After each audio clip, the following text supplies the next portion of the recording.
And there it is. Are we doing it again? Yes, indeed. I believe we are. Roll up, everybody. Gather, come and join. One man went to more. Yes, we are doing it again. Question is, are you doing it with us?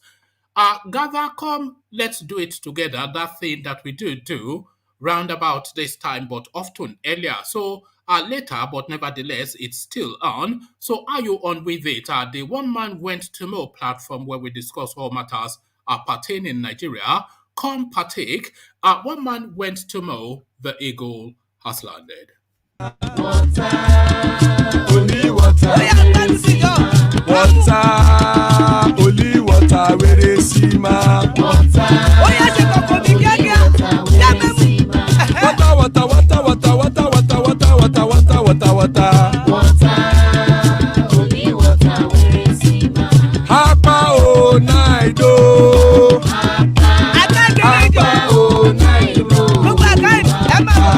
Hapa you don't come o.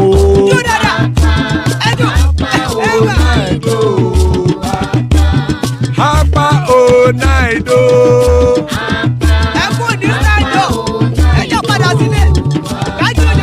Oro kẹ̀kẹ́ ẹlẹ́mùrè o. Ilé sọ́díyà kẹ̀kẹ́ ẹlẹ́mùrè o. Bọ́bí màsà kẹ̀kẹ́ ẹlẹ́mùrè o. Chifu Fáìlà tí kẹ̀kẹ́ ẹlẹ́mùrè o. Eruku lẹ̀lẹ̀ ẹlẹ́mùdé.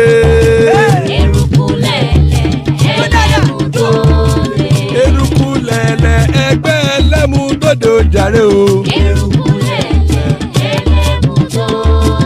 Eruku lẹ̀lẹ̀ Ghana ti dé ẹgbẹ́ bọ́dì o. Ọmọ ẹlẹ́yẹ ẹ̀yẹ o ó dilé o. Odúyẹ̀lá ẹ̀yẹ o ó dilé o. Petrosoname ẹ̀yẹ o ó dilé o. Petrosodúnkẹ́ ẹ̀yẹ rẹ̀ ó dilé o. Ẹlẹ́kọ̀ ọ̀run mú ìní o.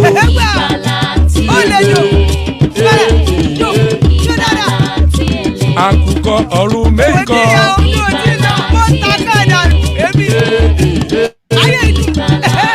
Ikú kò ní rí wà gbéṣe o.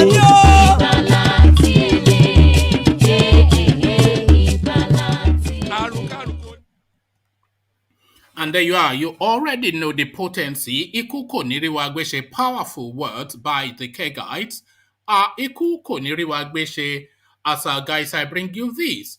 Miyetti Allah to Governor Ortom. You are too wayward. So this is it now. We already saw the disgracing of Sanwo-Olu just barely a couple of days ago. But the continuous flogging of Governor Ortom now something we've become accustomed to. That flogging carries on. Miyetti Allah to Ortom, you are too wayward. So that is what a satellite group of cattle rearers say to the first citizen of a sovereign state.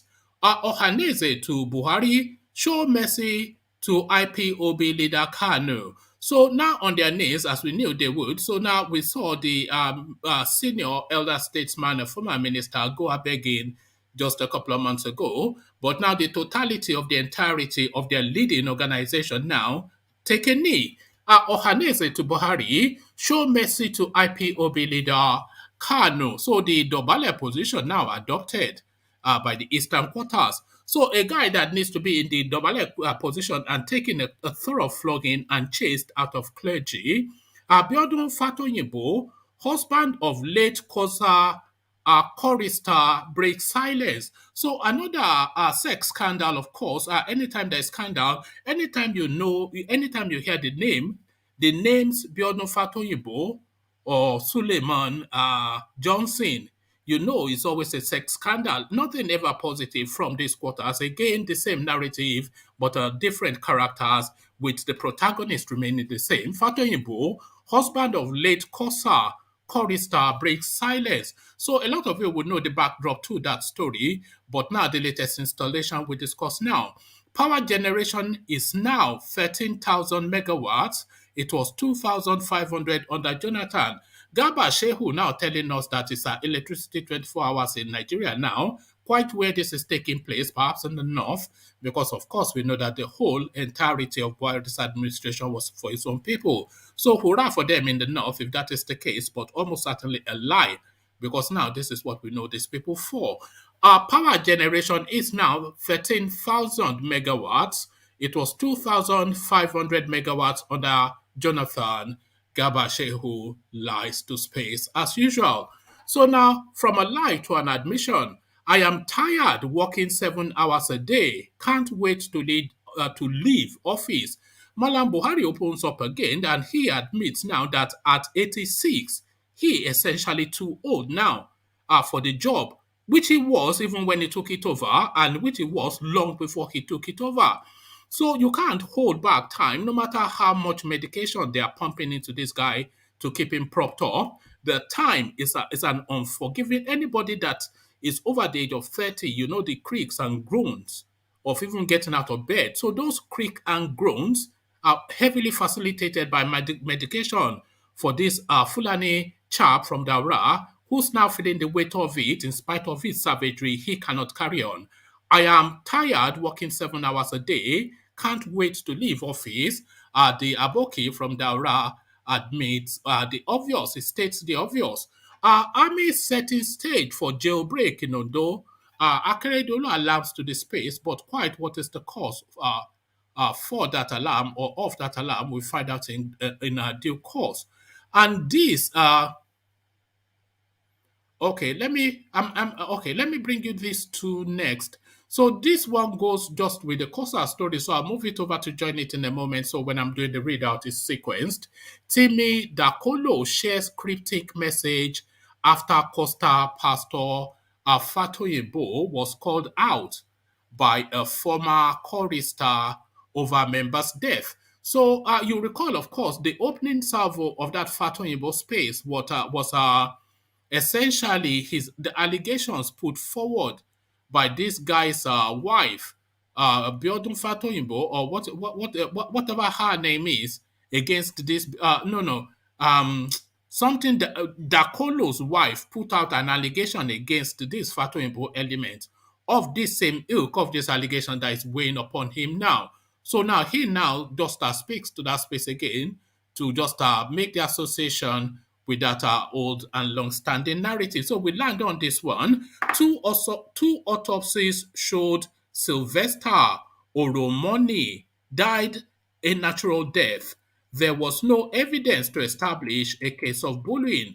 Lagos Police Commissioner Akim Odumosu. So now that, of course, opens now a new controversial space, of course, because I don't think the Delta area, they're happy to accept that explanation. All they are doing is baying for blood, and that blood they are determined to get irrespective of what the circumstances are. But the circumstances, as the authorities would have it, are two autopsies show Sylvester Oromoni died a natural death. There was no evidence to establish a case of bullying.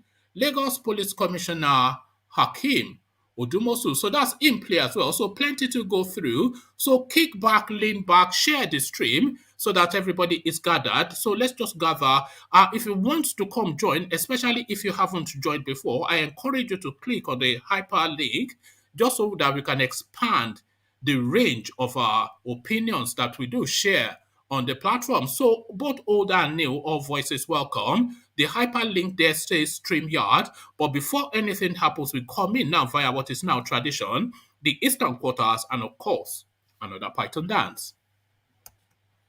Do I call? O Mary, O Nindizu, O Niroya, Abakare, Mama Daora, Unapuri Mary Nandi, Nandi win the war. Python dance 1, Python dance 2, now Python dance 3. Unapuri Mary Nandi, Nandi win the war. Python dance 1, Python dance 2. Na Python dance 3, Unapuri Mary Nandi, Nandi bu onye du aimo, O Mary Wonelizu, Miroya, Abakare, Mamanda Ora, Unapuri Mary Nandi, Nandi win the war. Python dance one, Python dance two. Now Python dance three. Una boy made Nandi. Nandi win the war. Python dance one, Python dance two. Now Python dance three. Una boy made Nandi. Nandi win the war. Python dance one, Python dance two. Now Python dance three. Una boy made Nandi. Nandi win the war. Python dance one, Python dance two. Now Python dance three. Una boy made Nandi. Nandi win the war. Python dance one, Python dance two. Now Python dance three. Una boy made Nandi. And there you heard it. Ugly rumor. Nandi win the war. Psychedelic words from the and by the Igbotics. So psychedelic words by the Igbotics. As guys, I bring you this. Miyetti Allah to Governor Ortom, you are wayward. So now, quite what led to this insolence, let's find out. The Miyetti Allah Cattle Breeders Association of Nigeria McBan has labeled Samuel Ortom a wayward governor and an unreliable leader. McBan made the remark after Ortom, the governor of Benue State, urged the federal government to declare the association a terrorist organization. The National Secretary of McBan, Alhaji Baba Ngezana, all these names, they don't even sound Nigerian, because we only know Shehu and Mukhtar. As some of these names, they are getting far and far flung. So these are names that you hear in the Chadian interiors of the hardcore Fulani space. Not Nigerian names essentially, but now names reverberating. Even if you look at some of their faces, sometimes their faces are not essentially Nigerian faces because we know the look of the northern Nigerian and their texture. A lot of these people, a lot lighter skins than the traditional Nigerian Fulani, and their nasal features a lot more narrow and thin, or almost Arabian in feature, so completely removed from Nigeria, but nevertheless, they loom large over the Nigerian space. The National Secretary of McBan, Alhaji Baba Ngel Zama, imagine that, a Nigerian called Ngel Zema. What is this? Are we in Uganda or something? What? It's just beyond ridicule. The National Secretary of McBan, Alhaji Baba Ngel Zama, in a statement on Friday, however, urged the federal government to ignore Ortom. Ngel Zama said that we are not at all surprised at the recent call by Governor Samuel Ortom of Benue State for the proscription of our association going by his antecedents. He added that Ortom's hatred for the Fulanis was not in doubt. He said he, Ortom, has proved beyond reasonable doubt that he is an unreliable leader whose stock in trade is fanning the embers of hatred between peaceful Nigerians that have been living in peace for many centuries. We therefore call on the federal government to ignore this unpatriotic call by a wayward governor who is hell-bent on putting this country into unnecessary crisis. Ngel Zaman said. The National Secretary said the association had contributed to peace building in Benue, adding that McBan spared no effort in helping the good people of the state to live in peace with pastoralists. McBan is not and will never be a terrorist organization. We are fully registered with the regulatory agencies with clear visions and mission to foster peaceful coexistence to our teaming members as well as serving humanity positively. Ngel Zema, however, advised Ortom to concentrate on delivering the dividends of democracy to the good people of Benue instead of chasing phantom shadows. So there you have it, a wayward governor. So says McBan. This is the audacity and the imperious one as well that we're operating under within the Nigerian state. But the impunity, of course, leads to many things, and it has led to this now because first you resist and then you yield. The East yields. Ohanaeze to Buhari show mercy to IPOB leader Kanu. President General of Ohanaeze Indigbo Worldwide, Professor George Obiazor, has urged President Mohamed Buhari to show mercy to indigenous people of Biafra leader Nnamdi Kanu. According to Obiazor, the president can stop the case, for instance, through a nolle prosequi, the process of terminating a case before judgment. The President General made the call Friday when he featured on Arise television program. Recall that President Buhari had said he would let Kanu's treasonable felony trial run its course. However, Obiozor said the president had the power to end the case if he wanted to. He said, the president said that the matter is in court and you cannot fault it. There is division of labor at the federal level where judiciary is independent. So he is technically right in thinking that the case is already on. We are asking for something different from the judiciary, and we are asking for him to consider his prerogative of mercy, which is his own prerogative. Also, the idea of treating him with mercy as a son and a citizen, to be considerate and compassionate if possible. We are not talking about judiciary. If he is taking the judiciary route, then he's taking the right route logically, but then away from that, let me take that again. We are not talking about the judiciary. If he is taking the judiciary route, then he is taking the right route logically. But then, away from what we are talking about, we are appealing for mercy and some form of amnesty. Obiazo stressed that IPOB does not speak for Indigbo and reproached Northerners who encouraged their youths to make inciting comments. Take it from me, and it is the right statement. IPOB doesn't speak for Igbo, and that is the truth.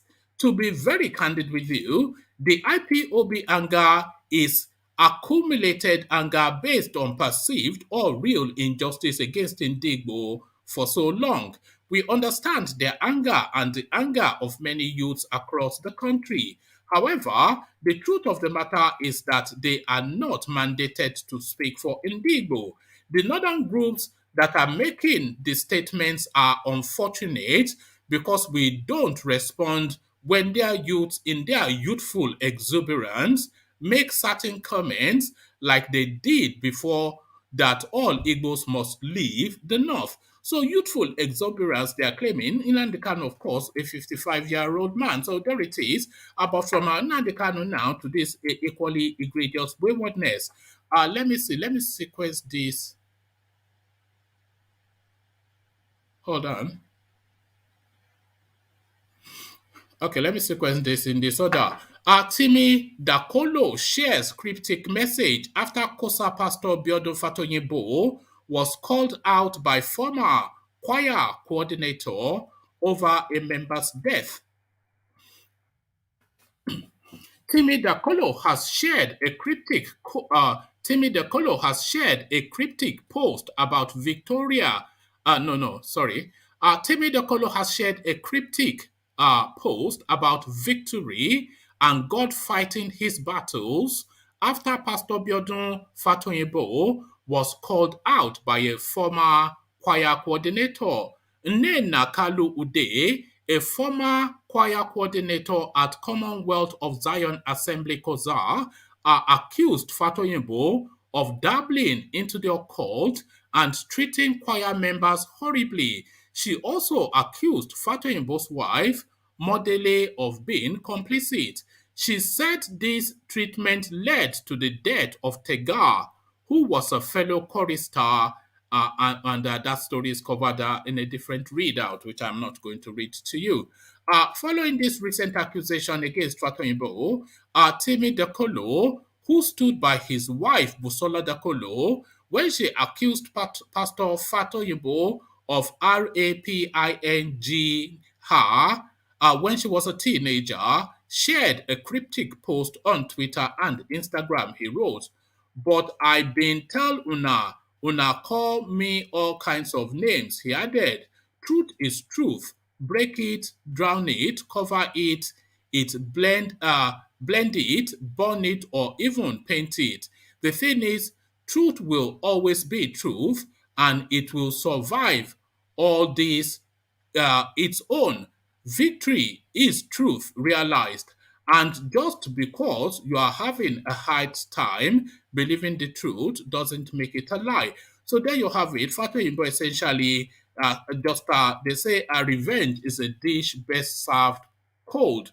So that revenge now being served cold to this character called FATOYINBO. So let me actually give you this piece as well. This is the opening salvo of what's led to that commentary. Former, let me just say, I hope it's a quick read. Former COZA chorister calls out. Oh God, don't do that.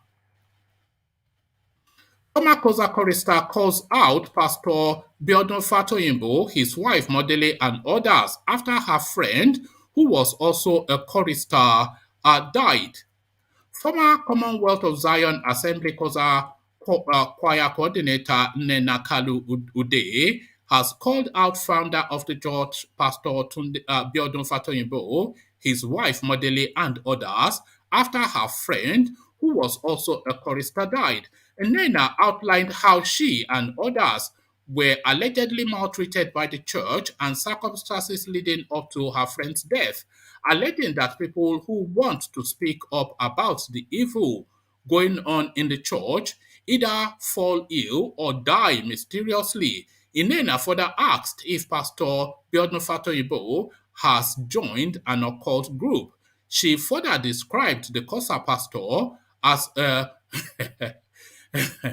so this is it. This is why I said there's an alignment between this guy's storyline and Johnson Suleiman. So listen to this. She further described, I'm glad I'm now reading this. I wasn't going to. She further described the COZA pastor as a community penis, whilst also stating that his wife, Modele, knows he fancied the hell out of her. So this is what and it goes on. She spells it out in the. Okay, let me see. This is just some. It's like a series of Instagram posts. So it says, "Dear Tega, your death was so unnecessary, but it will not go unchecked or unpunished. I'm so broken. Tega Zils, I am inconsolable. I am feeling a myriad of emotions right now that are indiscernible. But the one I can identify as being on top of that list is rage. For so long, people have kept quiet, suffering in silence, going through all forms of humiliation, all in the name of testing them to prove who is faithful. For so long, they have played.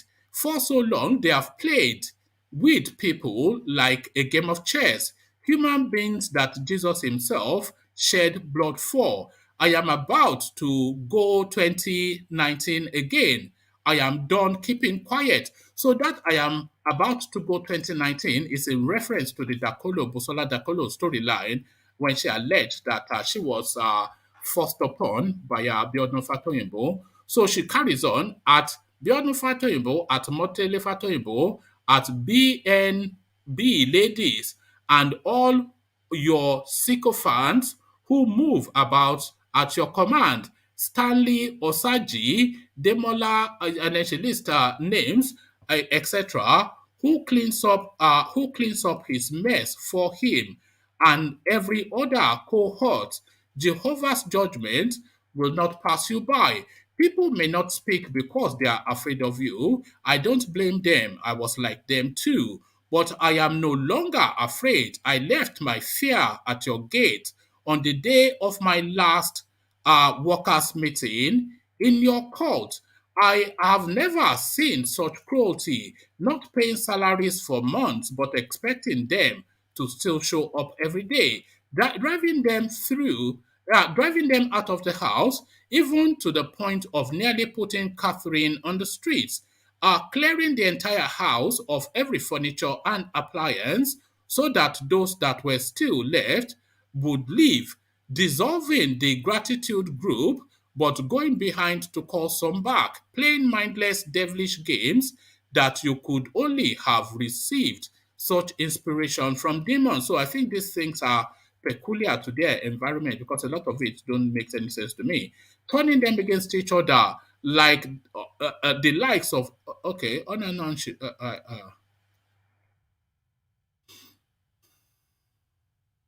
Sorry, I'm just trying to see if there's anything. Okay, it's a long-winded one.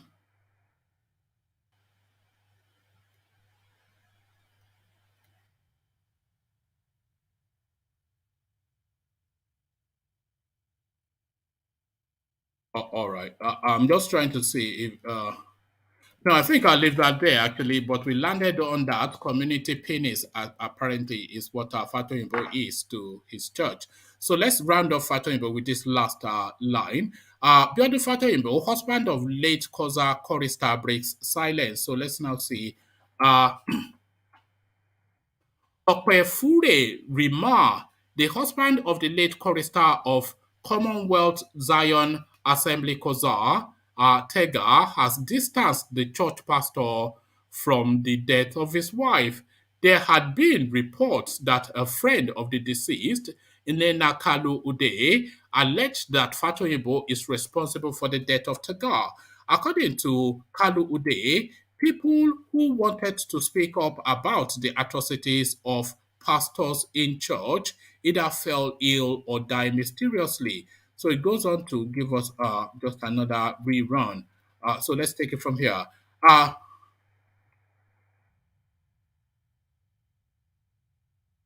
Bear with me.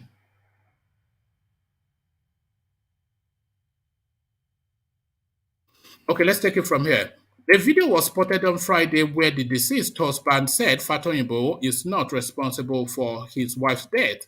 According to Remar, there were no plans for them to leave Kozar, noting that they had other better plans. Remar urged people to ignore everything or anything they were seeing online, describing the pastor as an amazing man.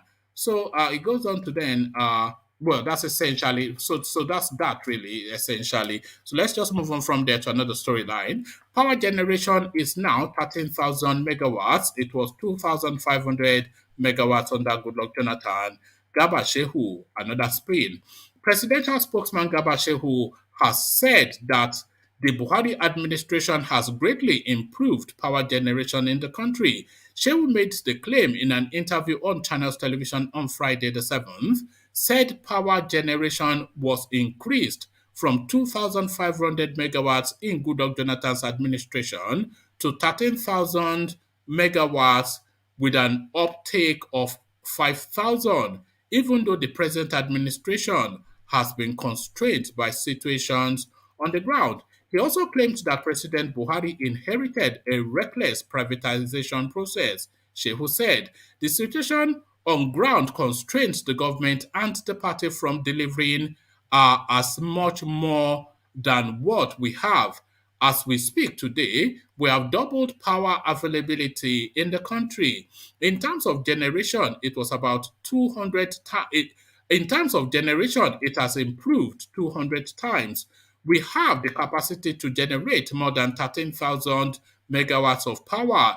The uptake is up to 5,000 as we speak now. That is not the best, but it is an improvement on the 2,500 megawatt we inherited. We aspire to 20,000 or 30,000 megawatts of power. We haven't done that, but we have launched 19 availability. It is remarkable. Why don't we look inwards and use out of that 13,000 that is available? A lot of power is generated and wasted in some cases. This government inherited a reckless privatization process, which the president said in the interview that it was largely driven by the need to gratify political interest. So there you have it, 13,000 megawatts. But then, of course, if you go to Lagos, it's total darkness. If you go to Abuja, it's semi-darkness, but there's nevertheless darkness all over the country.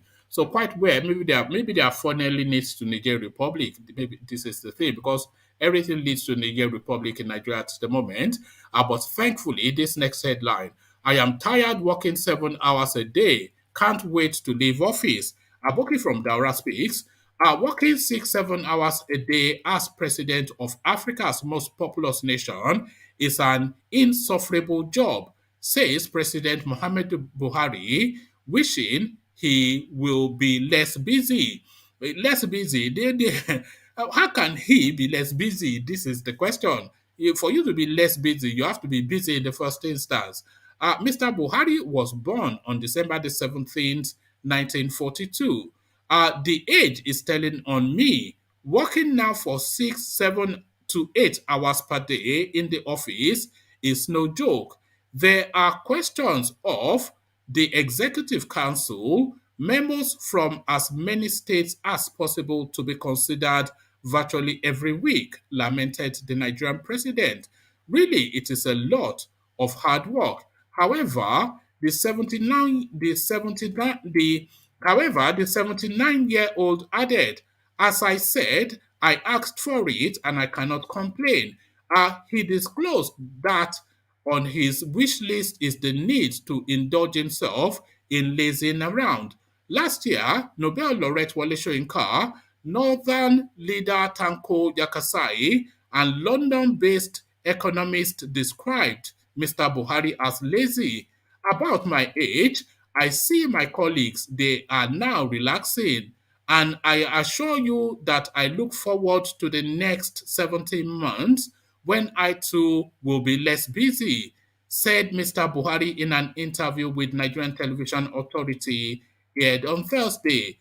I have never supported and will never support Buhari. I know Buhari has no competence to rule the country, Mr. Yakasai asserted in an interview with the Tribune. I have never changed my mind about his lack of competence to lead the country. The nonagenarian insisted he had always opposed Mr. Buhari's regime because I knew he could not solve our problems as a country, he added. The capacity is not just there, whilst stating that he would join efforts to look for somebody who can solve our problems. Since assuming office, Mr. Buhari has spent over 200 days on foreign medical trips to the United Kingdom to treat an undisclosed ailment with taxpayers' monies. With taxpayers' money. In 2021, Mr. Buhari and Vice President Oshibanjo budgeted 3.4 billion for their feeding and travels, whilst in 2022, over 500 million is budgeted for their feeding. The president has been criticized for being inept and nepotistic since he assumed office in 2015.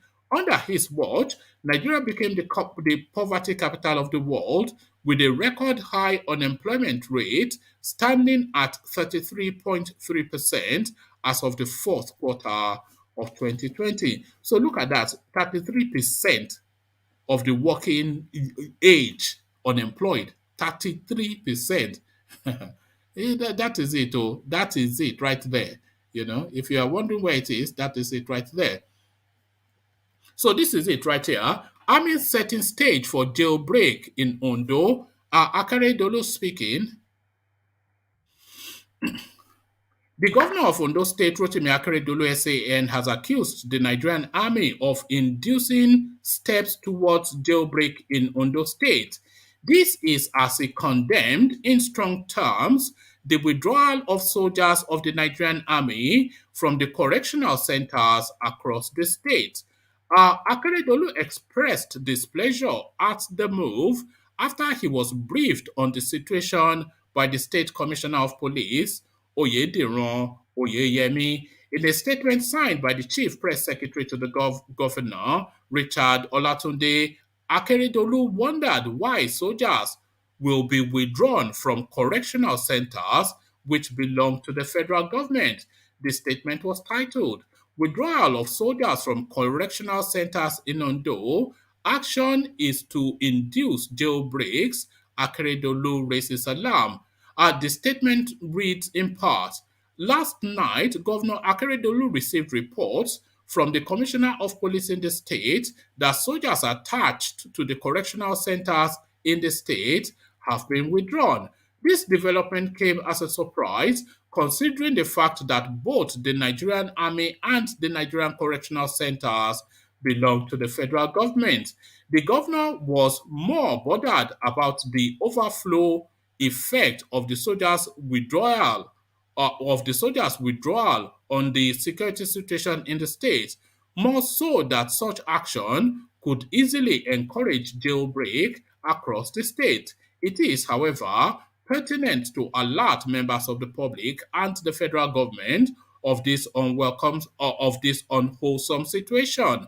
Findings into the remote cause of this action have only revealed that it was an order from above without corresponding details. Proactive efforts have been made to secure these centers so as not to allow premeditated jailbreaks, as whoever gave the order to withdraw those soldiers was in the process of encouraging such. The statement said Akeredolu had met with other security heads in the state, particularly the police, and charged them to take over at their responsibility of internal security in the state. While we believe that the federal government has a duty to protect the prisons, we are more concerned about the security of our people across the state. A jailbreak will not only threaten the peaceful atmosphere we are enjoying in the state, it will pose serious danger to our people. Governor Keredolu has met with security heads, and the police has since last night taken up their responsibility of internal security by deploying armed police officers to these correctional centers. Similarly, the Nigeria Security and Defense Corps, whose main assignment is to secure federal government facilities, has also deployed armed officers to correctional facilities. Governor Keredolu has also directed the deployment of men of the state security network Amotekun to complement the police and the NSCDC. This is to ensure that any premeditated this is to ensure that any premeditated action is tamed and resisted with commensurate force, the statement added. So there you have it. That essentially, that's targeted to punish Akeredolu. So they want to foster insecurity within that space with the withdrawal of our personnel. So once they roll out, you know, hardened criminals onto the streets of Ondo State, then Akeredolu would have his hands full. That is the reading of that. So now the final story. Two autopsies show Sylvester Oromoni died a natural death. There was no evidence to establish a case of bullying. Lagos Police Commissioner Hakeem Odumosu.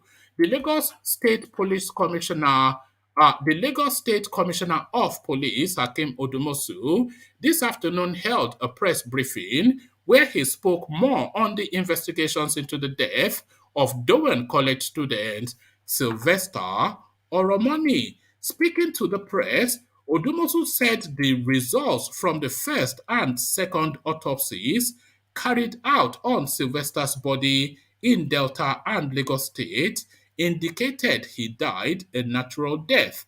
A post-mortem examination was initially carried out on the 2nd of December 2021 by a consultant pathologist, Dr. Clement, I won't attempt his last name, of Central Hospital, Warri, Delta State. The result of the first autopsy dated the 10th December 2021 attributed the cause of death to acute lung injury due to chemical intoxication in a background of blunt force trauma. However, toxology screening was recommended and also carried out. Whilst waiting for the result of the toxology, another autopsy was ordered by the coroner magistrate in Lagos because of the status of jurisdiction. The corpse was therefore moved with armed police escort from Delta State to Lagos State by TOS funeral and the autopsy conducted at the expense of Lagos State government. The second autopsy was carried out at the Lagos State University Teaching Hospital on the 14th of December 2021 in the presence of representatives of all the parties involved in the case. The second autopsy was carried out by Dr. S.S. Shoyemi, the consultant pathologist and chief examiner, Department of Pathology and Forensic Sciences, Lagos State University Teaching Hospital, Ikeja, Lagos. Odumosu said the second autopsy carried out in Lagos was witnessed by the following: Dr. Ohanaeze, a consultant pathologist from UCH, represented Timi's family; Dr. Badnos Kabiru, consultant pathologist from Louvre, represented Dowen College; Dr. Iwegwe Asabella, consultant pathologist for military pathologist for military hospital Yaba, represented Edward Brown, student of and then on and on it goes. So it's just a strong list of so yeah, I'm not going to read you through all of that. Okay, let's pick it up from here. The police boss stated that before the expiration of the 21-day remand order, the families of the accused students applied for their bail at the Magistrate Court 1 Yaba, and that the application was approved. Hence, the students were earlier remanded. Hence, the students who were earlier remanded at Boys Home, Oregon, were were granted bail. He added that the housemasters were also granted bail after the expiration of the 21-day remand order. Speaking further, the result of the second pathologist, the result of the second autopsy carried out in Lagos was released on the 21st of December 2021. The result attributed the cause of death to septicemia, and then it goes on technical terms, with acute XYZ of the right ankle. On the 30th of December 2021, the toxology screening results of the first autopsy carried out in Warri was released. The result issued and signed by Dr. Clement, the same doctor who carried out the initial autopsy, attributed the cause of death to acute bacterial pneumonia due to severe sepsis. At the end of diligent investigation carried out so far, there is no evidence to establish a case of torture, bullying, and forceful application of poisonous substance against the suspects. Odumosu said all the suspects denied the allegation of torture, bullying, and administering poisonous substance to the deceased. He mentioned that the allegation that the deceased was being forced to join a cult group was also not established, as other students interviewed denied this. Final results of the post-mortem and toxology examination conducted both at Warri and Lagos agreed that the deceased died a natural death, he said. Speaking further, Odumosu said, for purpose of clarification, it is pertinent to convey to members of the public in simple terms the commentary / submission of Dr. S.S. Showemi, the consultant pathologist who led a team of pathologists to carry out the autopsy. He declared, and I quote, Sylvester Oromoni Jr., a 12-year-old student of Dowen College, Lekki, Lagos, reportedly died on November the 30th, 2021 at a private hospital in Warri, Delta State. It was alleged that the deceased was physically assaulted and poisoned in the school prior to death. The first autopsy was done in Warri on December the 2nd, 2021. Following an order for a second autopsy, the body of the deceased was brought to Lagos for a second autopsy. Our findings at the second autopsy include marked pallor of organs, pneumonia, infection of the lung, infections of the liver and kidney, as well as the heart. These infections emanated from the ankle infection described earlier in the report. Microscopic sections also confirmed these findings. Death was caused by septicemia following infections of the lung and kidney arising from the ankle wound. No evidence of blunt force trauma in the body. The findings in the, I'm not going to attempt that word, and the stomach are not compatible with chemical intoxication. Death, in this case, is natural. So there you have it. That is where it lands. That is where it lands by fact and science. But of course, as ever with Nigeria, that is not where it ends. So there will be fire on the mountain. So run, run, run. So fire on the mountain, run, run, run. Thomas, I see you. Ola, I see you. Solly, I see you. Tony, I see you. Ajale Koko, I see you. The rebranded UK, I see you. Who else do I see? And of course, Charlie Boy, I see you too. So, gentlemen, good to see you all. Let me just put you on mute just for. All right, thank you. So, gentlemen, good to see you all. Good to have you. So, let me go straight to Thomas then. And Thomas, now let me take you to the last story that we landed on. This Sylvester Oromoni. So a lot of hue and cry. We've covered some of it on this channel when it was alleged that the suspects even that they bailed out and escaped to the foreign shores, America, etc. But apparently, allegedly, they had no reasons to escape because, of course, now from 2 autopsies, natural causes. But does it end there, Thomas? One man, good evening. Good evening to our listeners and co-debaters. It doesn't end there. It's very unfortunate, but they said there is a chemical substance. If there is a chemical substance, how can it be natural? No, I don't think they said. No, I think they said there were no chemical substances, is what they said. Oh, I thought you said there were chemical substance. So, but what of the testimony of the boy in question that said he was beaten and given concussion? Well, there you are. We can rule that out. Maybe he's been watching too many Nigerian movies. I don't know, but we can't rule that out at any point in time. But science does not back that up now. They tested him in his own home state, Warri. They found nothing. They tested him in Lagos. They found nothing. And when they were testing him in Lagos, there were about 10 specialists representing all of the interest in the case as they stood atop the autopsy. And they found nothing. So, the guy boy, unfortunately... But one man, are you not suspecting conspiracy?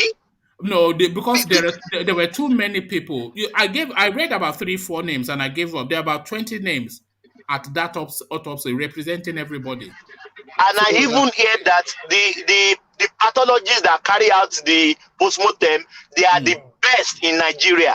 So there you are, you know. They are the one of the best in Nigeria. There's one from Wayward Hospital. They said that man is the best in the whole Nigeria. So, but one man, you are right. Science said that the guy died natural death. But can we rule out the confession of the boy? Well, no, science rules it out. They found no foreign substance in his body, and they found no blunt trauma on his body. So, blunt trauma is essentially what you find if there was a torture, as he said. Torture, yes, torture. So they found no evidence of torture, and they found no evidence of poisoning. What they found was that there was an infection on his ankle that then gravitated through the body and poisoned his liver and kidney and subsequently led to his death. So this is what they found. But one man, are we not, let me be a devil advocate here. Are we saying that the family cook up what the boy said? Maybe they cook it up to put the school in a dilemma or in a bad state. Can we say that?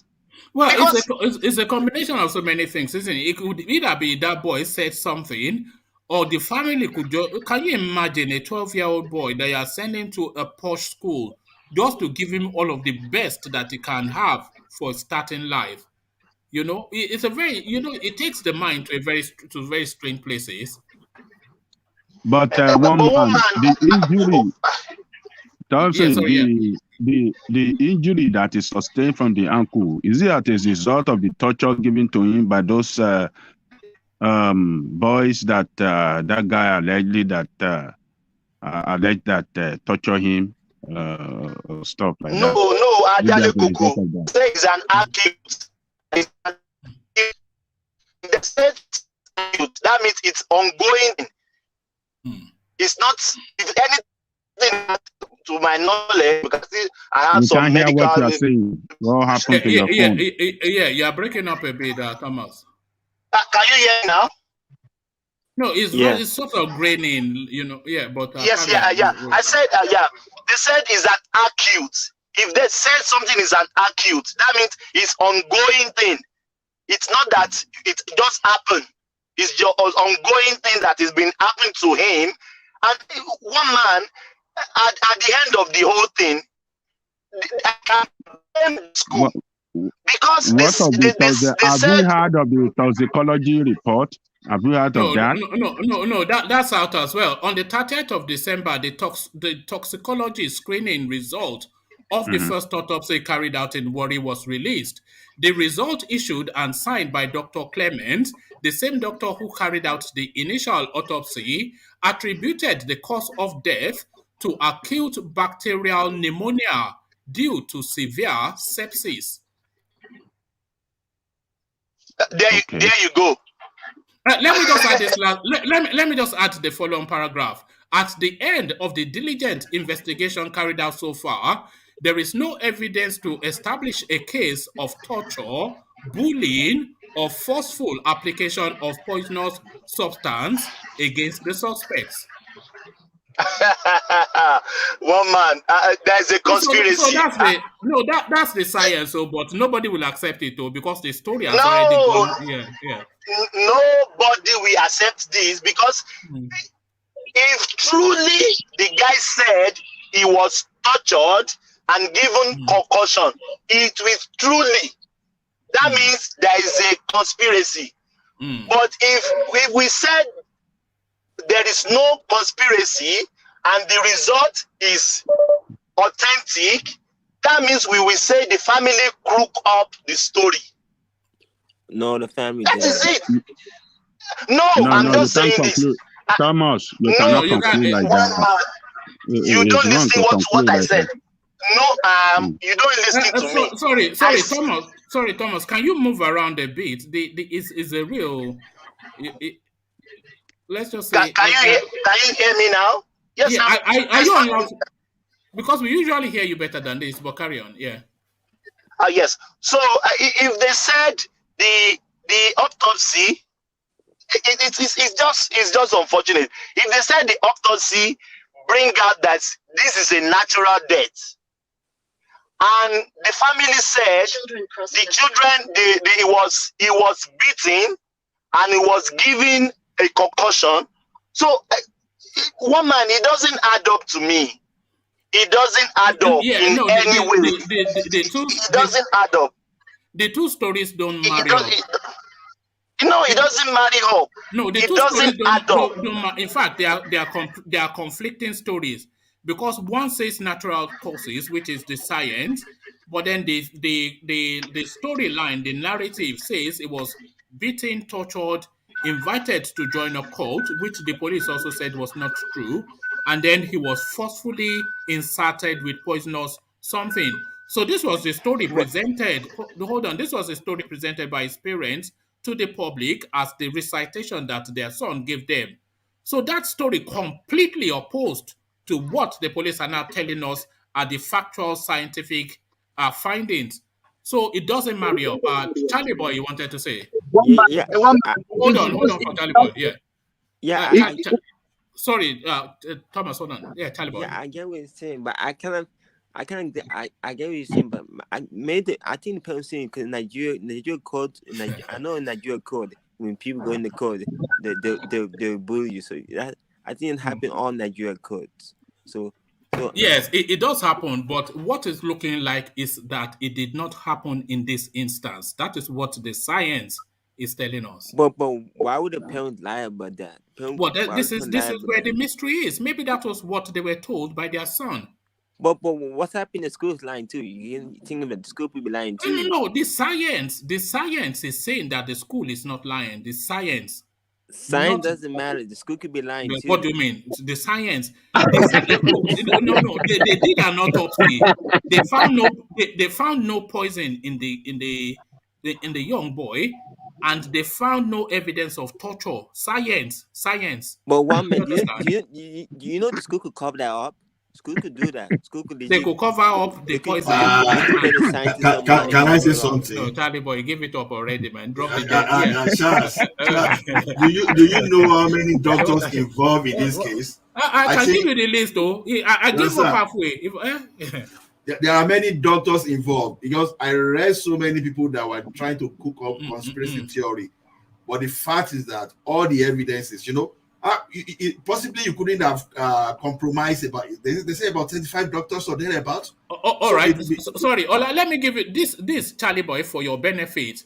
Odusmotu said the second autopsy carried out in Lagos was witnessed by the following: Dr. Ohanaeze, representing the Timili family; Dr. Badmus Kabiru, representing Dowen College; Dr. Ngwewe Isabella, from the military hospital, representing Edward Brown; Dr. Clement Something, representing family of the deceased; Dr. Musa Stephen Otoba, representing some other family, the Kasamu family; Dr. F something or the other, representing some other person; Dr. Omogbo, representing some other person; Dr. Saliwu, representing some other. So do you want me to carry on? It was no, you don't need to carry on. It was a packed room. So it's a science. You understand? One man. There is another side to this story, which I want you to know. Kenny Olunloyo said, "No, let me finish. One man. Let me finish. You can dispute what I said, but that is what she said. She said one of his family member, this Oromoni's family member, told her that the confession the boy made, the family doesn't give that to the police. They only caught where that boy is crawling in pain. They should, she said in that video that they should release the voice of the boy, the confession of the boy to the police, which the family hasn't released to the police. She said this is from a reliable source.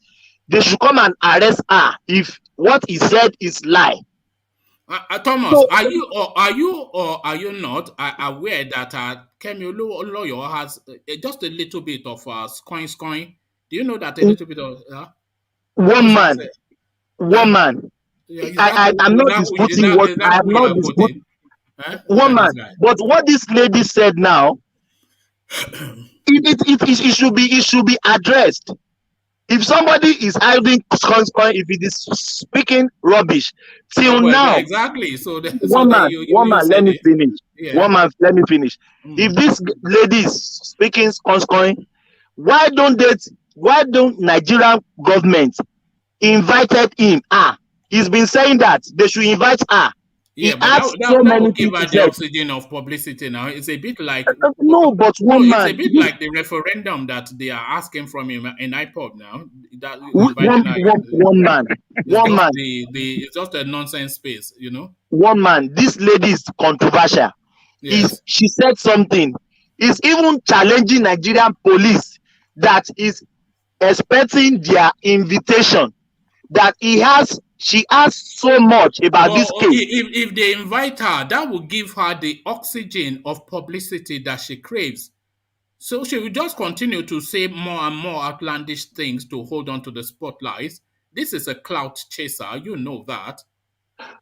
But one man, science has been established. Right. Did you concur with what they said? You know, I cannot go against science, very difficult, because science is fact. Do you understand? So I cannot. The story is more interesting the other way, which I would have enjoyed. I wouldn't have enjoyed, but it serves me more to be doing stories after. But I cannot go against science now, because science is fact. You are an engineer, you know that. No, woman, science. But one man. Can we rule out what this boy said? Science has ruled it out now. He said, hold on. He said they forcefully put poison in him. Two pathologists reports. Hold on. Can I ask you a question? Don't ask a question. Two pathologists experts with the second one with a room full of experts. They've come out to report that there were no toxins found in the body. He said it was torture. They said there was no blunt trauma impact found. That's science now. So whatever he says, I mean, you can't say you were poisoned and they won't find poison inside you now. I mean, how is that possible? But I agree that science will be wrong sometimes. Can I say something? Thomas? No problem. Thomas. Yeah, yes, you see, one thing is this, like one man said, once science has established something, you can't use conspiracy theory to override facts. Then another thing that people are not talking about is this: why did the parent keep this child at home for 1 week, instead of taking him to hospital? And they decided to say, okay, they will be looking at him at home. That's second point. Thirdly, the story of bullying we may not totally write that off, but it depends on the degree of bullying. Maybe even what those guys may be calling like poison may not be poison, maybe something there. So, according to what they were saying, maybe it could be some substances that never related to poison, because when science could not find poison, it's a fact. So, like we were saying, when you see the number of doctors involved, I don't think any toxicologist will want to put his career on the line and conspire to lie. No, in Nigeria, anywhere in the world, in Nigeria is different. Forget about whether it's in Nigeria. We can't just say. Do you know how many doctors involved? Even if they are just 10. And reputational, the senior doctors in LASU teaching hospital. It's on a high-profile case. Come on, man. Don't say because it's Nigeria. This is an international case that everyone is trading everywhere. You don't want to put your career online just because of what? How much are they going to give you? So, to me, we've got to learn. Okay, his family doctor was there too. So, for them to even get the family doctor, does that mean that they could no longer trust the family doctor, that the family doctor will conspire against the family too? So, let's just erase this kind of conspiracy theory, please. Yeah. Thank you. And also, you see, the science does not necessarily make the family story untrue. So, exactly. Hold on. It may well be true that some boys forcefully gave him a substance to drink, but then that substance was not poison as they originally assumed. So they may well have tortured him in terms of verbal, psychological, maybe even a slap across the face or a flogging with a belt. But that would not impact.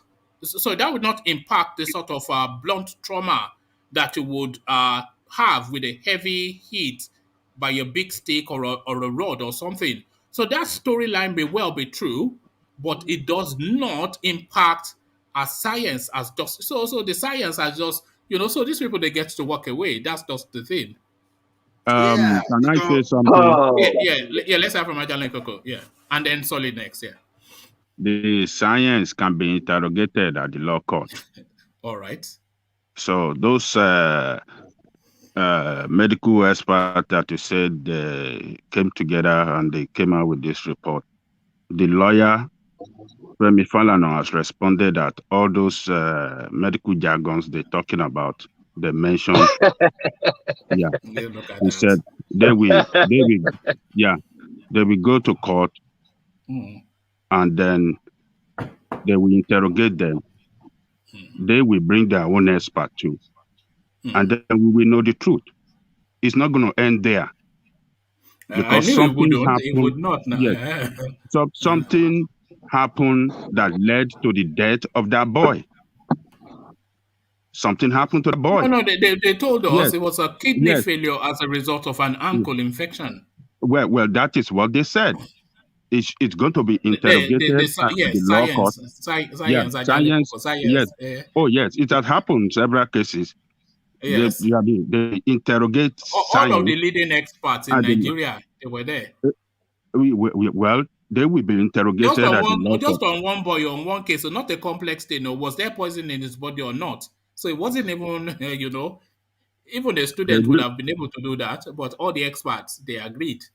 They did it in Delta State, and they did it in Lagos. The same result. Yeah, all these are government. What do you call them? They are government doctors. Hospitals? No, they are not. No. They had representatives from all of the parties. I read them out. Well, when we get to court, including the family, further investigation will be carried out. They will be interrogated. That report will be interrogated, and the truth will come out. No, the truth is already out. The truth is already out. Why are you beating about the bush? The truth is already out. You don't know what. You don't know what. You don't know what. I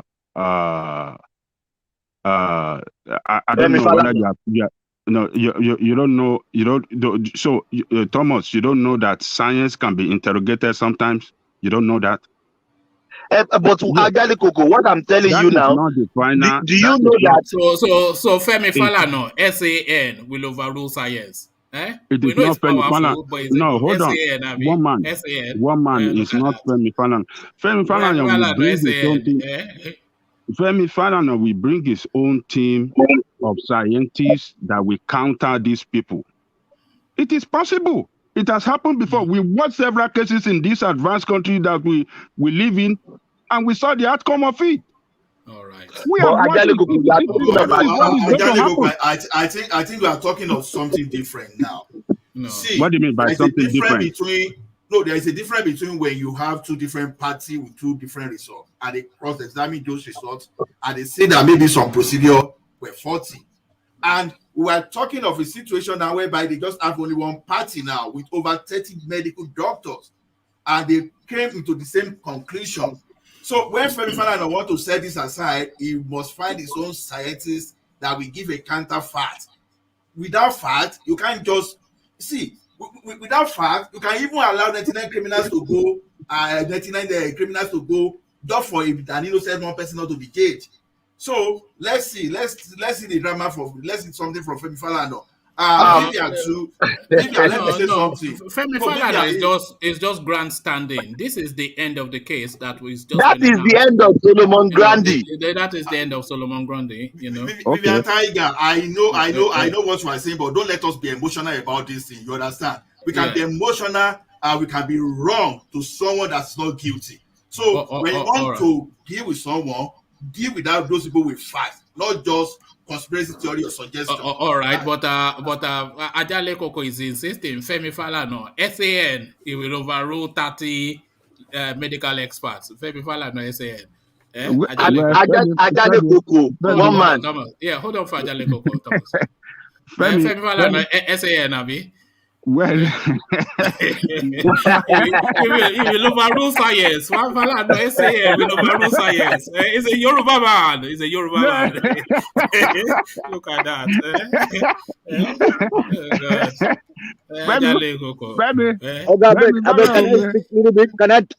Can I contribute a little bit? Okay, yeah. Go on, Tony.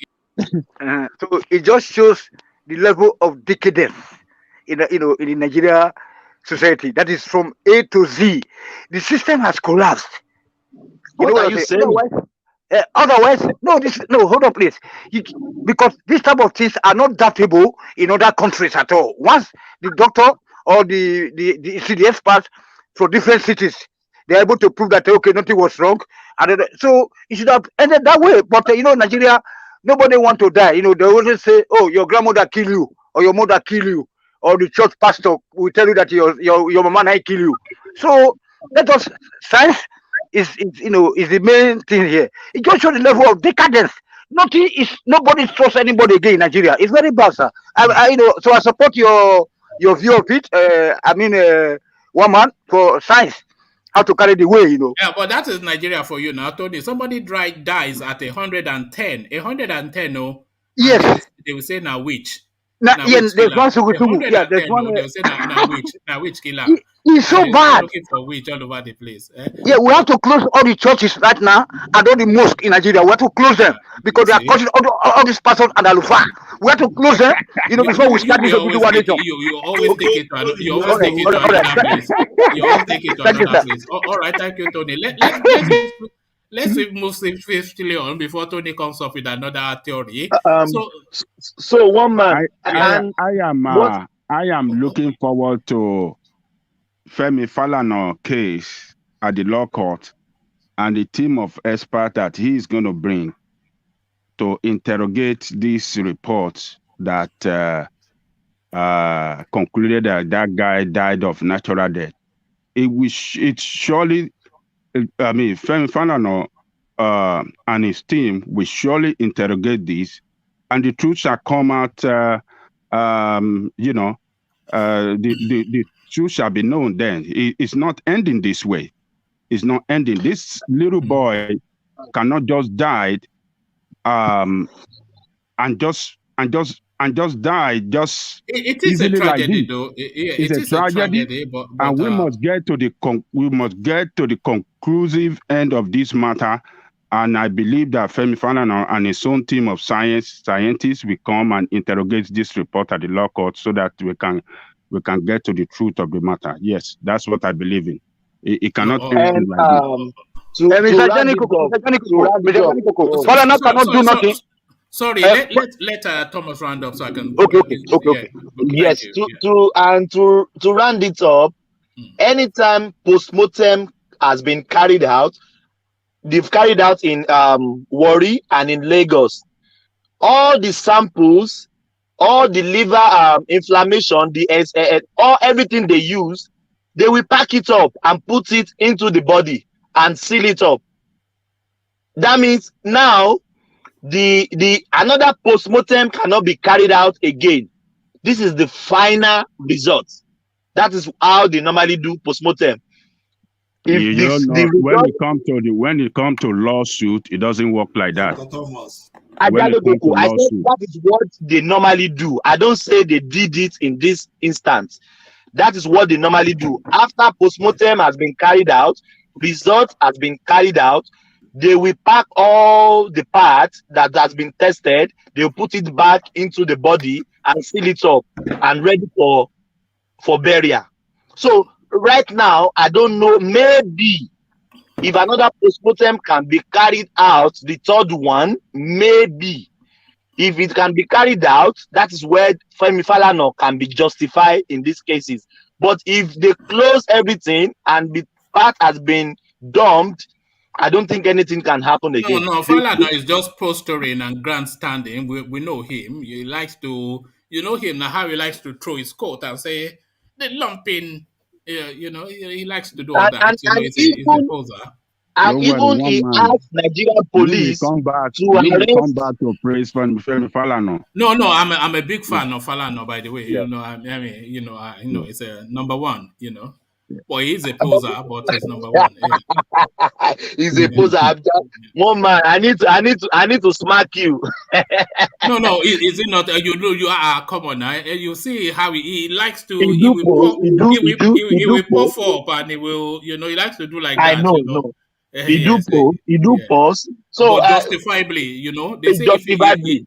They say you can be arrogant if you have the substance to back it up. So he has the substance to back it up. Unlike Showore, who is just a loudmouth. But yeah, Thomas. Yeah. And now this same Femi Falana asked Nigerian government to call Kemi Olunloyo to interrogate them. They don't interrogate this lady. So you know what I mean? So maybe let's just wait what will happen. But I know we can't rule out what the boy said, that he was beaten and given concussion. If they said the death is natural death, that means we can say the family is lying, but we can't say the family is even lying. So it's just complicated issue, one man. It's just, I don't know. All right. A complicated issue, as you said, but an issue even more complicated, or is this straightforward? Yeah, can I say something? Yeah, come in, UK. Yeah, Thomas. Yes, you see please. This case, this boy's case. Yeah, I mean, something is fishing, because there's no way you can, take a young boy to a dormitory. Then, by the time you know it, the person gets sick or something happened to that boy. So it happened in that school. So the school authority, they know something about it. So whatever thing they have done to that boy, maybe a case of negligence, but not this high octane. Maybe a case of negligence can be made, but not this high octane situation that we have.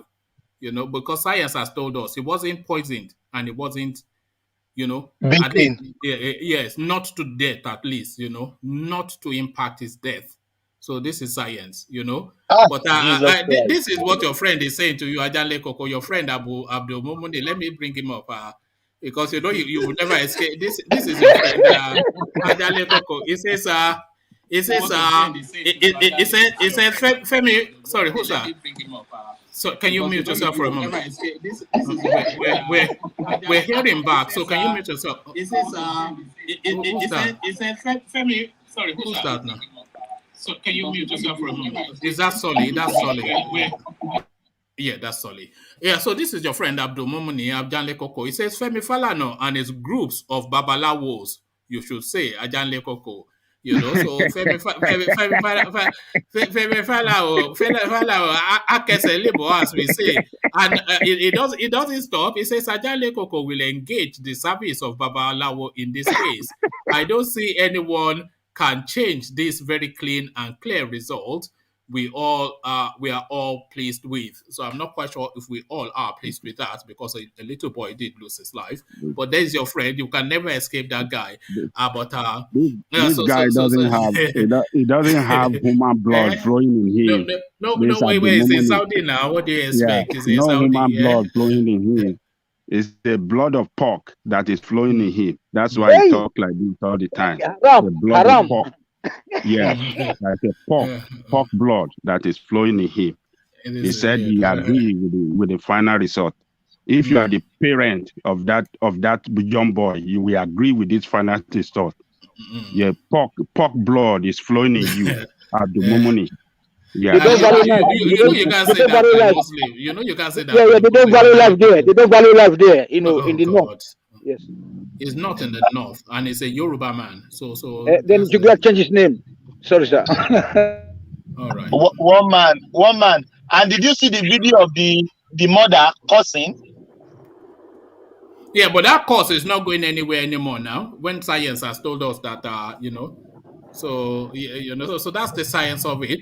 But let me take you to another talking point, equally as egregious. This guy now, when you hear the name Johnson Suleiman, you make one association only. And when you hear the name also Bildon FATOYINBO, you hear one association only. So you remember the narrative of Busola Dakolo. So that rinses and repeats now.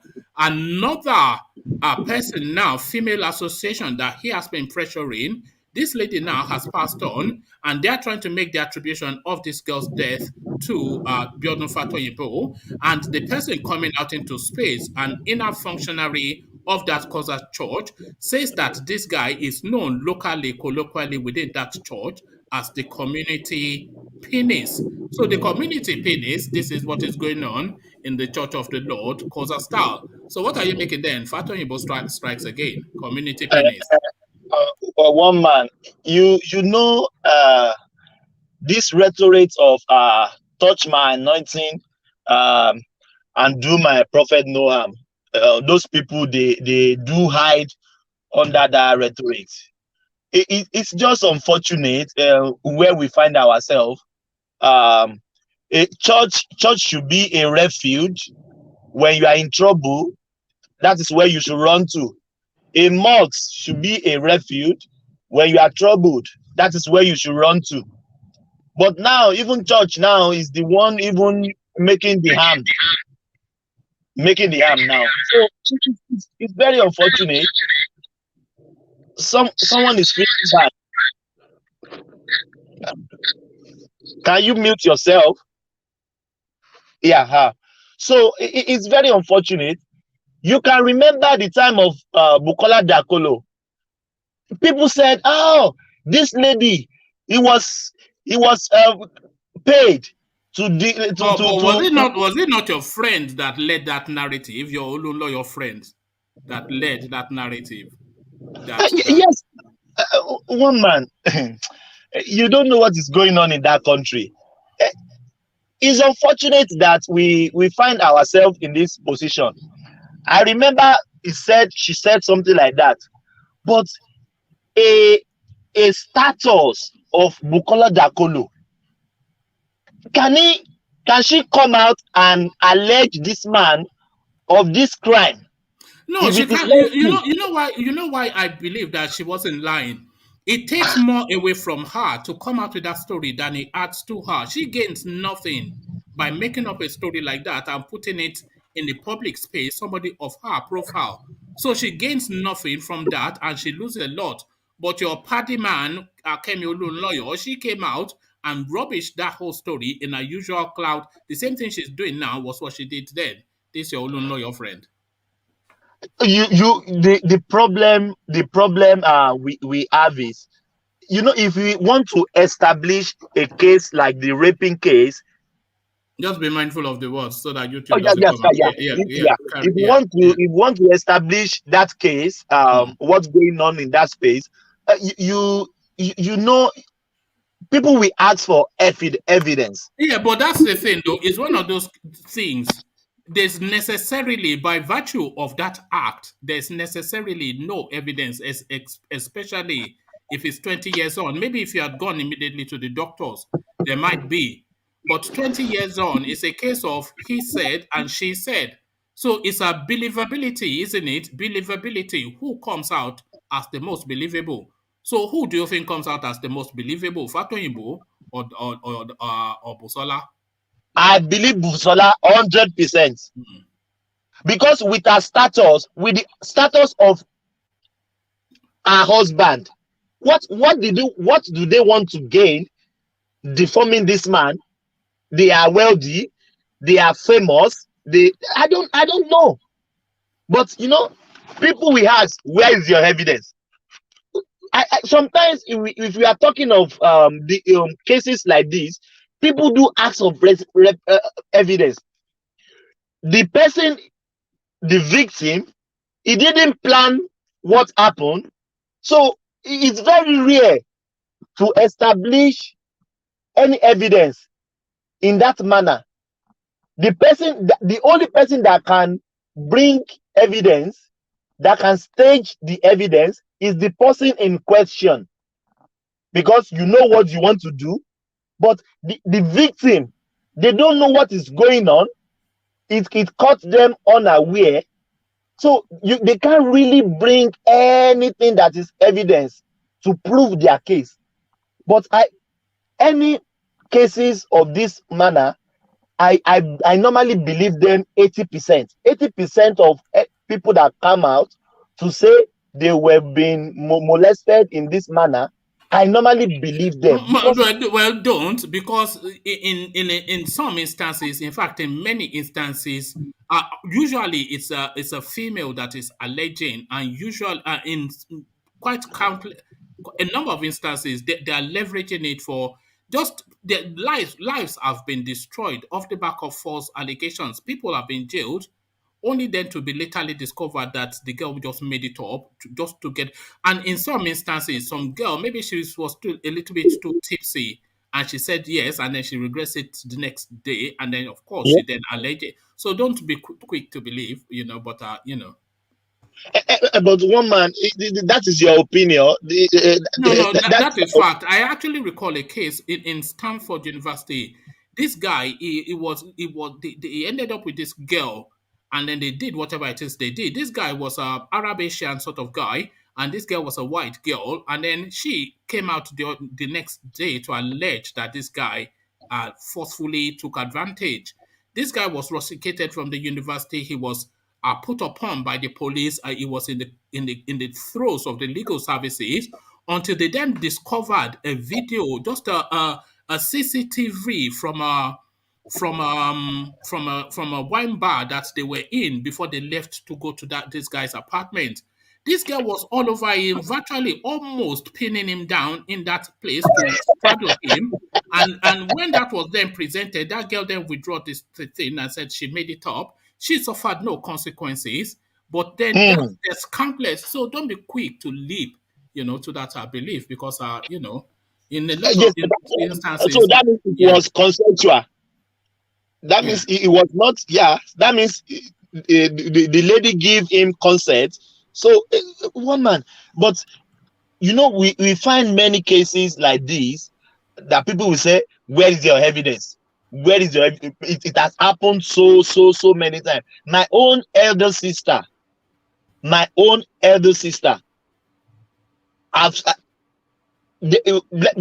me just say this. Don't expose family matters. So yeah.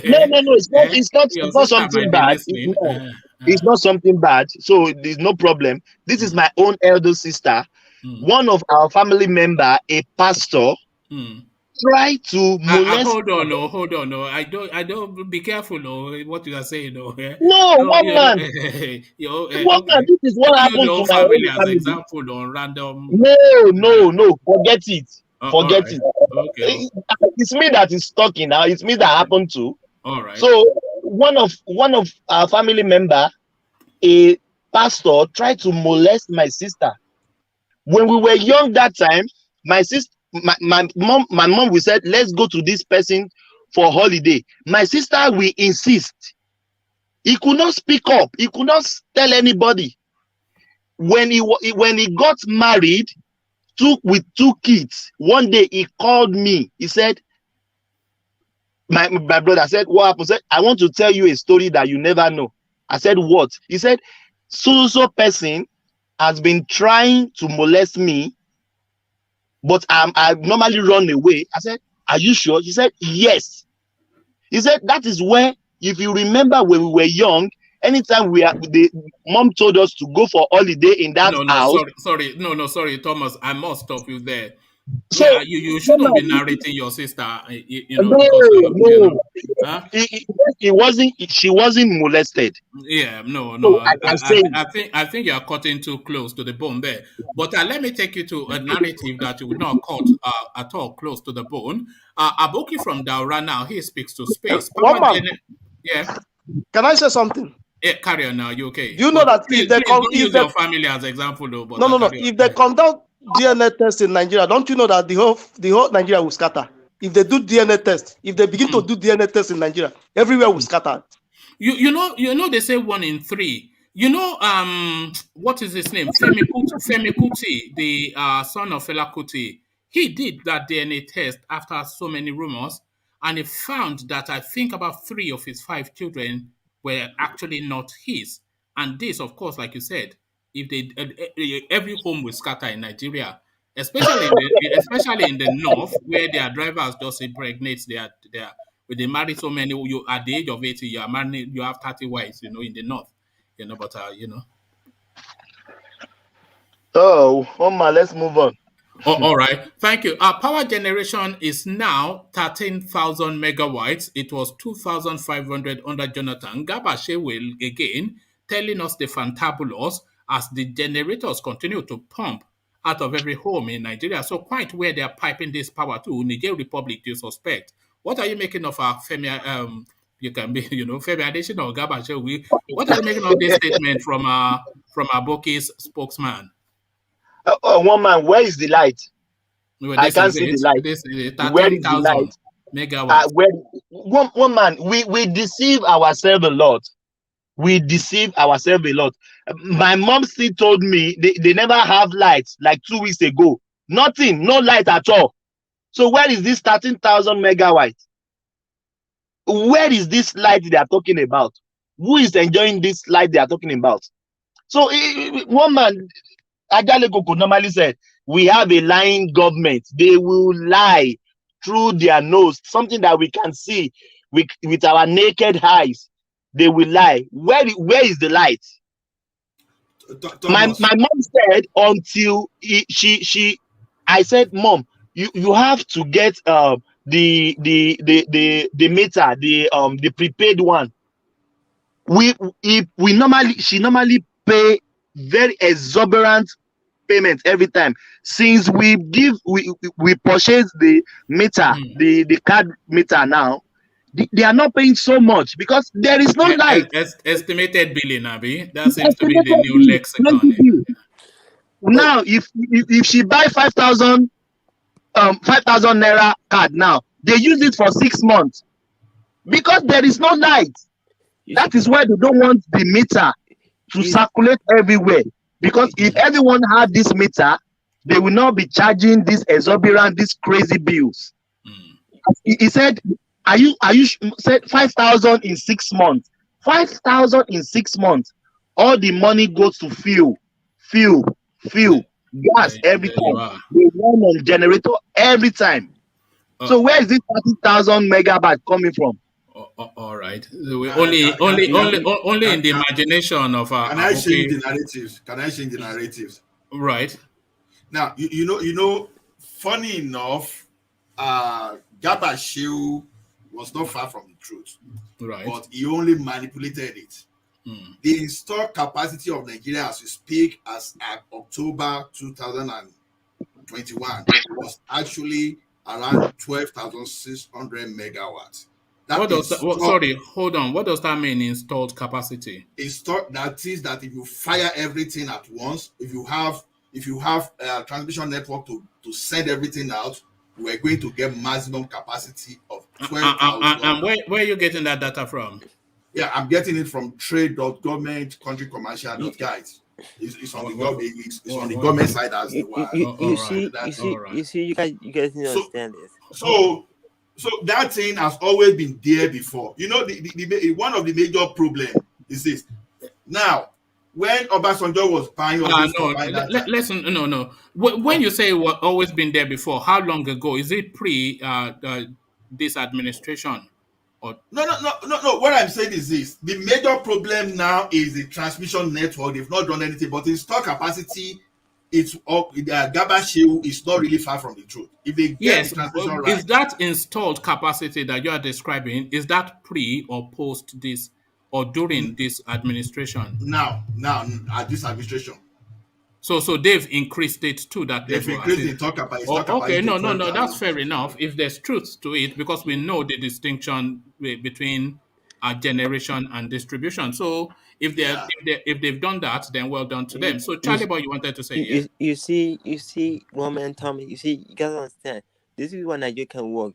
Just simple thing for countries to buy. Nigeria can even do. Give water, give electricity for people. But it looks as though now they are improving that, according to Gabashew, and now more trusted voice. That thing that you're celebrating, or other countries moving ahead, we're celebrating that. This is sad. How is that sad? How is improvement sad?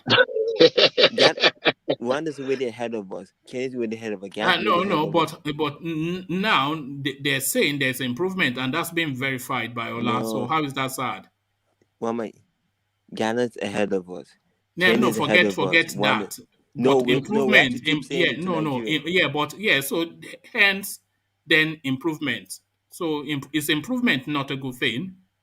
Yes, And improvement is not a Gaba, good it's thing. not a good If thing. it's something like this, when everyone is jumping, when everyone is taking 10 steps, we are taking half a step and celebrating No, it. no. Hold on. How is 2,500 megawatts to 13,000 megawatts? How is that little steps? Oh, How It's is that little not a steps because leap? we have the capacity to do more. One man. Gaba What Shehu are you lied. talking about? Gaba But Shehu Ola has just lied. verified it now. Ola has Wait, just verified it. Gaba Shehu lied. It was not 2005. When they got to power, it was 4,000. It was over 4,000 megawatts. But it's 13,000 now. 13,000. Okay, they generate. How much have they distributed? Yeah, but It's that's the next phase. It's That's the distribution that you have really to matters. generate. No, but that's the next phase, isn't it? You have to Yeah, generate first. If you don't have the distribution, what's the point of generation? Yeah, but that's the next phase. Oh, credit where It credit shouldn't is be. due. No, They should go pari passu. They should go Hold pari on. passu. The point, No, the they reason for should go pari generation. passu if you have the budget. If What you I'm have the saying, budget. the reason for generation is to distribute it.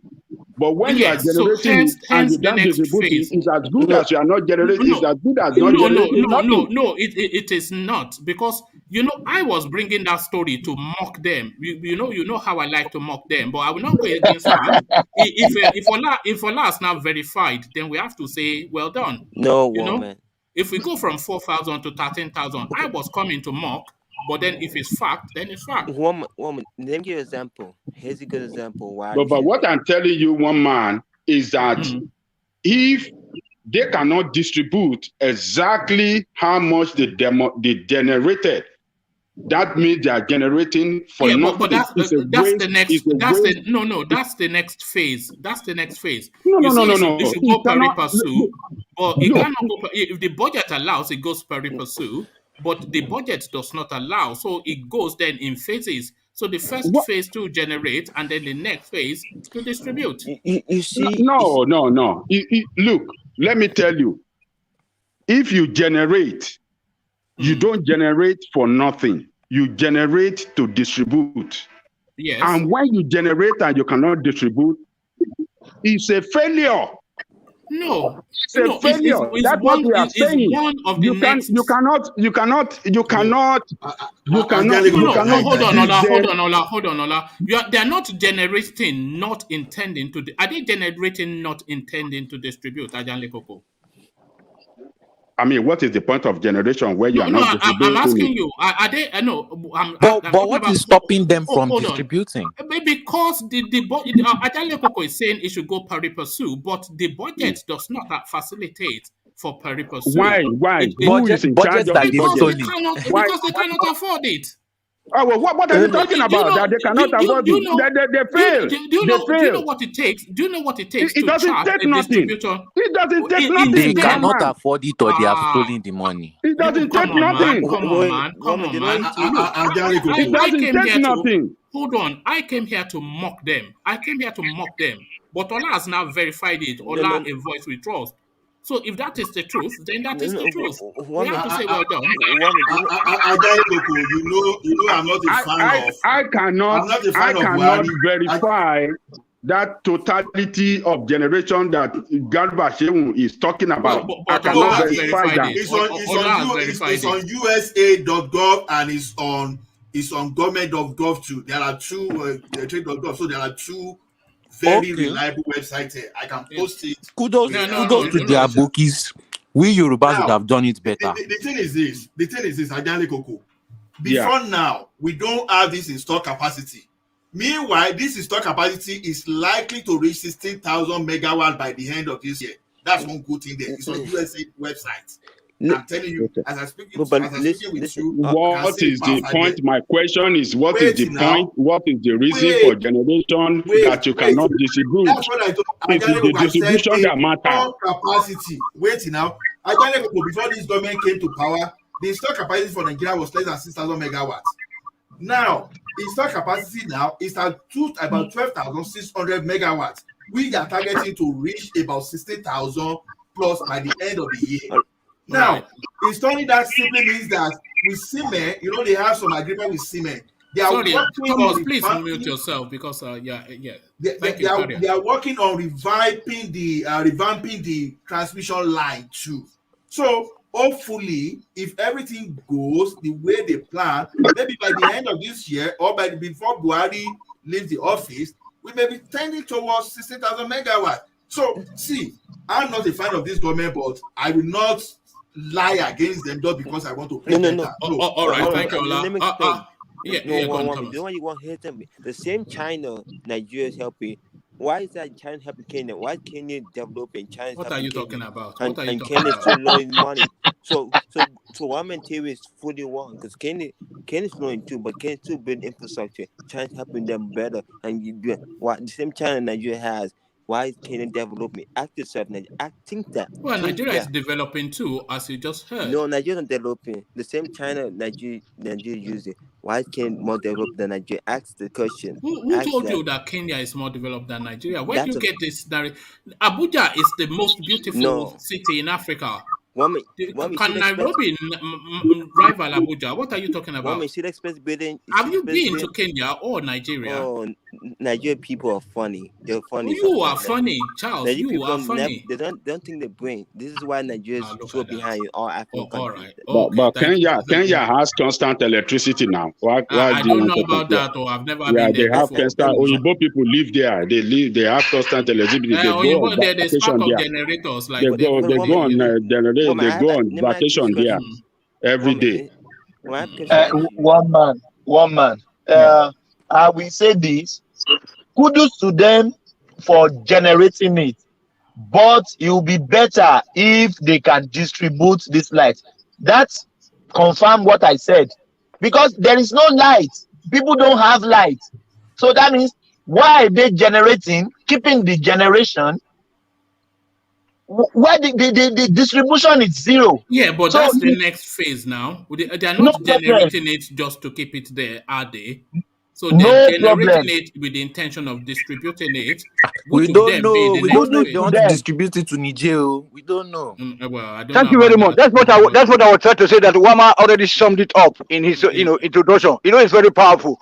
During his introduction, I can get all the whole. I will get everything wherever we are going to. But meanwhile, these things are being taken down to Niger Republic. Imagine this. How do you know that? We don't say, "Oh, come on, Anthony. You must stop this, you must."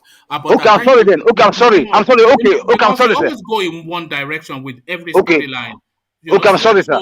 Let me say something then. Let me say different tune. Sing. Okay, different tune then. Okay, simply put, let me just stop Ola from being the spokesperson of the government. That if you distribute, whether you distribute or produce, produce, it doesn't concern the consumers that are paying for darkness.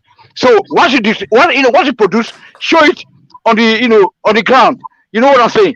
Because Jonathan, I don't like Jonathan for my life. Till tomorrow, I hate him because he was building all these centenary cities. But at that time, there was light at home. Every time I call home, they say there's light. Where is light? If I call the commander, they say there's light. If I call Port Harcourt, they say there's light. You know what I'm saying? You are right, though. Even my mother was talking about improved electricity under Jonathan. Yes. You know, Nigeria provides electricity. But for Allah to be coming here to be always support the government, I don't know whether I like from Kwara State. Ola doesn't know. Ola speaks to facts. Ola is a fact-based man. That is what Ola is. But judging by the program you showed this morning, I beg the thing just be like say, anytime from now, let us be looking for a solution. How we can get either the Republic or Southern Nigeria or whatever, because there's no way forward again. Everything has collapsed. Thank you, sir. All right. Thank you, Tony. So, and thank you, Thomas. So, Thomas, I move on from you now to Ola. And Ola, I want you to take on this storyline. I am tired working 7 hours a day. Can't wait to leave office. Aboki from Daura, aged 79 on paper, but then, of course, 89 in real life. So now the Malam, of course, not fit for purpose and admission from himself by himself. What say to you? He should resign. You see, some of us, like we have some kind of experience past in the banking sector when our bank was taken over we were tired. We didn't want to work for the new this thing. We resigned and we took our compensation and we left. Nobody forced us to wait. So if the man is really tired, if he can't cope, why holding on to power? Tomorrow morning, just resign, hand over to your deputy, and goodbye, farewell, go and enjoy your retirement. So what's he doing in the office? You see, this is one thing about African leaders. You say something, but you do otherwise. So, and as the guy is saying that, okay, I spend 7 hours daily, and yet he says insisting on reviving grazing route, and you will see all those kind of activities that can even turn the country upside down before the end of the year. We talk of the state police, he said no, but you talk of grazing route, he said yes, he wants to revive. So, if he's tired, he should please kindly resign and go. I will thank him for his service, even though he brought us backward. So, to me, I don't believe in that. So, if he's tired, let him go. I think all right, thank you. And to this space, this is a very curious one. Army setting stage for jailbreak in Ondo State. Akeredolu speaking. So what they have done is they've withdrawn for whatever reasons. The army guarding all the correctional facilities within Ondo State. The correctional facilities, of course, they are federally owned. So if the army is not guarding them, that then just leaves the wardens and just whatever their capacity is. Their capacity, of course, not sufficient not to be overrun very quickly by the inmates, to the point that as Akeredolu had to gather everything he had security-wise to go and shore up that those correctional centers. So what are you making then of just leaving the prison gates open by the federal government in Ondo State? Honestly, that entire meal, I can't even reconcile it. Because the question is this: I think the prison should belong to the civil authority, for example. Now we have the prison guard, we have the police. Why the military? That is what I cannot really, because I'm just trying to figure it out really, because I'm somehow confused. But then, yeah, for Akeredolu to have come out to say something, of course, as the chief security officer of the state, quote and unquote, on paper. Now, I think he must have got some kind of report internally that will make him behave that way. What I'm not curious about is there any type of interest in that prison that they want to liberate such interest? That is what I can't figure out there. Is it that maybe Akeredolu has arrested too many S-men, or what exactly are they trying to achieve by even leaving that place? Is it that the military they are just realizing that is not supposed to be their duty? To me, I can't really understand. Yeah, if the military is leaving the place, well, I think the military should not be the one to be guiding the prison. I think there should be prison guard, maybe used with the backup from the police. So maybe the military suddenly realize that they need to use the military for something. I don't know, but to me, is we should not take what Akeredolu is saying lightly, but the officials, the government officials involved there, that's where the concern is. So is it that we have military, we've militarized everything in the country to the point of the military that should be fighting Boko Haram, that should be fighting some S-men terrorists somewhere, for example, and now they want now guide the prison that you can even guide electronically and with some other means. I don't think we are that level yet. Well, can I say something? Yeah, yes, maybe you have better opinion. I think everything is militarized right now because, in all honesty, in terms of our security in Nigeria, there is no discipline. Most of these security personnel have no real discipline. Before you know it, they might start playing with the people in the prison, start smoking with them, start doing a lot of nonsense. As terrible as the military is, they are the only ones that really have enough discipline to control all these kind of things. You see policemen drinking up and down, laughing, playing, just trigger happy, getting drunk. These are the security personnel we have all over the country. Just what you're saying, Solly. I've seen an image, and I'm sure you have as well, of some rather rotund, pot-bellied police officer. Exactly. So drunk, he was on the floor, drunk, and then his AK-47 was resting on him as he slept on the street, drunk, with his rifle strapped to him. They have no shame. Their uniform is torn. Their uniform is dirty. They are so... I was an Air Force cadet. Number one thing, always be clean no matter what. My uniform always ironed. My clothes always washed. Always neat. Even if we roll on the dirt, the next day my clothes is clean, sparkling. Same thing when I used to pass command. Like that. But look at this. When I used to pass police college, just nonsense, dirty. It's the way they train them. It's just so terrible. They put all of them, give them food in bucket and tell them to rush for it. And, they treat them like animals. So how would you treat security personnel like animal and tell him to go and protect people? So the security personnel in the whole of Nigeria, but they are not functioning properly. Garbage in, garbage out. Army and treat the citizen like shit in Nigeria, doesn't they do? Repeat that, Charles. Doesn't the army and the treat Nigerian citizens like crap? Is that true? Okay, let me explain that. The Nigerian army, they are very hardened. What you may see, what may be normal to you, as just fun and play, to them is lack of indiscipline. These people are trained. When you join military, you are somehow brainwashed into full discipline. So as somebody that has been in military, seeing a normal civilian doing rubbish, while I'm risking my life to protect you, he may get pissed off. So this is the reason for their anger. They need anger management. But that anger, there was one story that I wanted to bring that I did not bring. I think this happened in the eastern space. This army personnel, he shot this young man, and what did the guy do? He said the guy blocked him.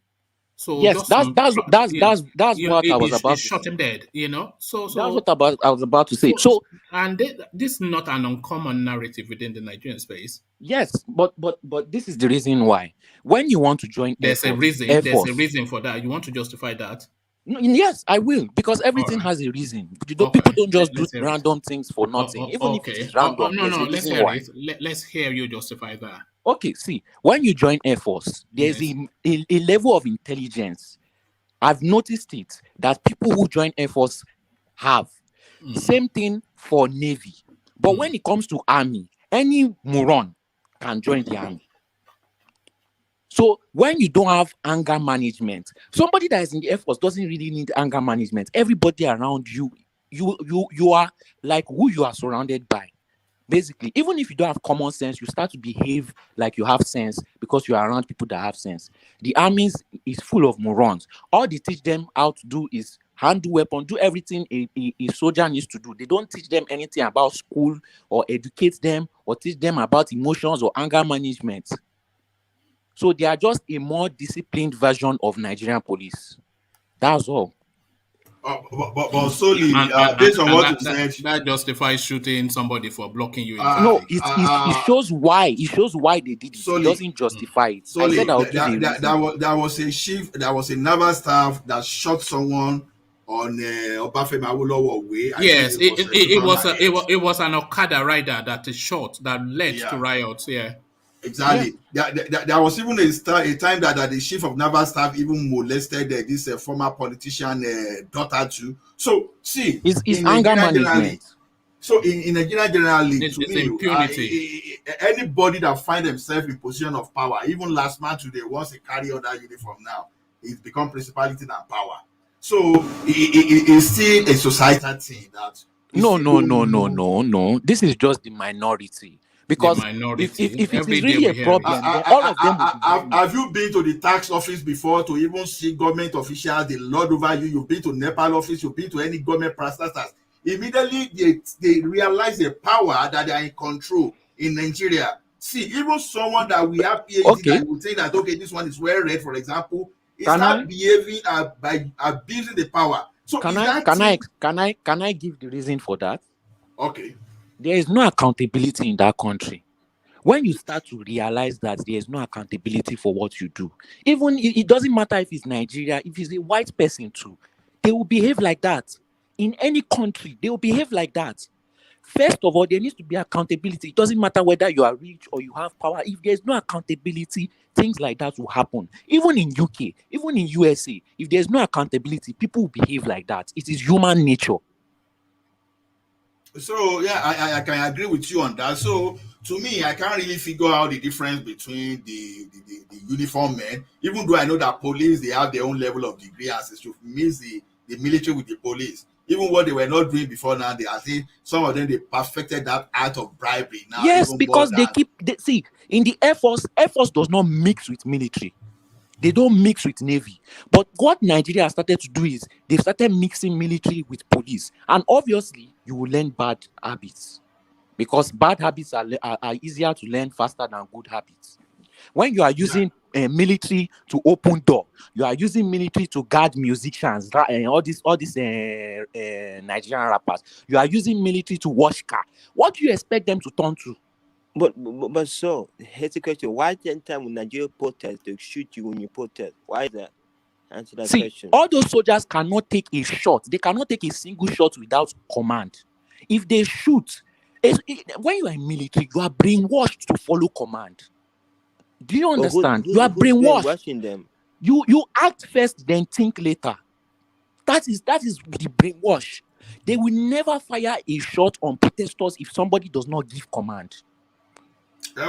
Anyway, I'm tempted to agree with you, Joe. When Nigerian military was still professional, I will tell you, because this day now that bullet can even miss from the armory, that you can even have some AK-47. Because no accountability spreads. It spreads like you know one funny thing. You know one funny thing about this thing is that these people now, they even buy bullets even from the armory now. You know that's the rumor we normally hear. Even police sells guns to thieves. Police sells guns to armed robbers. They sell bullets to armed robbers. The problem with Nigeria is this: once someone finds himself in position of power and the person is not well trained to handle that power position, you will see people abuse it in Nigeria. So back to Ondo State issue anyway. Like I'm aware that Akeredolu, good for him for shouting out. I think the reason he's shouting out is that in case anything happens, so that it will trigger people that okay, maybe there's something behind this thing. Because I learned that he has actually reinforced with men of the police, men of the civil defense corps, and some Amotekun. So that was why I'm saying that if he wants to double up, he can even introduce some electronic mayors, having some kind of gadget to even help them. Because if these people are getting some security votes from Abuja every month, so if they even use a portion of that, they can use that one to pay for the security around that place if they are suspending. What electronic gadgets are you talking about in Nigeria, and why will he spend his budget to secure a federal installation, a federal facility? Yeah, because it's supposed to be the chief security of the state. Yeah, but not for federal facilities. Why should he spend his budget on a federal facility? But they be the one equipping the police in the state. They be the one buying van. They be the one buying AK-47. They be the one buying bullets. They bulletproof vests for the police. So if they can do that too, they've been doing it. So if they've not refused it since, so they can always extend that. Because if that jailbreak now becomes some kind of security concern, then because since you can equip the police, you can do that, then you can as well extend the security issue. After all, you are protecting your people. If the federal government will not be responsible for now, if they don't want to be responsible, then at least trying to be a good person with a good heart and trying to secure that place if you can. So it's good that he shout out, at least for us to know what is happening. It's good that he has taken some steps to actually reinforce and secure the place, that he can go extra mile if he can. So that's just my suggestion. To me, in the military, in the first instance, is not supposed to be guiding. That place is supposed to be belong to the civil authority, so not the military. So I don't know how we got to that level. All right, thank you. All right, thank you, Ola. So let's go on to Ajanle Koko and put him this. Miyetti to Governor Ortom, you are wayward. So it's a long-running and a long-standing battle between Miyetti and this Governor Ortom. Absolutely categorically no respect for the man, and this just public castigation of an institution, a first citizen of a sovereign state by this satellite group of cattle breeders.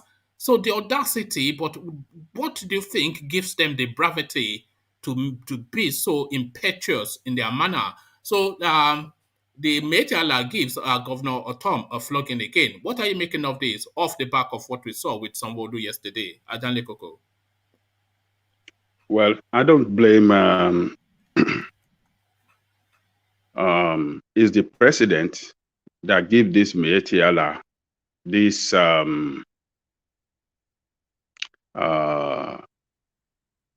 that give them so much power to talk nasty to the governor of Benue State as they like.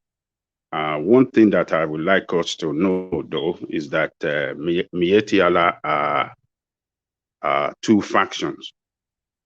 There's one that is originally recognized that are known. I think that's the Kato Hore, they call themselves or something like that. Yeah. The one that are known, the one that are known and well recognized by every government authority in Nigeria, federal and the state, and even some state government, or let me say majority of the state government, even engage with them, have meeting with them in order to ensure that their members does not intrude into the farmland of farmers and in order not to destroy their crops, you know. And those one are well disciplined, and they make sure that at any time that their members encroach on the farmland and destroy farm produce, they will pay compensation and stuff like that. So, but these other ones that are illegal one and that are so tribalistic one that issue some kind of statement that sounds so like a criminal or terrorist statement all the time. We don't know why the federal government have not gone over them, have not checked on them. They are the ones that kill people, go all over the place, particularly to Benue, to kill farmers in their farmland, and the government haven't done anything about it. So the reason behind it for government not taking action or coming out forcefully against this group, we don't know. And Governor Ortom have raised alarm about this group. He has issued that statement. He has met president. He has done everything to make sure that something is done against them. But President Buhari, for one reason or the other, that the reason that is well known to him, couldn't do anything. So we don't know. So I don't. It's just unfortunate that this administration. I have to say, this thing was put out by the main group, which is McBan. McBan is the main group of the cattle breeders, Miyetti Cattle Breeders Association of Nigeria, McBan. This is the group that goes to Aso Rock all the time. And what has led them to being making this sort of opprobrium towards Samuel Ortom was his audacity to call for the designation of a terror organization to that association. So this is what, like I said, a running battle between that governor especially and that group. So he has called for the designation, because if you can designate IPOB a terror organization, these people that are actually boastfully going around killing people all over the country, then they're certainly a terror group. So this is what has led to them just besmirching and ridiculing the governor in this manner. Well, but also to Governor Tom's idea that should they be designated as a terror group? Well, I mean, the issue is so complicated And but I would still like to maintain my ground that the president has not helped. Who is the guy? I think is the grand patron of them. He has not helped much enough to bring the two sides together and solve the problem among between two of them. But rather, the president is insisting tomorrow, and he still maintain his position that he still want to look for grazing routes for the cattle rearer. In spite of the fact that the governors have, the state. Is Miyetti the Cattle Breeders Association, is it a terror organization in your view? No, I will not totally regard them as terror group, because what they stand for is well clear to everybody in that country, and the state government across the government across the federation recognizes them, and they engage with them. So that tells me they are not a terrorist group. But like I said earlier, they have faction among them that act like terrorists, and that is where the government is supposed to come in and fish out those terrorist one or those that carried out terrorist activities among them and bring them to book. But the government have not done anything. But can I ask a question? Those people doing terrorist activities in their group, does the group accept these terrorist activities? No, the major group does not accept them. Even the major group have condemned them several times. The other group that carried out this terrorist group, the major group has condemned them, and I've even called on the government to go after them. But the government have not done anything. That is the problem. They have issued a statement several times that these people does not have affiliation with us. But the government of Nigeria, for one reason, for what is best known to the government of Nigeria, to this federal government led by President Buhari, hasn't done anything to that problem. So Governor Ortom, that is calling on the government to describe them as terrorist organization, cannot be blamed because the federal government have not acted. He has been to the government, to the president. He has taken so many letters that they've written to them that they are coming to attack their villages, which they did several times.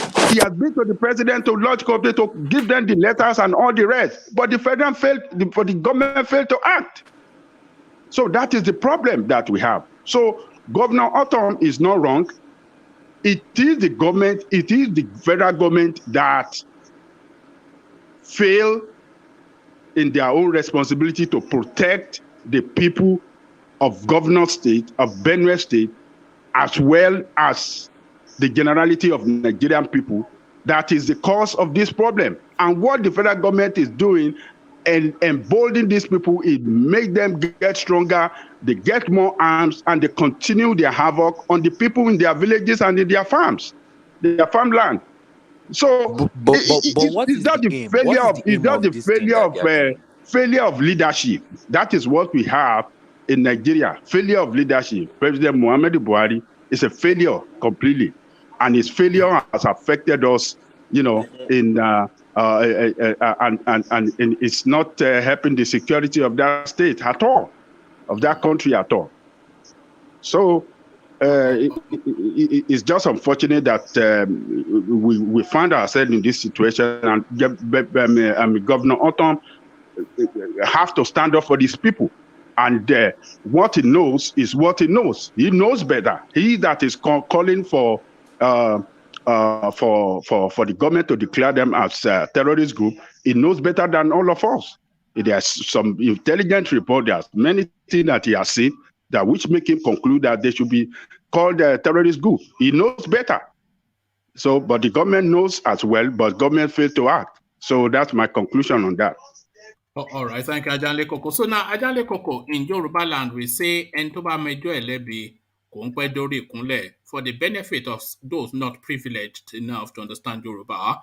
If you are guilty or you know your case to be that of guilt, then you are quick to your knees. So they take the knee in the eastern quarters, Ajanle Koko, as Ohanaeze adopts the Idobale position. So to the Idobale position in the east, Ohanaeze to Buhari show mercy to IPOB leader Kanu. So they are asking essentially for clemency. They've gone and found some legal Latin term. According to Biozo, the president,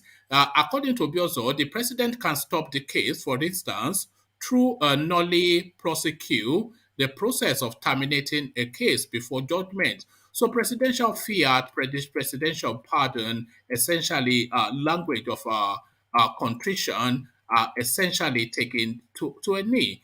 So now we saw a leading former aviation minister go to Aso Rock to take the knee. So now the totality of the entirety of the lead space within the East takes the knee. And they are saying it's essentially youthful exuberance that is driving the Kanu narrative, and they are begging Buhari to pull him by the ear and set him free. So what are you then making to this taking of the knee by the East, the Idobale position? Ajande Koko. Well, the leaders of Igbo's Elders Forum, and among them the most senior and the oldest politician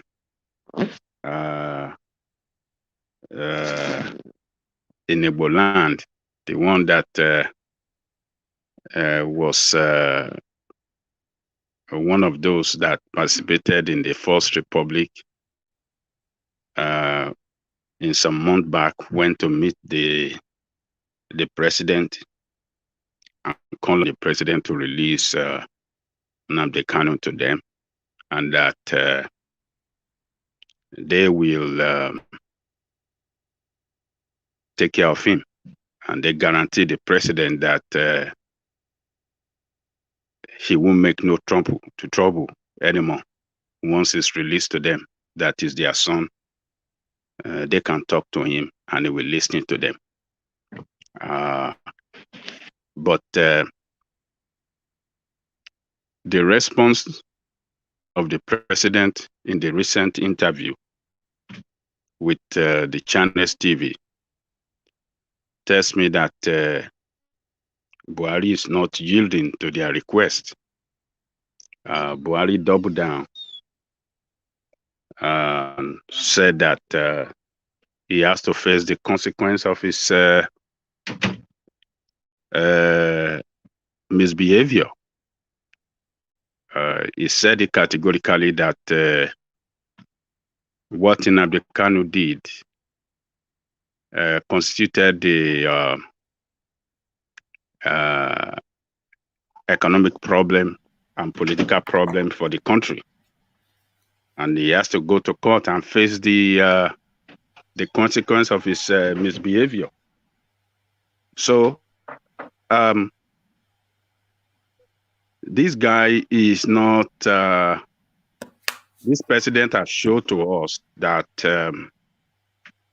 he doesn't want to go in the line of political solution to the problem. I mean, solving the problem, but rather he feels they have enough evidences to nail him at the law court.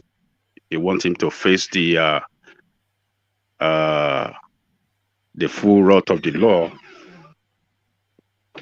at the law court. So, but the way I look at it is that even this matter is taking too long at the law court. Justice delay is justice denied. Nnamdi Kanu has been in detention now since he was rendition to Nigeria, violently rendition to Nigeria for the past 6 months, I guess. That's enough. That by itself is a punishment. So what do you see then? Are you essentially, what do you see to that thing that you just said, that he's been in detention for that long? What should happen? Yeah, the leader have called for political solution to this thing. So there are three options. They can either expedite his trial, which would then be forcing the legal process, or they can grant him clemency, which is then at the president's purview, or they can grant him bail, which is also at the discretion of the courts. So which of those options are you seeking to see? The first one is to grant him bail. Right. And that why would they grant him bail? Yeah, I think the Constitution given his antecedents, you know what happened the last time? Yeah, what happened the last time? The guy ran away because his life was at threat. They wanted to kill him. Military came to him. They wanted to kill him, and he felt unsafe in Nigeria and he ran away.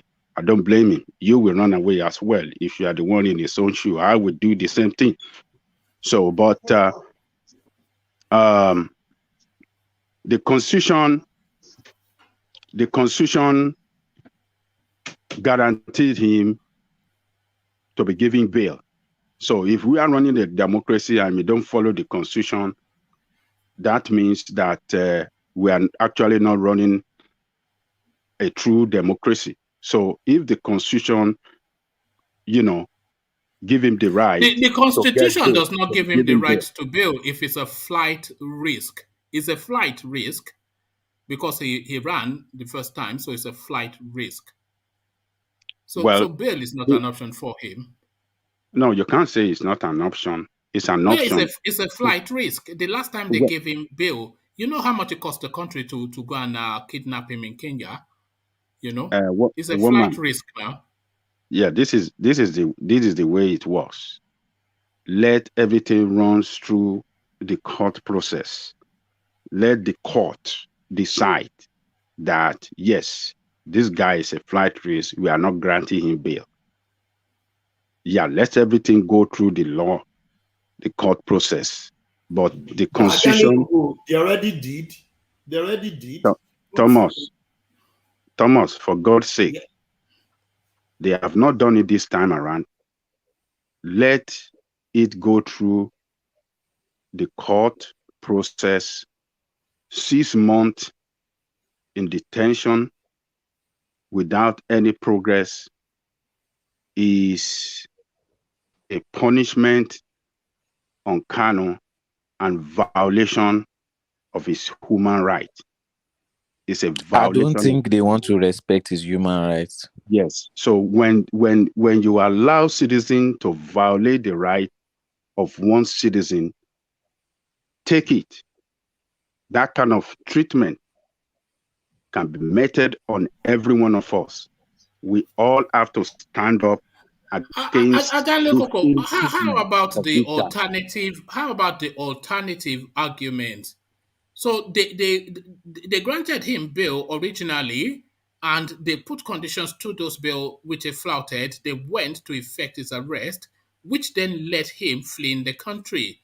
So they went at great expense to rendition him, people would say kidnap him, from Kenya back to Nigeria. So now it's a real reach to expect them to grant them bail again. That's not a reasonable expectation. But we're talking about processes. They renditioned him back to Nigeria.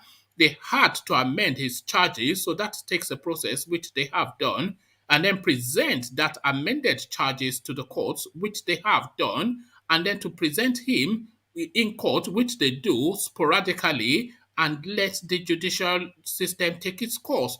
So everything is going. There's moves being made and progress being made in the case, but they cannot release him either to the discretion of anybody or to bail, because of course it's a flight risk.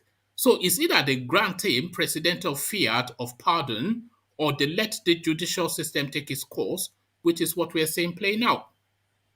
Okay. Two options here, one man.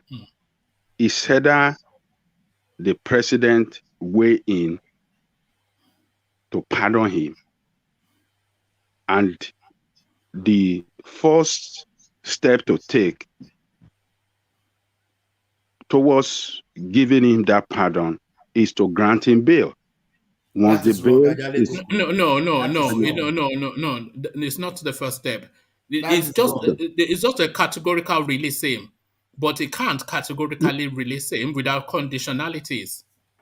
Yeah, look, let me tell you. Yes, first step would be to grant him bail. No, they don't have to grant him bail to pardon him. If he just pardons him, then they set him free. No, okay. What I'm trying to say here is that the government cannot say, take him out of detention and just go. They still have to go through some legal process because already a case has been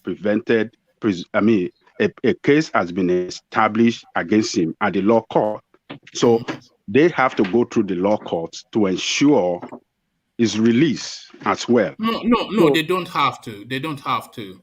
If it's been granted, if it's been granted a presidential pardon, that overrides. They used the technical term in that report, which is some Latin phraseology, but that essentially tells you that the president then can override the legal process to say that there's no case to present against this guy. So if he pronounces no case, then the case ends just dead on the spot. And they will dismiss it. They will dismiss the case. So the court just then goes through an administrative process of just striking it off or whatever.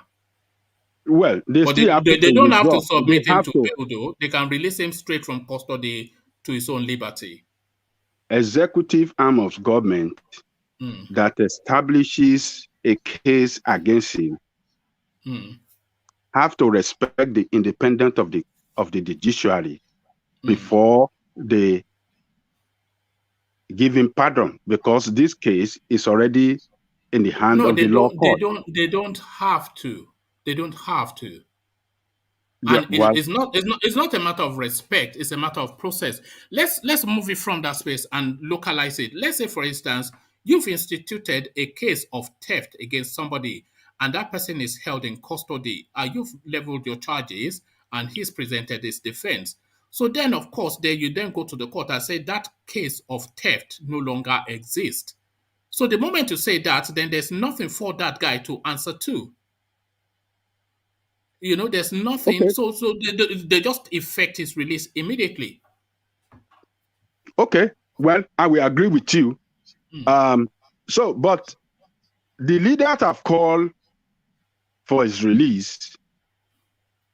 The president assured them that he will try his best to do something about it. But the recent interview tells me and make it clear to everybody that the president does not want to yield to the pressure of the leaders from the East. Do you think he should? I think he should. Why? Because you see, Nigeria is a country with so many nations in it. So Igbo nation is one of. Is it appeasement? Are you talking about appeasement? Igbo nation is one of them. Yoruba nation on one side. We have so many nations that constitute that country we call Nigeria. So when you see the leaders of a nation within that country calling on a particular president that this is what we want, that president, if he is wise, should listen to them. Because listening outside but what if it's not wise? What are you saying, Abiale Koko? Can there be a nation in a nation? Nigeria is one nation. No. Nigeria is a composition of several nations. But to what Adanle Koko is saying, we have to look at what is being leveled against Nnamdi Kanu. He has effected either by direct action, according to the authorities, or not me.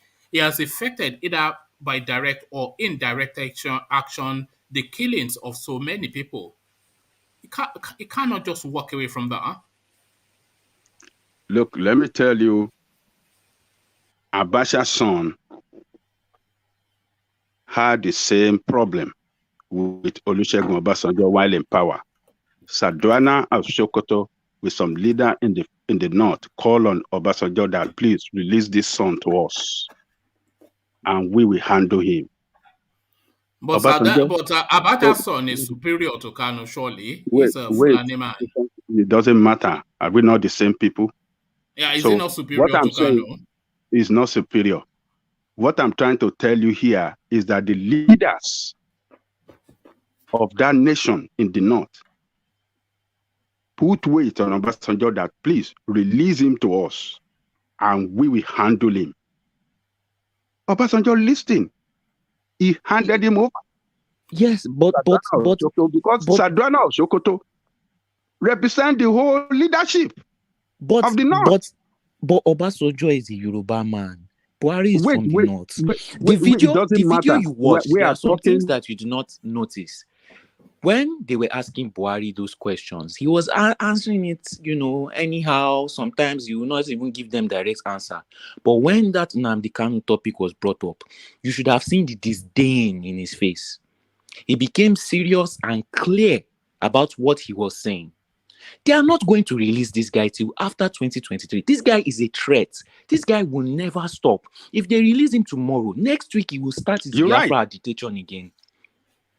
This guy will never allow Buhari to finish his term. If he steps out, he is a threat. Did you hear what the Northerners were saying? He wants to remove their leader. It is not about being wise.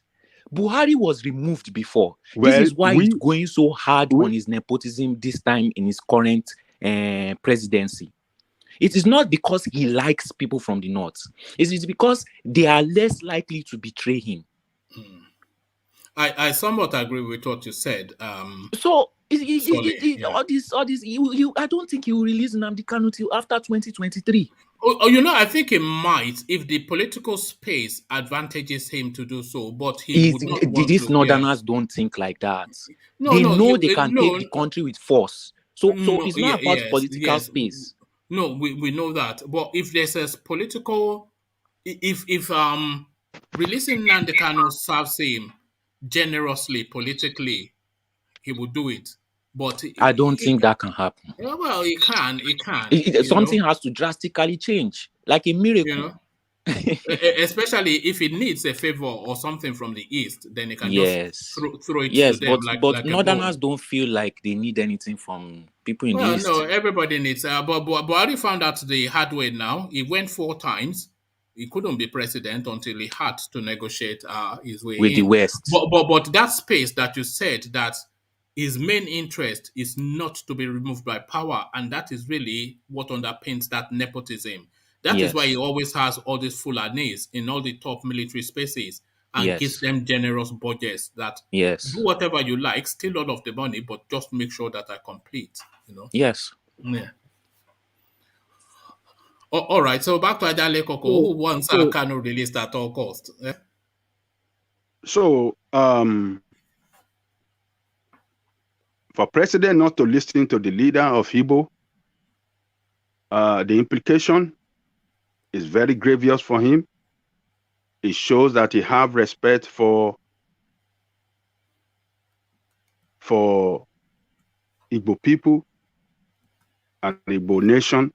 But the North don't want Kanu released. So who has more political weight in Nigeria? The North don't want him released. Yes. Another thing I remember that Buhari said in that interview was when they were asking him about the Igbo leaders, he said they are not, he said it in a way like they are not serious. They just want to come and talk and then they go once you settle them, which means that some of these leaders that are fighting. Yes, he said it. Which means that some of these leaders that are fighting for Nnamdi Kanu in the public are actually just going there for their pockets. It's the same Abiola narrative, isn't it? That they all went to Abuja shouting and came out smiling. So if they are not being serious, how will Buhari himself take them serious? This is the problem with the people in the East. They are not one. But they don't know that they are one. Very confused set of people. But that's be careful, because I already have a reputation. Don't enhance it with No, but it's facts. It's facts. When they come after, you know what they are doing now? They are coming to attack me on Instagram. This is what they are doing now. They are one, but they don't know they are one. One of the reasons why they failed in their Biafra agitation with Ojoku, look at this guy. Is because Ojoku did not take all the Igbos. He saw some Igbos as not being part of Biafra. So those ones allowed Nigerian army to be able to invade Biafra from the other side. So they are their own problem. They themselves, they are their own problem. Right. But that's solid that is talking or not me. But Ajale Koko, you disagree. But quickly move us from that space, Ajale Koko. So it would have been better for him to listen to the elders, even if as some of us are claiming now that they will say one thing in the face of Buhari and go and do something else behind. I mean, what we know publicly is that they are asking for his release, and that is their official statement, official position that we all know. And he should have wisely listened to them and release this guy to them, and let us see what is going to happen after that. But to look at him as too risky to be released, that is just that is not wise at all. It should be released unconditionally. Let him go home. Let his people talk to him. I bet you. If it's released unconditionally, then what would have been the purpose of the whole exercise if it's released unconditionally? Even that being released unconditionally, I don't think it can happen anywhere in the world. Yeah, no, but even if it was released unconditionally, what would have been the purpose of the whole exercise? Released unconditionally, what will have been the purpose of exercise? Yeah, they've gone to great expense to rendition him. They've presented him in court, and then they release him unconditionally. Then what would have been the whole purpose of everything? Because release unconditionally, of course, is no preconditions to the release. So he then goes as you were. Is essentially so they're putting him back as he was pre-rendition. So what have been the whole purpose of the whole expense and political negativity that came off the back of that, the international, what would have been the whole purpose if they release him unconditionally? Yeah, what I know, the purpose of releasing him unconditionally is to guarantee peace in the Eastern Zone. Is to look for peace. Yeah, but that doesn't guarantee it now, because what Nnamdi Kanu was promoting prior to being renditioned was anything but peace. That is the area where the government they need to negotiate with the leaders of the East that are calling for his release. So then it would not be unconditional. Well, like you said, that it will be unconditional, but that is where the government have to. That is the area they have to agree. But the leaders of the East don't even control the East. Yes, Nnamdi Kanu proved that. Peace. When there is peace, look, on how many fronts would this government be fighting war? You're fighting war against Boko Haram, against ISWAP, against banditry, against what again? This Yoruba nation. Fulani herdsmen. Yoruba. How many war can you fight at the same time and win? No government can succeed on anything when there is no peace. But that's not how they view it. They view it that as long as it's not reaching them, they are doing their job. That's how an average politician thinks. It's just an administration that have no sense of purpose, no sense of direction, and no it is reaching them, by the way. And it's reaching them hardly. They have no sense of vision. Remember that chief of staff under Jonathan or something bad there that was gunned down on his way to his farm just a couple of years ago. Remember that something that was gunned down in Imo State. What's his name? Gulag. You know? Yes. And every time you hear some chairman of some local authority, some mother of a senator of a House of Rep, some cousin of the XYZ and the ABC. So it's reaching everybody. So there's no escaping it. So on how many war front can they fight? Do they even have the capacity to even win all this fight? They don't have it. So what could you do to bring peace? It's to negotiate with people. It's by negotiation. So negotiation with the leaders. Wait, that's what I'm saying. That by money and power have blinded them. And that is what is going to kill them.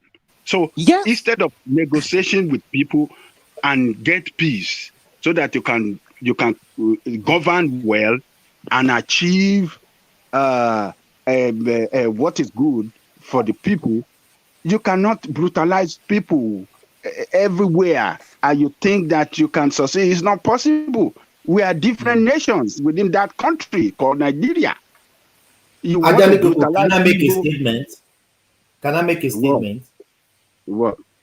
Yes. Buhari said political solution is possible. Did you listen to interview? He said, but on the ground of if Nnamdi gonna stop his agitation, he said it. So do you think he said that? Where did you hear your own? No, he didn't say that. What are you talking about? He didn't say that. He said where it. Did you listen? He didn't say that. All he said was that all the rascality that he played that affected the country economically and politically, that he has to go to court and face questioning at the law court. That's what he said. He didn't say that did you listen to the interview? Sorry, I listened to the interview and I didn't hear that. He said it. I didn't hear that. He said it's possible. Solely sọ fún ẹ̀sìn pé òun náà gbọ́ kí ló dé ìwọlì kan ló ṣe máa jẹ́ pé ìwọlì kan ló gbọ́rù nǹkan bẹ́ẹ̀. Ajale Koko is there. Should I send the link to you? Send it online. Let me send it here. Okay, but let's say he said it. Talking about that. Ajale Koko, you started producing a machinery in your own farm. Have you started producing machinery in your own farm and equipment?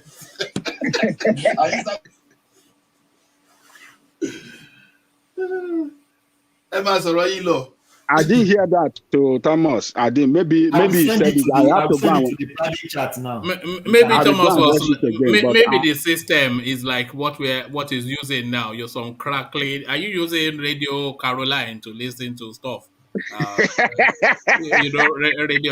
Radio caller. London calling over. Is that what you are using to Thomas? Thomas Alaiba. I will send it on the page. Everybody should know. Right. There's no problem. I have the evidence of what I've said. Continue, Ajale Koko. All right. Okay, I think it would have been wise, for him to listen to them and just let that guy go so that we can get peace. If peace return to the East is part of Nigeria, That means east. I mean, peace is gradually returning to the country. If you are listening to Governor Ortom to and pursue those criminal Miyetti Allah, peace will have returned to that side of the country, as well as in the other part of the north. This man doesn't listen, and the killing continue all over the country. It's sad we have somebody like this as our president and commander-in-chief. All right. Thank you. So, Ajalekoko, let me move you on, but I'm not sure. Yeah, go on. Yeah, what do you expect of a man who, during the time of Lam Adeshina in Oyo State, and there was this herdsman farmers crisis. When they went to fight for his people, Abi. They went to fight for his people. So, I mean, that tells you the kind of person we have as a leader in that country. You know, heading that #1 position in Nigeria. He's a very tribalistic man who is blinded by his tribe, who doesn't see anything wrong that his tribe can do as wrong. Who will go to any length to protect them, you know. God will never forgive Tinubu for foisting this guy on Nigeria. And he knew. I have to disagree with you. He knew the sort of person that he was. He knew, but he was so hungry for power. Yeah, hungry for power. He will not get that power now, but he would have taken us through what we are going through now. Yeah. And will have been said to be the best president that never ruled Nigeria. you know, that's just the one thing. He has been completely demythified now. There's no mystery to him anymore. He's exactly as we always suspected he was and was. Who is that? Actually Buhari. See, the thing about Buhari is that you people still tend to forget this military brainwashing thing I keep saying. Buhari is a military man. Yes. This is why you don't vote in military people. You say 1,000 people die, 2,000 people die, he won't care because military people are desensitized to death. This is what they view on a daily basis. Yeah, but so that's not just that is not just that. It's the parochialism, it's the ethnic bigotry, it's the religious inclination. Yes, but what do you expect from an 89-year-old man? It's the lack of coherence, it's the lack of intellect. It's just the lack of empathy, the lack of understanding, the lack of a forward. It's just a failure of categorically everything, and almost even a deliberate attempt to negatively reverse the country. Wanted to give grazing routes in Yoruba land to his clansmen from all over wherever they are, building railway from into his own home country in Nigeria, just all of these things, the total Fulanization of it's just the whole weight of it. But sir, it's nothing to do with military. It's the coloration of the man. Expect from an 89-year-old man. If I go to Germany and talk to an 80-year-old man, he will talk to me in the same kind of manner that Buhari is talking. If I go to Ireland and I talk to an 80 or 90-year-old woman, most likely have this kind of traits. They would, because if you speak to them, they say, during the war, if you go to all of these European countries and you speak to all of these people, they are still fighting the Second World War in their head. You know, and Buhari is still fighting Biafra war in his head. Yes, he's still fighting Biafra war in his head. That's why I said in that interview, look at his face again. The moment they mentioned Igbo, they started talking about Igbo matter. His face became serious, and you could see the disdain, the contempt in his face, because he's still fighting that war in his mind. You see, so we gotta get this straight. Nigeria get this straight. They've been planning for not have a plan. They have been planning for the FATOYINBO. They have been planning to do this, and Nigeria have new wake up. They don't have a plan to do this to the south. They plan for FATOYINBO. They're planning this. And now we're chickens to them. That's how I keep saying it. This is no. See. There is another thing. Another thing is that, and let's go to religion.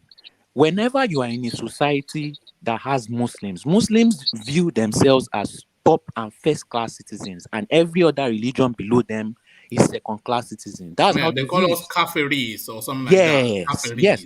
So obviously, Basolis, hold on there. Dirty people. The same thing, Christians,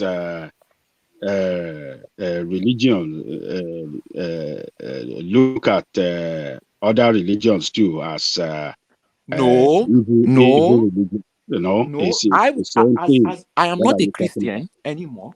It's But the same thing. when I It's the was a same thing. Christian, when I was a Same Christian, thing. we were taught in love. The only thing, and No, everybody is the equal. The Christian only teaches thing, that whoever does not believe in Christ will go to hellfire. So what are you yes, talking about? that's the So only it's the thing. same That's the thing. only thing. Well, let me see. Let me Uh-huh. answer again. Even though the Bible tells you that, or the Christians tells you that, but did they go on fighting some kind of jihadi war, like they fight? Yes. They make you Christians submit. went on war. They call it Hold the on. Crusades. They call They it call the it the Crusade. crusade. Well, hold on. We're talking about modern times. In modern times. No, modern No, times, it's Abi. not What about. about It's all the not people about. that Don't died? say modern times. What do Don't you say mean modern times? Hold on Don't now. Hold on. We know there's fanaticism in every religion. Yes. But in recent years, And by the way, look, that hold on. Okay, now see. hold on, Who is Solly. that? Let Hold me on, explain Solly. to you Can you why. hold Let me on, explain Solly? to you why Hold on, Islam is still Solly. so barbaric. Hold Can I on, explain? Solly. Can you hold Okay. on? You see that modern times that you said rational mind, that's a bit of a misnomer. You see, these people, they've already completed their task. So this is why the crusades are not happening anymore. They've cascaded through the entirety of the world virtually and changed it to their template. The whole of West African sub-region is to the template of their religion. The whole of the Asian, most of its subcontinent, is to the template of their religion. So they've already succeeded in what they're trying to do. So what you're finding now is the Arabian faith now trying to reclaim, or rather, make an incursion into that template that's already been created by the Crusaders, but equally just brutish both Hold on. religions. Yeah. But wait. Can Let me I make say this. this? Can I say this? The reason why Islam and Christianity is so different is that Christianity has gone through a lot of revision. You have so many versions, they've changed it to flow with modernity. Islam has not changed one bit. The barbarism that was there No, be thousands of years careful. ago No, is no, still the no, same. no, be careful. But We don't want to offend you anyone. see, Okay, yes. Yeah. So I don't believe democracy. Dubai is a Muslim country. Why Dubai good? Even that's a Muslim country. Why Dubai do well? I think Nigeria should be divided. I think the North should be part of Nigeria. They shouldn't, in my opinion, they shouldn't. The reason I keep saying that, I think the South Nigeria should be like Sudan, for example. North Sudan, South Nigeria should be North Sudan, South. It should be like that. Do you know what is happening in South Sudan now? It is imploding as we Yeah, No, they it's are still fighting combusting. each other. Yeah. It's still possible. It's still important to know that North shouldn't be part of Nigeria. I think the North should be their own country. I keep saying this to the South, but they don't listen. Number. What do you mean North should not be part of Nigeria? You know Nigeria is an artificial entity. Because the way I'm saying, because There wasn't a pre-existing Nigeria before it was no. created. So what do you mean No, North the be way part I'm of saying, because the way Nigeria? the North people act is scaring me. It's scaring me as a sound. It's very scary. How do they act that scares you? Do I know that still? I have a Do they guy scare you more than the unknown gunmen who are known as No, IPOB? I'm gonna tell you a story. I'm gonna tell you this story. Listen, look at that. There's a guy in Nigeria. I called him yesterday. He said he got shot. A bullet came to his car. He was driving from the south to the north. That show you one thing. Why? That never happened in the south. What about the what do you mean? What about the unknown gunmen? That's not compared to people getting killed every day in the north. Yeah. What about in Igbo land? Any South Nigeria should never go to the north. If I would No. Okay. What about the unknown gunmen in the southeast? Woman, are you seeing the north kill people? 1,000 people die every day in the north. That wasn't the question. What about the unknown gunmen in the southeast? That's nothing. 1,000 people die It's every day in the north. nothing. People being So raped in the north. so there's dead and dead, Abby. It's a different kind of dying. Is it dead and dead? What are you talking dead and dead? You see, one man. You see, you don't really helping yourself. You're not helping yourself. Now you're not helping them. The comedy you said it's making them sound like you're angry. Don't say that, woman, please.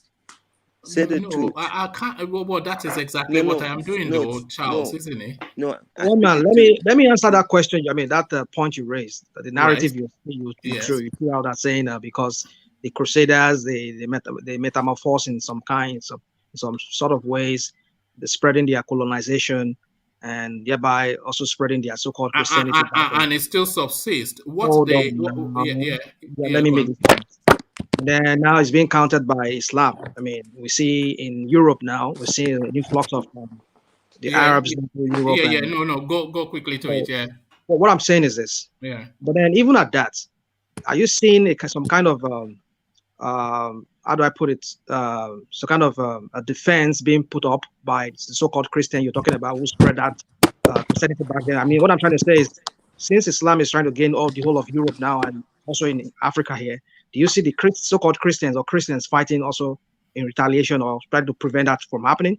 I mean, taking up arms against that, resisting it. No, you look, you cannot claim they are aware that there's almost the brewing up of another essential religious conflict in the world. That's just, I think all the signals are there.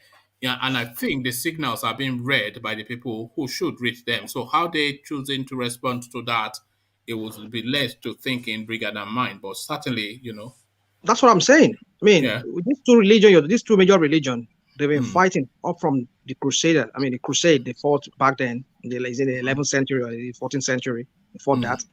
I mean, but until this very day, the other one is still fighting that so-called their own jihad. That's how they call it in their own language. So they still fight it up to this very day. You must submit. That's what they call. That's the meaning of Islam. You must submit. You must change. You must become anywhere they find themselves, any space they want to dominate in space. They want everybody to live by their own tenets.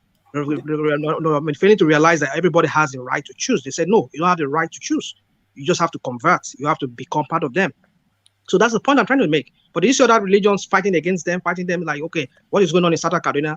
You see the so-called Christian, they're also fighting against them, saying but no. Their religion, they don't care. Their religion does not tell them to care. Their religion tells them to control. I don't think you can say that. Just be mindful how you say. No, but this is what I saw in the Quran. Even I have read the Quran. Hold on. You've not read anything because you've come here to tell us.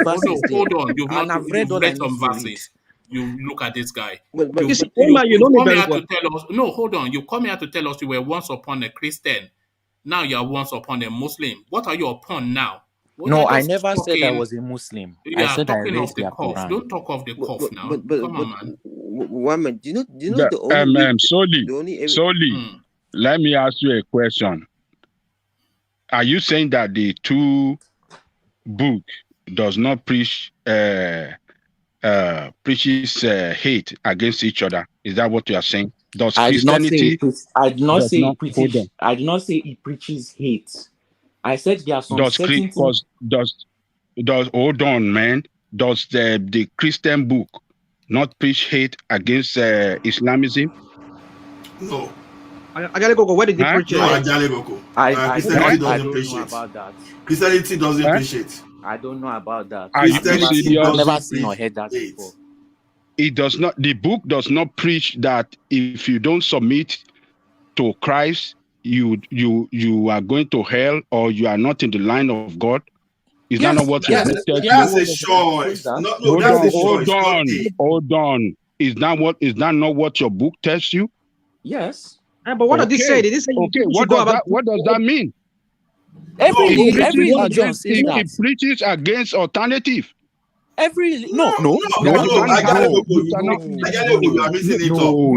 it does not. It gives you freedom of choice. He said only one line. It gives you freedom of choice. It doesn't give you freedom of choice. Because you are it doesn't give you freedom of choice. If you're not Christian, how will you mean it doesn't give me freedom of choice? It doesn't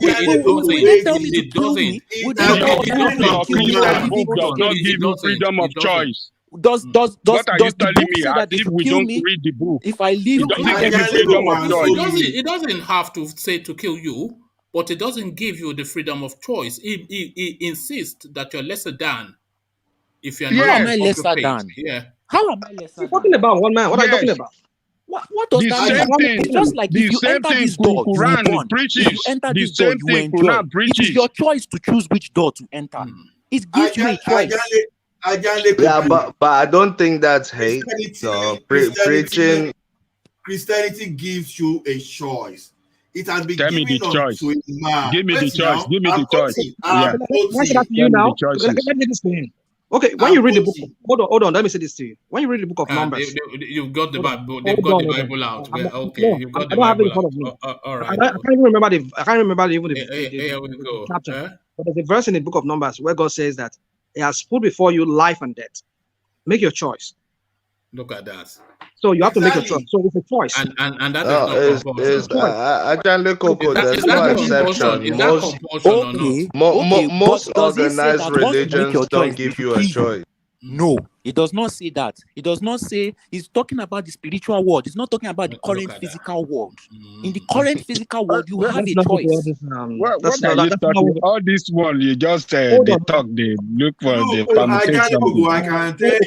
I can tell you how Bible is not forcing you. It said again when they ask you the greatest commandment. You know what the Bible said? It said, "Love your God with the whole of your heart, then love your neighbor as thyself." Your neighbor doesn't mean whether you're a Christian or you are a pagan or what. Whosoever your neighbor is, yes, love your neighbor as you will love yourself. So see, it doesn't force. Christianity doesn't force you. It is a matter of choice. So it's totally different from. I don't know about Islamic. Don't let me just talk about it. So that's what Christianity says. So whatever Islamic says, what we are failing to realize is this: you can't fight God's war for Him. He will fight His own war. But the thing about Islam is that they believe that they are the instrument by which God will fight that war, and they must submit. They will come and they will bring it under sword or whatever. You must submit to the will and of you Allah. are not allowed to question the religion. So you're not allowed to question it. What are you talking? Does Christianity give room for questioning as well? Yes, it does. What are you talking about? You know me very well. I'm not for any religion. What do you mean? What do you mean? You used to be a preacher man. You used to be a preacher man. Hold on. Are you not a preacher man? Look at this guy. Hold on. Did you not tell us you were a preacher man? Let us use real life example. Have you seen any Christian being killed for living Christianity? Have you seen any Christian being ousted by their family for living Christianity? No, never. Hold on, man. When the Bible is telling you to believe and have faith, what is it talking about? It's a choice. Does that call for questioning? No, it doesn't call for It doesn't call for questioning. It's just about belief. Hold on, gentlemen. Thomas has requested that I play you this for vindication because he wants to be vindicated in a position that he has taken. So Thomas requests that we watch this. Hopefully I don't get kicked off. Of Southeast elders who visited you here in the villa, that you would consider their request for the release of Nnamdi Kanu, the leader of the proscribed indigenous people of Biafra, IPOB. Do you have any update on that? There is one institution that I wouldn't dare interfere with, that is judiciary. Kanu's case is with the judiciary. But what I wonder is when Kanu was safely in Europe, abusing this administration and mentioning too many things, I never thought really he want to voluntarily come and defend himself on the accusation he has. So we are giving him an opportunity to defend himself in our system, not to be abusing us from Europe, as if he was not a Nigerian. Let him come here with us and then criticize us here, and then Nigerians know that I don't interfere with the judiciary. Let him be listened to. So but those who are saying that he should be released, no, we cannot release him. No possibility of a political solution? No, there is a possibility of political solution. If people behave themselves, all well and good. But you can't go to a foreign country and keep on sending incorrect economic and security problem against your country and thinking that you never have to account for what you have been doing. Let him account for what he has been doing. That's it. All right, Thomas, I don't know how that vindicate. Hold on, I don't know how that vindicates you because nowhere did he say people were coming to collect and be settled or whatever it is. So I don't know why you made me play that. But back to Adan Lekoko who had the floor. But Thomas, don't you have what he said? He what said did he say? political. He said political solution. Political solution is what Thomas is fighting for. Political solution. That's what I'm saying. He said no. Yeah, no, yes. That is what he said. That's not the first time he said that, but he said they were coming to collect, that they are not serious, that they just come and then they get settled. No, I didn't say that. You said it now. No, I said he said they come, they are not, and I even said it's like Abiola's case when you said that. I thought that was what it wasn't Thomas. It wasn't Thomas. It wasn't me. Buhari said one man. He said political solution is possible if he will behave himself. That is what I said. No, Thomas, don't want to disagree, Thomas. Stop that. Don't want to disagree. That's what I said. Why is somebody who came to the you just made me play that for nothing. No, but you can't force people to be in Nigeria. You can't force people to be in Nigeria. You can't force people to be in country they want to be. I think you're 100%. I disagree. Who is being forced to be in Nigeria? Nobody's being forced. What Thomas said, just show me something. Tom said, but had they put for what? He's the guy who kill people being shot and killed by him. What are you saying? What you are saying it doesn't make sense to me. No, when was this? When was this interview? I know you want Nigeria, but this was just a couple of days ago. You can't. You say you were too busy drinking to know what you say. You can't support You can't support a country that kills people. No, I'm not support that. Never. Well, like the United States. Like the United States, you mean? Like the United States. Hold on, like the United States. Which country kills people more than the United States? This is why the Easterns are mad. This is what Thomas is why they're mad. They're forcing us to be in this country. They're forcing us to be. Who's forcing you? Who's forcing anybody? No, Nobody's Thomas, forcing anybody. Just answer all my questions. Thomas, come. Which is what? Nobody's forcing. Political for what? Why is the one who came to the East and saw killing people?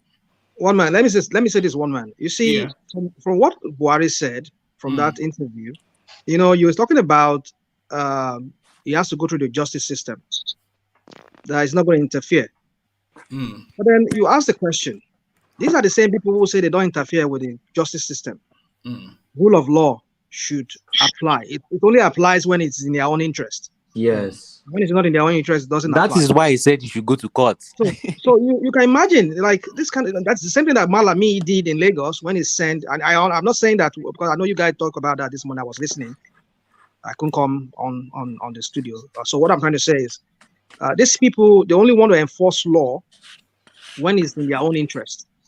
But when it's in the interest of other people, no, they will trample on it. So look at what Malami did in Lagos. I'm not saying what he did was wrong, in the sense that sending that, well, kind of is wrong. It's neither here or there. That's what I would say. There's a Supreme Court judgment that that land should be given up, and Lagos State is dragging their feet, like we last discussed some time back about that somewhere in Yaba, where they did not respect the rule, or they did not respect the court ruling that they should maintain status quo. So we know both of them, they are all guilty of this not respecting court rulings. But then they want to enforce it when it's politically expedient for them. But then but that's just politics, though, isn't it? That's just politics. No, but it's politics. That is Nigerian politics. That is not politics. That's just politics. Really, I think Lagos State was even wrong, to be honest. When they are wrong. I don't think they're not wrong. Wait now. When Supreme Court made a judgment and the Chief Justice of Lagos now made a law to acquire that place on behalf of Lagos State government, what was the Lagos State government doing? They were moving against the president in the country. How can Supreme Court rule and Lagos State Chief Justice will now make his own rules to acquire what the Supreme Court has analyzed? So that one, Malami, as bad as Malami may be, I want to excuse him a bit. Maybe he has some kind of underpinning interest, but when you look at it on the surface, he was doing the right thing. Yeah. Lagos State government should have negotiated with those people, the original owner of that land. You share some people from Shangisha and you just took that thing, you were supposed to use it for public facility and you sold it to some people in the society. That's barbaric. You see, but all right, I know something in Nigeria. Well, I didn't know also equally guilty. Is the Buhari and all right, that was a different narrative. When you say they threaten you, I know something about Nigerian government. When you say that they tend to threaten you, that's to do in Nigeria. That's to do when you say the truth, they threaten you by force. And that's what Nigeria is going backwards. We can't stop threatening people when they want to say the truth. All right, it's the truth, Charles. It's the truth. You want to give people the right to choose. All right, Charles, I must move on, but thank you. Let me go on then to let Ajale Koko round off your thoughts. Then I'll go on to Black League. So Ajale Koko, if you still remember, I was going to take you to the FATOYINBO narrative. I'm not sure if that interests you or you have been following it. Have you been following this COZA guy who is now Papa Linko? He and Johnson Suleiman, they call him the community penis in his church. This is what they call their senior pastor, the community penis. What are you making of that? I'm not sure I'm really following that. I didn't imagine you would. That's not your line. You're only after kicking Buhari in the head. I'm not sure I'm really following that. That's a dangerous terrain anyway. It's a dangerous one. How so? Why is it dangerous? You see one thing. Why it's dangerous is this: when you are accused, because this man you are talking about is a star, right? Even it's a fraudster. It's a fraudster. It's a star. I don't know whether it's fraud, whether it's genuine star, or whatever. I think it's a star. It's a cultist now from university. They rusticated him for cultism. Okay, it's a brutish guy. But that's not the issue. The issue is this. That's the history, though, isn't it? I don't know. No, well, it's public. It's publicly, out there. But you want, whenever someone wants to accuse someone of what can even terminate the life of that person, we have to be very careful. It's not what someone can throw on social media. If you have your fact, you have your DC, find some kind of human rights lawyer. Approach that instead of fighting. Come on. To me, you say some funny things sometimes. Okay. How does that follow through? Let's take it to the original sin, not the original sin, but the one that broke this guy into the public space to tell us exactly who he is, the Busola Dakolo or whatever something. When she said rather that he forcefully foisted himself on her. So how do you prove that? That was 20 years ago. So how do you prove that? Is it not by the antecedent and the believability of the two parties? Because there's no evidence in play. Yeah, truly, there's no evidence in play. I agree. Right. But how do we, at the same time, to believe the person that is even accusing to? Because that's the issue. That's why I'm saying it's dangerous. So that's what I'm saying. It's down. No, it's not dangerous. It's down to antecedents 1 and believability 2. So antecedents 1 and believability 2. So the antecedents: who is this guy and what is his past? A cultist rusticated from uni. So that already gives you a base. And then who is this woman that is alleging? She's a noted musician, respectfully married. A pearl in society. So she has come out into space to make this allegation. What does she stand to gain by making the allegation? She stands very little to gain and a lot to lose. So that then puts you in a position to make a judgment on who to believe. There is no smoke without fire. That's why I said personally, I think it's a dangerous terrain for me even to comment. All right, bro, there you are. If all this is true, this kind of man cannot stop, and he will be surely caught. They call him community penis in church. This is a man that is not stopping anything now. Community penis.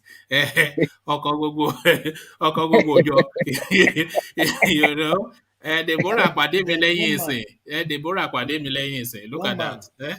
One man. Yes. Yeah, and you know, funniest thing, in a court of law, sometimes, if there is no evidence, the judge will rule on what he believes on. It happens. Somebody that can prove his case, and the party he can believe in both of them. It happens. So I don't know. It's just let's just move on. No, judgment is only fact based. You use facts. It's not truth. You may not be saying the truth, but if you have facts and your facts are coherent, then I'm not sure that judgment is always fact based, because there are circumstantial considerations in some judgments when the facts don't readily avail.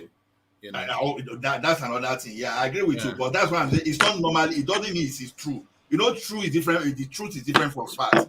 You can have some fact, and that fact can even lead someone to lies. Some fact can lead someone to the truth. So they will just add what they have in front of them and they just pronounce their judgment. So in many cases, even some criminals will even go scot-free if you have a very good lawyer. So, yes. Yes, you know, they always say it's better to let a criminal go free than to jail an innocent man, because that's a greater crime, you know. But thank you, Ola. So let's go then from Ola to Black League, who hopefully is still with us. One minute. Yeah, before you get to Black League. Who is that? God, who's crashing? I don't know, man. Please stay on mute if you're not. It's Solly. It's a zero here. It's a zero that's crashing stuff in the morning time. Well, yes. Some few minutes ago, we were arguing on the two foreign religion. Please, everybody, we don't need to hate each other on the basis of religion. The two religions. Religion we are talking about, Christianity and Islam, are foreign religion. They are not our religion. They were brought to us to colonize us mentally and physically, and they are not meant to empower us spiritually. So let us keep that in mind. They are not meant to empower us spiritually, but to mentally colonize us and physically colonize us.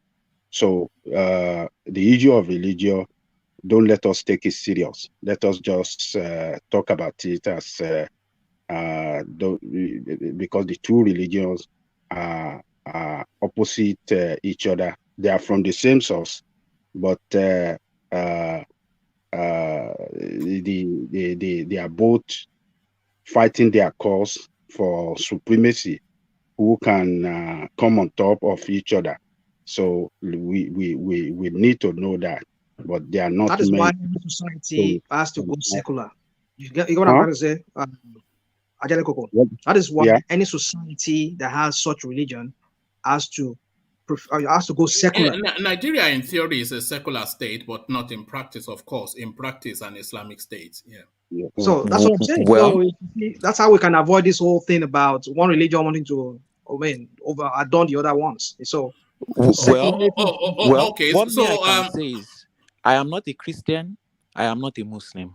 I'm not any of these religions. But one religion has been taught to always encroach on the others. I'm not saying this from an emotional standpoint of view. I'm just stating facts. Yeah, not who are you? Yeah, no, that's your subject. That's your. Solely stating facts. No. It's not stating fact, but it's not stating fact. But it is written. It is written in the. No, you cannot categorically speak to a space that you don't have but these are facts known all over. These are facts not known to me. So certainly I'm not part of the all over.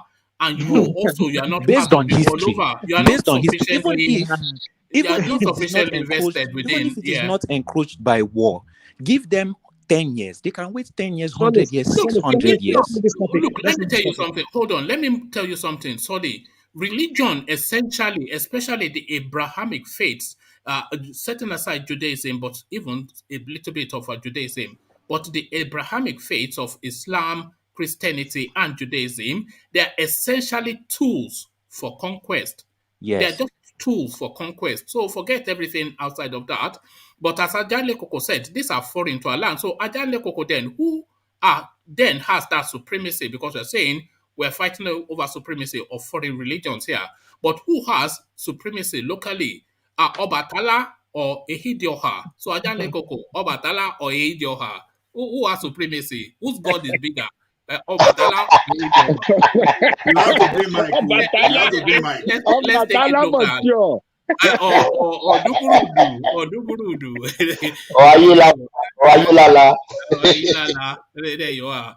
So there it is. So thank you, Ajale Koko. Let's move swiftly on then to Black League, who hopefully is still with us. Are you still there, Black League? Yeah, I'm here. Oh, thank you, Black League. So to your Black League then, and to your chap in let me actually take you to Aso Rock. Power generation now 13,000 megawatts. It was 2,500 under Jonathan Gabashe who's speaking to the space. So I came in mocking tones, but Ola has verified this. So what are you then making then of this landmark achievement of the Aboki from Daura's administration? Well, I'm not clear on that statement by Garbashew. Is it that 13,000 megawatts are generated or 13,000 megawatts are being transmitted? No, they're generating it first. Hold on, Ola. They are generating it to that capacity, but the distribution then, the next heavy lifted. But they are generating to that capacity. Well, I remember when former Lagos governor was the Minister of Power. Fashola, yes. Yeah, he kept emphasizing on that the problem is the transmission of power, the generation. So I'm hoping this current administration, before they leave power, they'll be able to transmit 13,000, because 13,000 is a major feat. It is. In our history, we've never gotten to 13,000. So, I think we peaked 5,000 under Jonathan. So yes. Now it's just like a 200 or 300% increment. So that has to be acknowledged. Yeah, if that is done, I think the administration would be seen in a good light, because our major problem is power. Once you have power, Nigeria will begin to industrialize naturally, and our natural talents will come out. And I mean, power is a basic necessity, especially in the 21st century. So once we get that, I don't think the government would have to be involved in much anymore. There would just be maybe a regulatory body. Nigerians will begin to, build their own economy by themselves, organically. So I just hope that's the case and it will follow through. The thing with government and politics, things can change within 24 hours. All right, brilliant. What usually happens is some administration does the heavy lifting and the next administration gets the credit. We saw that with Jonathan Buhari, so that he might not necessarily be able to perfect the distribution, and the next administration then comes in and perfects that and takes the credit. So we see that often, and that might well be what plays out now. So, but what is playing out in this space, Black League, Ohanaeze to Buhari show mercy to IPOB leader Kanu. So this is a space now. I don't know if you watched Game of Thrones, but to take the knee, of course, is subjugation and surrender. So the tonality of surrender now from the eastern quarters. Please, sir, please. So what are you making of that? Well, I don't think that's coming from IPOB. That's just coming from the elders, I would say, in the southeast. But yes, there's been that call to release Nnamdi Kanu, and in the president's recent interview, he said it clearly that a political solution can be reached if Kanu behaves himself. I think that's how he put it. He says if people behave themselves, of course he's referring to Kanu.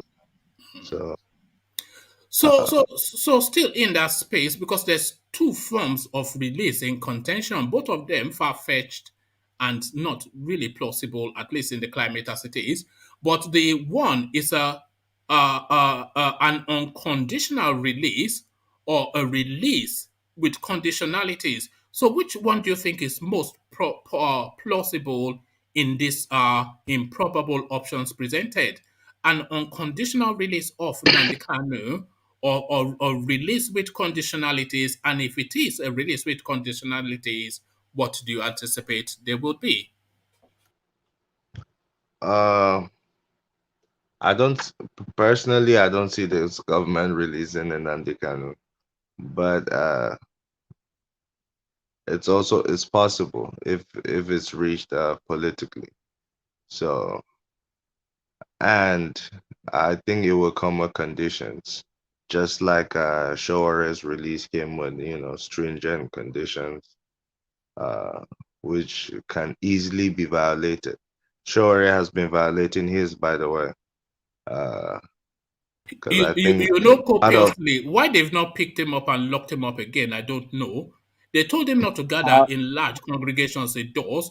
They told him not to hold press briefings. He does. He was just at the Super Eagles camp the other time, preening and peacocking as he always does. Why they still let that guy walk the streets is just really is at the good grace. One man. No, he's flouting conditions now. You know, ever since Black ever since how does it violate his violated his terms of bail, or what do you call it? I mean, one man just narrated some of the ways he has been violating his bail conditions. I mean, he has been granting interviews. I mean, the only one he has kept is he has stayed within Abuja. That's the only one I know that he has kept for sure. He has not traveled outside of the capital. But as for most of them, he has been violating it. And I think the government is not trying to rearrest him right now because if you notice, I think his popularity has gone down ever since his release from the DSS cell. So I think the government thinks if they rearrest him right now, his popularity may go up, and Blacklick is not relevant anymore. They'll have to quell more protest and all that. So right now, everyone is focusing on elections, and they're just trying to show a look. Blacklick, let me hold you to that thought space that you're in, that you just opened up, that your popularity somewhat diminished, which I agree, and I think we all. But that is because essentially it's been humbled by the system and he has been demythified. So would you not say that same applies equally to Nnamdi Kanu? He has essentially been demythified. He doesn't loom large as the colossal figure in the East as he once did, because everybody knows that he's changed to a desk in the DSS Central cell block H. So they've demythified him to say that our reach can get to you wherever you are. So there's really no point holding on to him anymore, which still, if they release him now and he goes on shouting Biafra, Biafra, everybody will just turn their nose and say, look at this silly guy. No, I disagree 100%. That just released you. So has he been demythified just by the renditioning of him, Blacklick? Yes, because it took everybody by surprise. I think we all underestimated Nigerian police or the DSS, their reach internationally. How they were able to get him. Some call it kidnap, some call it rendition, however way you call it. He was brought back to Nigeria, and in a Fendi outfit. Well, wearing Fendi. Freedom fighter in Fendi. Have you ever seen such a thing? Freedom fighter in Fendi. But personally, if I were the government, I would release him. Yes, he doesn't serve any purpose. Yeah. He doesn't serve any purpose being locked up. I think he should be released I think him being locked up is making him even more popular. Yes. So You know, Black League, if they release him now, today as we speak, and this guy goes back to Radio Biafra chanting Friafra, Brihafa, Fulani, Fulani, Jamjawid, nobody will listen anymore. It's just a mockery now. It doesn't have the potency anymore. No, I disagree. It's been demythified. Do you know why I disagree? You guys getting what? You guys don't understand. Nigeria is making Igbo one bad for more than ever. 100%. I disagree 100%. Do you know why? Because it's showing the world Nigeria is showing the world Nigeria illegal arrest you and kidnap you for your right, for your will. It shows the whole world. And this is why America is watching Nigeria now. America is watching Nigeria because of Kanu.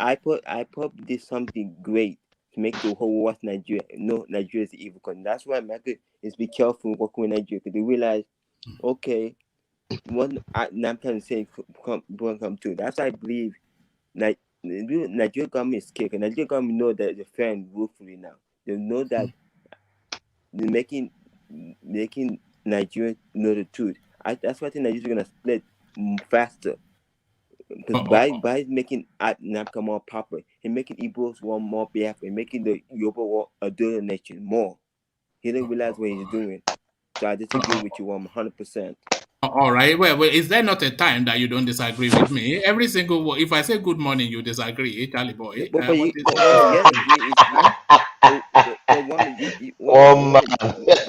gotta agree that Bradley Western American actually make Yoruba want own nation, Igbo want own nation. You gotta agree with that point. You gotta agree with that. You're making those two tribes want the nation more. You gotta agree with that. Do you agree with that, woman? Yes, I disagree with you because you always disagree with me, so I have to disagree with you, don't I? If you say you agree with me, then I'll say I agree with you, Charles. Do you agree with me, Charles? Because this will make me angry about Nigerians. That you think in the moment how could someone be kidnapped for the will? Who in the modern society? They don't do that in America. So in the modern society, who does that? Only Africa to do that rubbish when they kidnap you for your will. This they do that in America too. They do that in America too, and then they send you to Guantanamo Bay. Have you not heard of that? And you wonder why Tom called you guys a cheater? You wonder that? Now that's the answer to your question why he called you that. All right. Well, there it is. Thank you, Charlie boy. So let's go back to Black League and take him to a different sport. We're taking you now to the northern spaces, and we're taking you to a business enterprise, which essentially should be just a staid and satiated conservative space. But Miyetti Allah, of course, are rebel rousers. Governor Ortom now says enough is enough, that the designation should be a terror group. And they respond, Miyetti Allah to Governor Ortom, you are too wayward. So this is now the slapping down of the governor yet again by this bunch of cattle people, Black League. Yes, the back and forth has been going on for a while, and the organizers, and then there's the Cattle Breeders Association. So I don't know which is which, but I know that they've been involved in some terrorist activities, especially in Benue State, that Governor Ortom has been talking about in the media for a while now. So he claims they want to take over his state and, in extension, all of southern Nigeria. And they claim that Nigeria is one, and they have freedom of movement and this, that, and the other. But I think it's up to the government, the federal government, because the police and everything is all centralized. So the fact that the back and forth is still going on, I think, as Governor Ortom has said, the federal government has taken sides. But the insolence, though, of just some satellite cattle rearer organization calling the governor of a state wayward. I mean, just the audaciousness of that. Yes, I mean, in Nigeria, you become powerful when one of your own is president. So, used to be satellite Have you had organization. a long have you had a long day? You sound dead.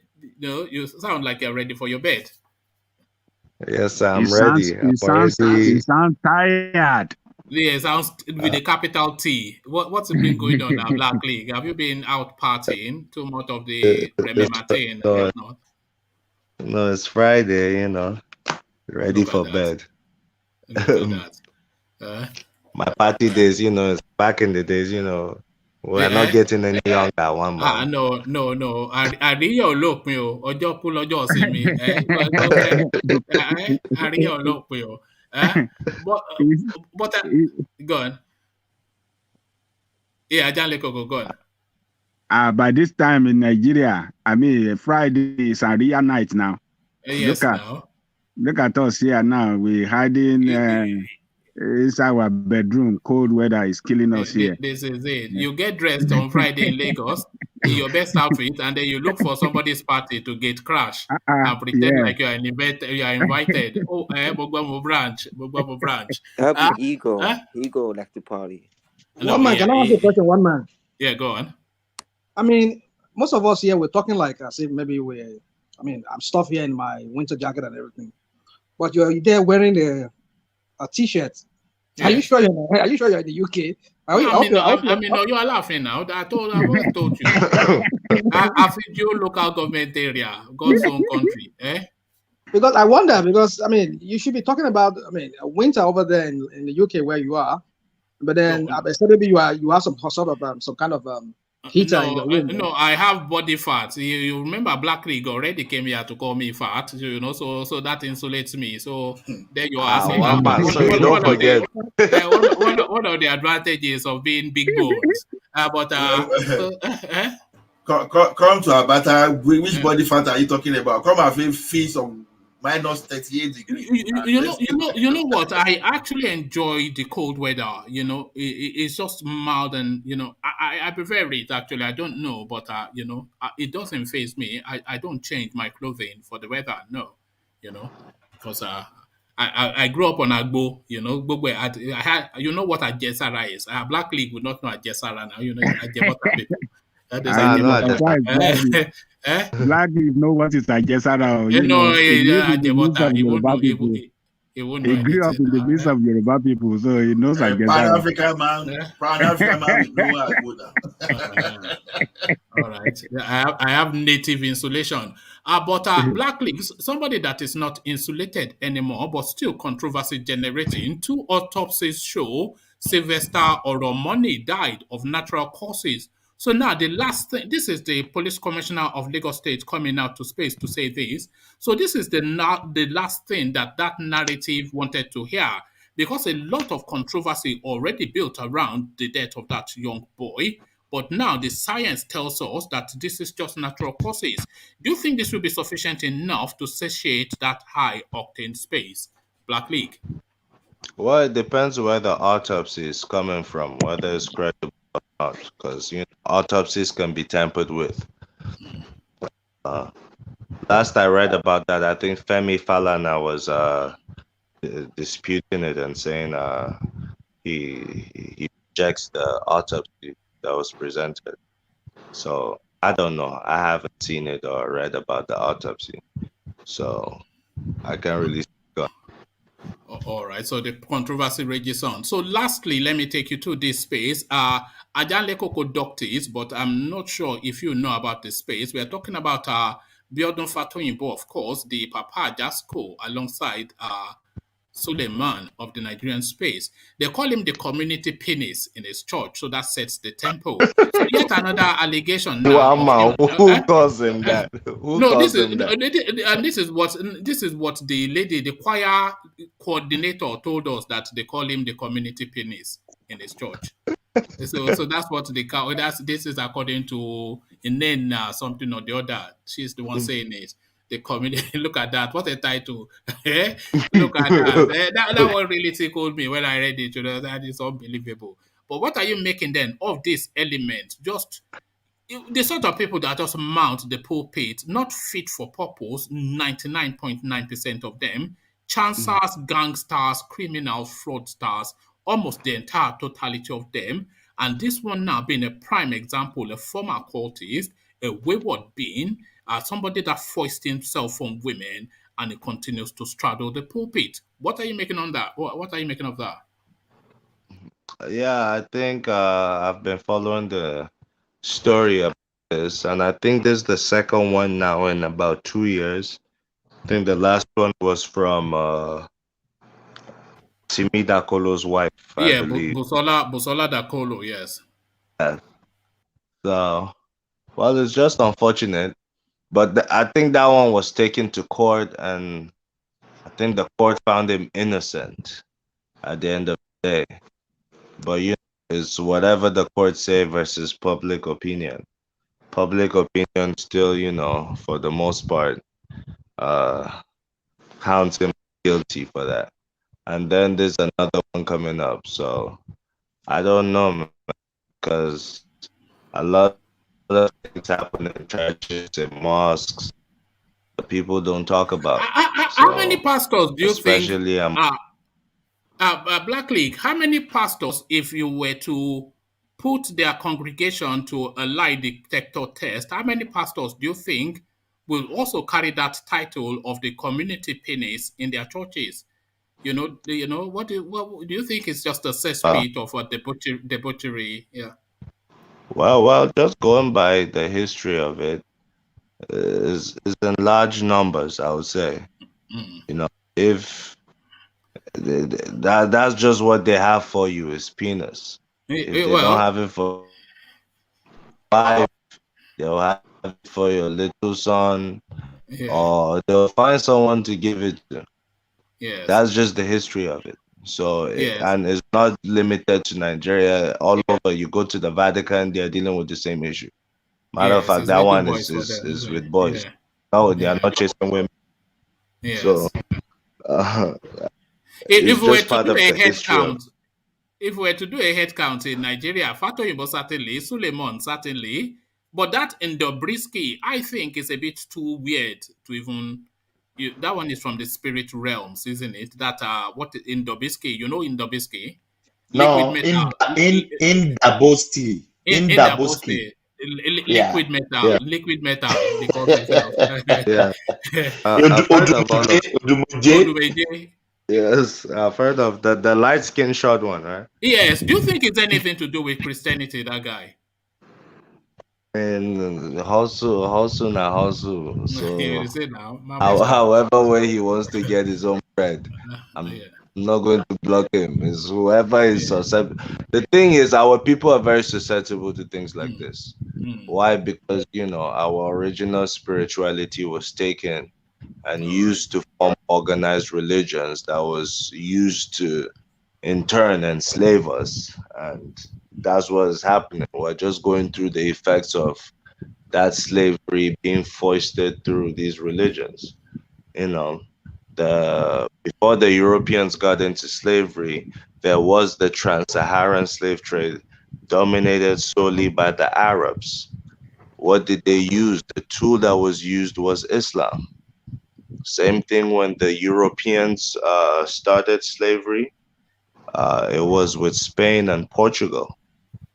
And the sanction was given by the Pope at that time, the sitting Pope in the Vatican, who said that he authorized them to put into subjugation all the infidels in their domain. And at that time, the second highest population in both Portugal and Spain was Black people. So he indirectly was telling them, you can enslave Black people. And that's when it started over there. So you can see both religions have been used without discriminating solely against Africans. And they didn't choose what type of Africans. They didn't say, okay, if you're Yoruba, you're exempted, or if you're Hausa, you be part of it. No. Everybody with dark complexion was made a slave through the trans-Saharan slave trade by the Arabs, of which they're using Islam for that. and then Christianity for the transatlantic slave trade by the Europeans. And we've been under that. We're still going through the effects of that mentally. That's why we're still clinging to it. If not, every group of people should not throw away the religion. Religion is very important. When you go to actual doctrine of the religion, the soul of it was found in Africa and taken away. But the spirituality of it was stripped away. Why? Because you cannot monetize spirituality. You cannot use it for your personal gains, such as slavery. That's why it had to be taken away. And then the organized religion part of it was taken, because that can easily be used for whoever's purpose at whatever time. But religion is key, and I think we should keep the religions, but we should make it for our own emancipation. That's the difference. They used it for their own emancipation, and going forward, now used it to enslave other people for their benefit. We should do the same without adding the negative part. Use it for our own emancipation. That's those of us that are religious, but all African. All right. Thank you, Black League. And finally, just to the question that I put to Ajanle Koko, I put it to you as well. Since you've opened up then in that space of spirituality, who has then supremacy? Ogun Lakaye Ashimole or Ehidioha from the east. So who has supremacy? The might of Ogun, the god of thunder, or Ehidioha from the east? One man. I don't think I can. I don't. Batala, or you know. I don't think I can be a judge between gods. So I'll have to skip that one. Look at that. You see, a politician in our midst. Yeah. Yes, but earlier I was hearing people, castigating Islam and all that. I don't think that, I don't think that's right, because Islam at its core is a very, I personally believe is a really good religion if you really understand Islam. If you're against Islam, you may as well be against Christianity, because they're very similar, similar to Judaism also. So they all belong to the same family, like brothers and sisters in one house. So you cannot claim to hate one and like the other, and despise one and like the other one. It doesn't work like that. I give you that. Islam actually, although is the last of the Abrahamic religions. Its start was in East Asia, but it was heavily influenced by Africa, because at that time they had to run to Africa, especially Ethiopia, to gain military coverage, because they were being attacked in East Asia. And then Ethiopia was a Christian state. Ethiopia was so liberal that they accommodated other religions, including Islam, and protected it militarily. But with all these religions, it's just used for domination, especially to dominate the Africans. That's essentially the goal of Christianity, and that's essentially the goal of Islam as is being practiced today. And just to interrupt you, Black League, I'm going from like back memory, so I might not be categorical on this, but when they were saying that the first birthing of the Islamic faith, which was round about that Ethiopian cusp, that the praying, it first, it has to face towards Mecca, but the first facing of that religion was towards Jerusalem. It was literally that they repointed it towards Mecca. So that's just some lazy knowledge that I have at the back of my head. I'm not quite sure if you are familiar with that space. I am not familiar with that part of history. No. But all I know is both Jerusalem and Mecca are both in the same area. Yeah. Yeah, or both literally close to. You can group it as the same land. It's all East Asia, wrongly called Middle East today. All right. Thank you, Black League. So you docked the question of a Hidioha versus Obatala. You know that Obatala doesn't like treachery. So sleep with only one eye tonight. Sleep with only one eye tonight. Don't keep quiet. Don't set me up. Don't set me up You like reject Obatala in public. Obatala. Hey. We say Omani Omogo Pelefo. It's not vegetable. It is voodoo. All right. I'm covered with the blood of Jesus. Look at that. Amen, His Holy Spirit comes from a bottle of Cavassier. This is this is how he pours his libation. But thank you, Black League. What would you believe in? I'm curious. God turned water to wine. I was born a Jehovah's Witness, but now I go to Redeem. I'm an usher and a Sunday school teacher. I'm a Sunday school teacher in my church, believe it or not, but I am. So One man, you're in Redeem. So why do you let us say all the things we say about the vice president here? Well, no, the vice president is a yam head, isn't it? Really? One man, are you sure? One man, you need to be expelled. You need to be expelled from that church. You're not representing one man. You have to lose your usher position. Now, when did he become a Redeemed member church? Are you sure? I was born, just in terms of religion and its practice, especially in diaspora. This is just my own, and people may disagree. But really, there are several reasons that people go to church, especially in diaspora. You know what diaspora is when you live sort of outside your natural environment. So the reasons why people go is to congregate with similar type persons. So it's more for just familiar faces and just to have a community around you. So like when we first moved to where we live, we're essentially maybe one of two Black people that live here. So there was nothing around us, so we had to go and invest ourselves within a church just to have, faces and voices and cultures that were akin to ours, just for that. So there's that element, and then there's just forming relationships to expand your scope, and then there's religion, So there's a lot of a mix into going to a church. So that's just my understanding of it. The religion, of course, so that's just how I found it myself. That's how I found. Before I got married, I only used to go to church once a year. I go to church for the crossover service, and I feel that covers me for the whole year. So if I break 1 year in church, I feel that covers the whole year. And then I do my fellowship in pubs and clubs, but not anymore. I have now been delivered from the bottle and into the. So you are a redeemer. So you are a redeemer. You are a redeemer. Well, yeah, that's where I fellowship. So you never was a Jehovah's Witness then, no? That's what you said. No. I said I was born a Jehovah's Witness. So did you ever attended any?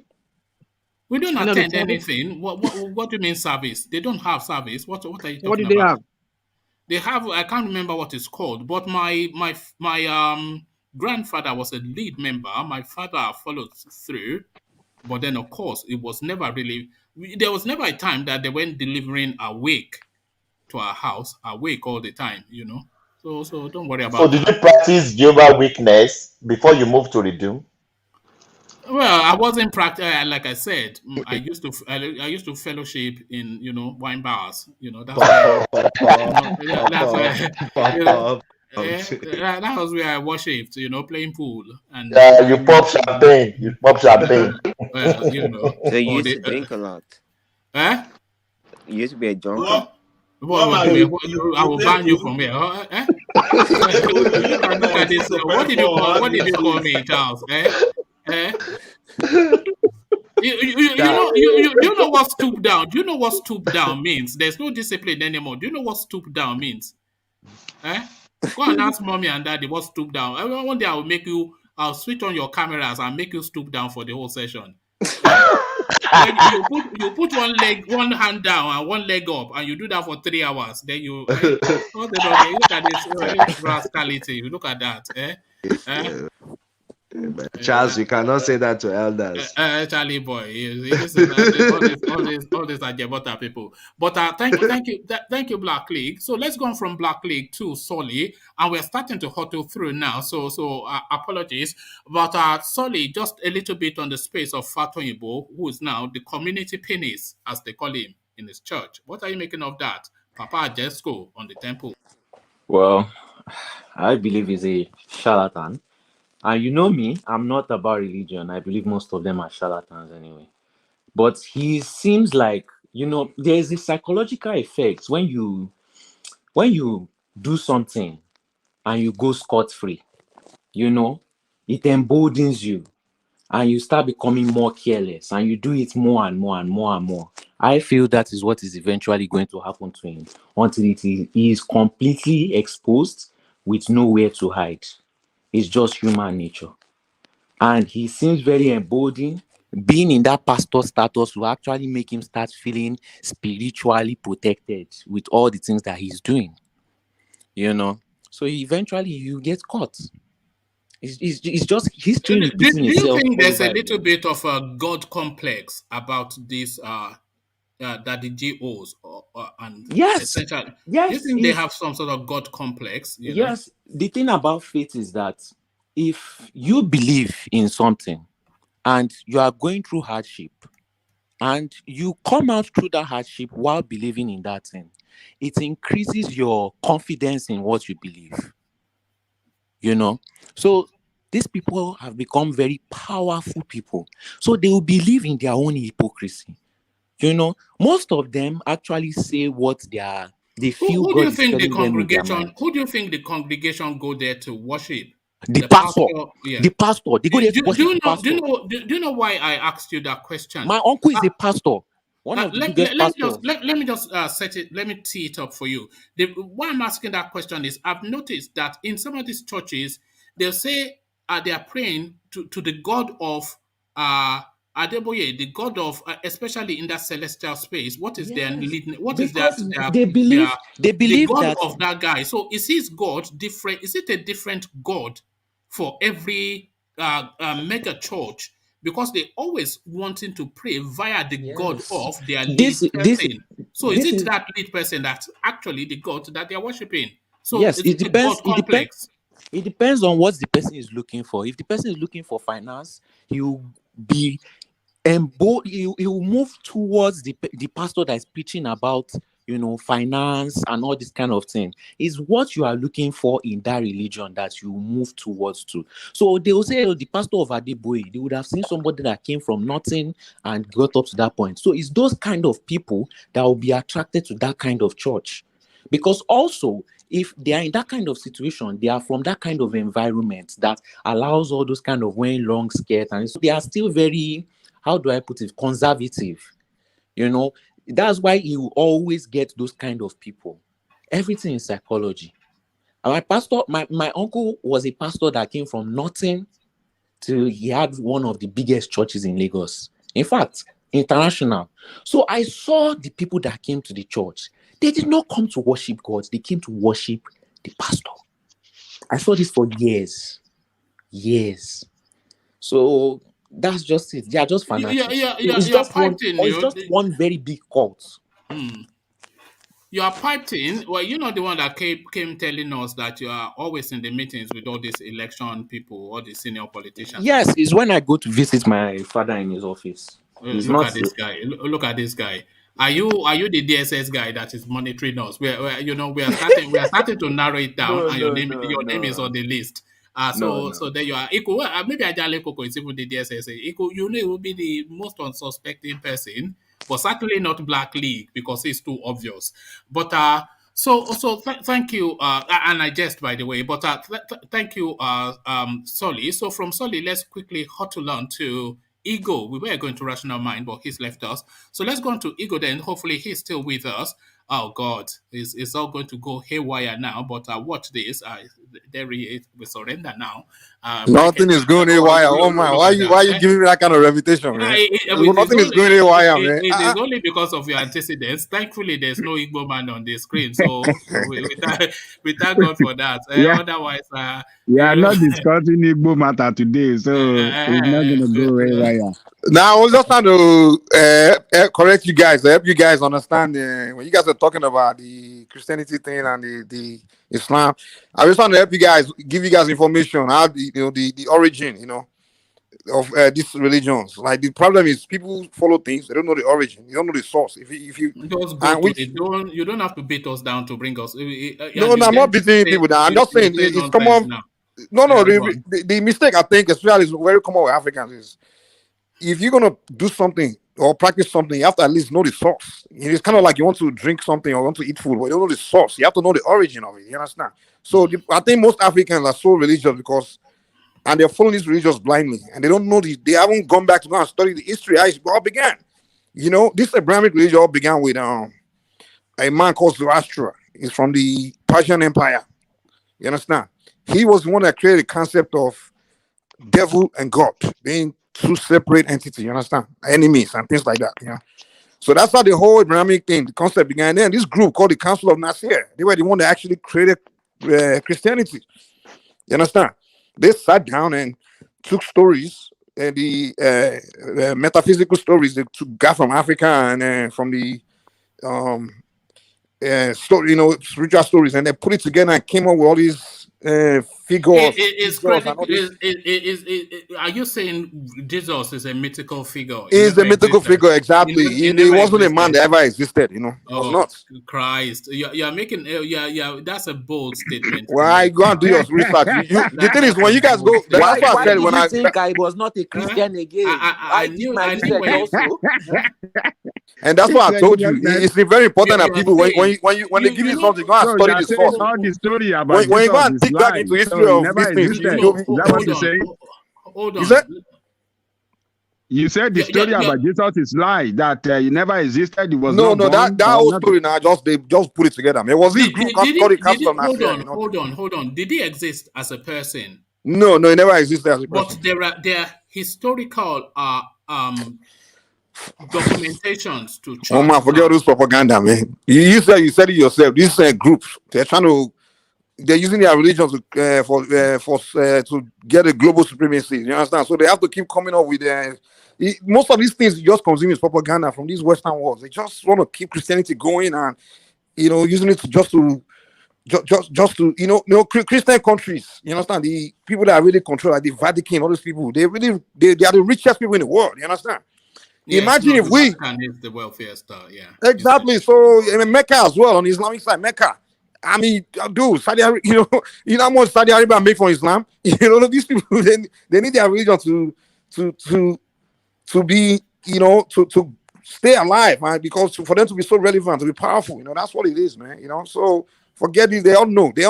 These people know the secret. Only Africans don't know. Everything started from Africa. Africa was the greatest place for 60,000 years. The only thing is we only know about our history from maybe 1,000 years ago when we collapsed. You understand? 60,000 years. Don't know our history beyond that. Before where did you get that from? What kind of carbon dating is that? Before the rise of these Europeans, Africa, the greatest region on the planet was Africa. From the beginning of creation. Hold on. Just to rational mind.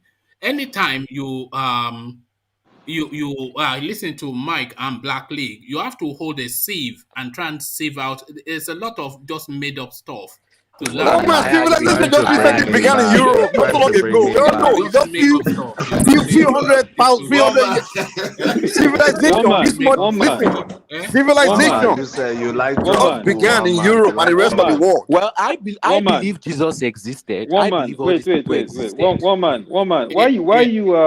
Why are you ignorant to what Mike is saying or what Black is saying? I'm not ignorant to what they are saying. I'm just hip to who they are. These are people, they like embellishment. But let me join their team. I'm joining their team officially. What they're saying, they are Afro, these are Afrocentric sort of people. But woman, they're saying facts. These things are facts. No, you don't understand about fact. So fact is a selective margin to get out of data. You can but I can corroborate. I can corroborate what they're saying. This is true you stuff. can corroborate it. You can corroborate anything. Do you know what a curated narrative is? A curated narrative will still land of fact, but it's curated. You pick one from here and then you match it up with that, and then you. But this isn't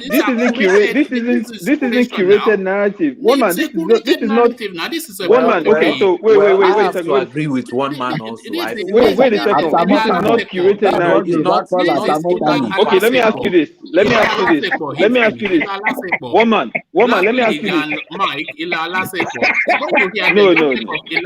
No. You know what, Mike? One man, you can put me in their group too, because I can tell you this.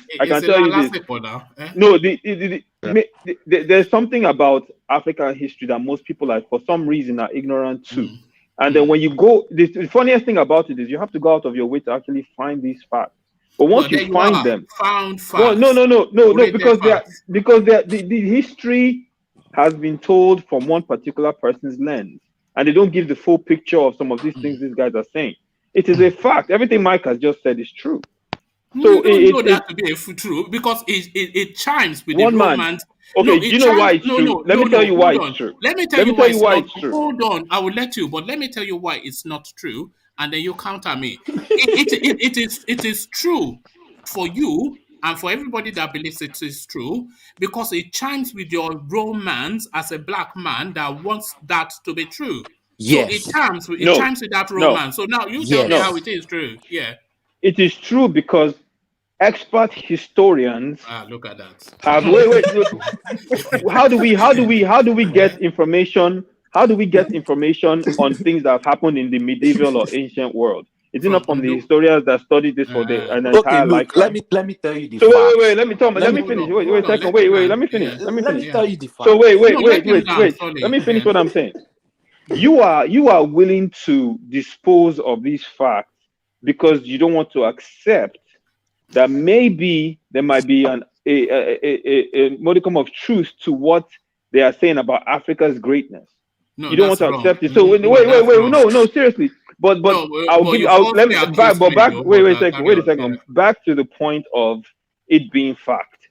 Historians that have spent lifetimes studying this have looked through the archives and have studied documented accounts from Arab travelers, from other people that have traveled to Africa, because our people believe in verbal telling of history. But I don't understand. Wait, let me finish. You're cutting in here. But our people, but these people actually documented what they saw when they traveled into Africa. And from what they documented, these documents, for some reason, were ignored by some historians. Because if you look through history was told from a racist perspective because they did not want to give. Wait, my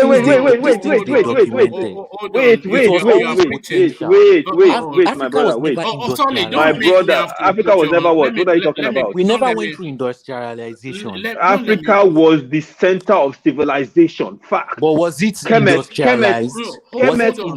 Which I refuse to. Wait. Are you aware of history for beyond 1,000 years ago that Europeans are telling you? How do you know that if you don't know, 5,000 years ago Africans were not even flying to space or doing all these things?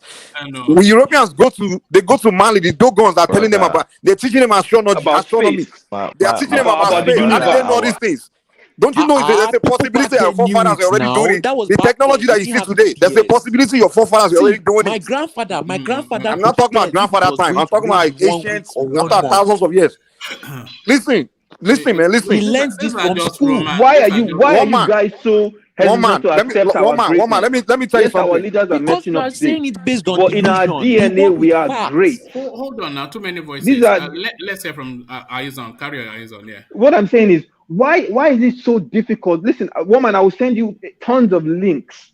Do you know there are more pyramids in Sudan than there are in Egypt? I know. Do you know? Do you know Kemet, which by the way is what they call Egypt? Kemet, Kush, Nubia. The Sahara was not a desert. They actually proved that the tilt of the earth after a certain number of thousands of years actually tilts more to the sun, which is why the entire Sahara dried up. So if you look, okay, and if you look at the oral traditions of most African society, including Yoruba. Are you talking about the lost civilization? I know where you're going. Are you talking I'm not talking about the lost civilization. I'm asking you to connect the dots here, right? If you look at most, yeah, that's what I'm trying to do, but you keep jumping in. But if you look at most civilizations in sub-Saharan Africa, they will tell you that their people migrated from the area that we're talking about, where there was in the ancient time there was Kush and all these places. The including the Yoruba people say that Oduduwa migrated from where? Where did he come from? Well, some say he came from the from Arabia. Some say they fell from the sky. Okay, so okay. He's from Benin, from Edo State. And there you have it. That's a third narrative. So there it is. But look, there is historical fact. Do you know who Sheikh Anta Diop is? Who is he? Sheikh Anta Diop is one of the most recognized, world-renowned historians in the world today. He's from Senegal. Okay. And he went to France to study with the best historians in the world, and he was actually able to bring African history, the truth about African history to the forefront. Look him up when you get a chance. Don't take my word for it. But what I'm telling you, no. What they're talking about is Kunta Kinte stuff. It's not Kunta Kinte stuff. No, one man. Let me jump in. You should actually look that man up. One man. You should actually look that man up. I'm telling you, this is powerful stuff. I know the narrative. It will be some. No, it's not a narrative. Just look at the facts of his one man. Let me say one thing real fast. You see, the funny thing about many Nigerians, especially Yorubas, like someone like you always say, "I'm Oyo laughing," I'm from Oyo laughing. Yes. There's really no knowledge of Oyo laughing. You like your knowledge is virtually English knowledge. You know, your education is English. Let me break it down to you. I don't say Oyo is I don't. You many Nigerians just claim to be from somewhere, but they know nothing about where they come from. Listen, wait now. I'm going somewhere. Let me learn. Who doesn't know where we are from? I mean, you may know that you are from there, but you have no knowledge. See, your knowledge is what makes you. Is who you are. You know. Okay, but anyway, let me know what I don't know. We know our history of 800 years. Well, the thing is, no, there's someone like, for example, if you are a real Yoruba man, right? Where you are from? No, you are from Oyala. There's no question. But the thing is, you're gonna let Mike talk now. But let me learn. See, one man. No, it should make you take that back, you know. Yeah, okay, I'll take it back. I'm not forcing you to take it back. But I come here, the one thing I celebrate when I come here, the man from Oyala, you're not telling me I don't know where I'm from. I know you know where you're from, but you're not built. Tell them. You're built. But let me break it down to you. Listen. Let me break something down to you. You see, when you guys come here and talk, when you mention the word Ifa, you guys think it's just juju magic, all those things. Listen, let me tell you, wait. Ifa consists of history. There's nothing in this physics. It consists of medicine. So the historical part alone. Do you know that the verses of Ifa, there are thousands of it, and the historical knowledge of it alone, when you get into it, when you begin to learn history, things that were happening during the ancient time, during our forefathers, stories, you'll be shocked that things they were doing back then, the element of current day technology that was existing, because when they're telling us stories, and this story, even white people said it. Listen now, even white people. There are 27 codifications of Ifa. I think I can't. 27 what? Yes, codifications of Ifa.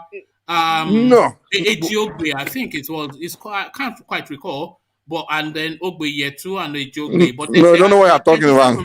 I do know what. I don't know what you're talking. You see, that's why I say you're from Oyala laughing, but you have no knowledge of Oyala laughing. How many codifications?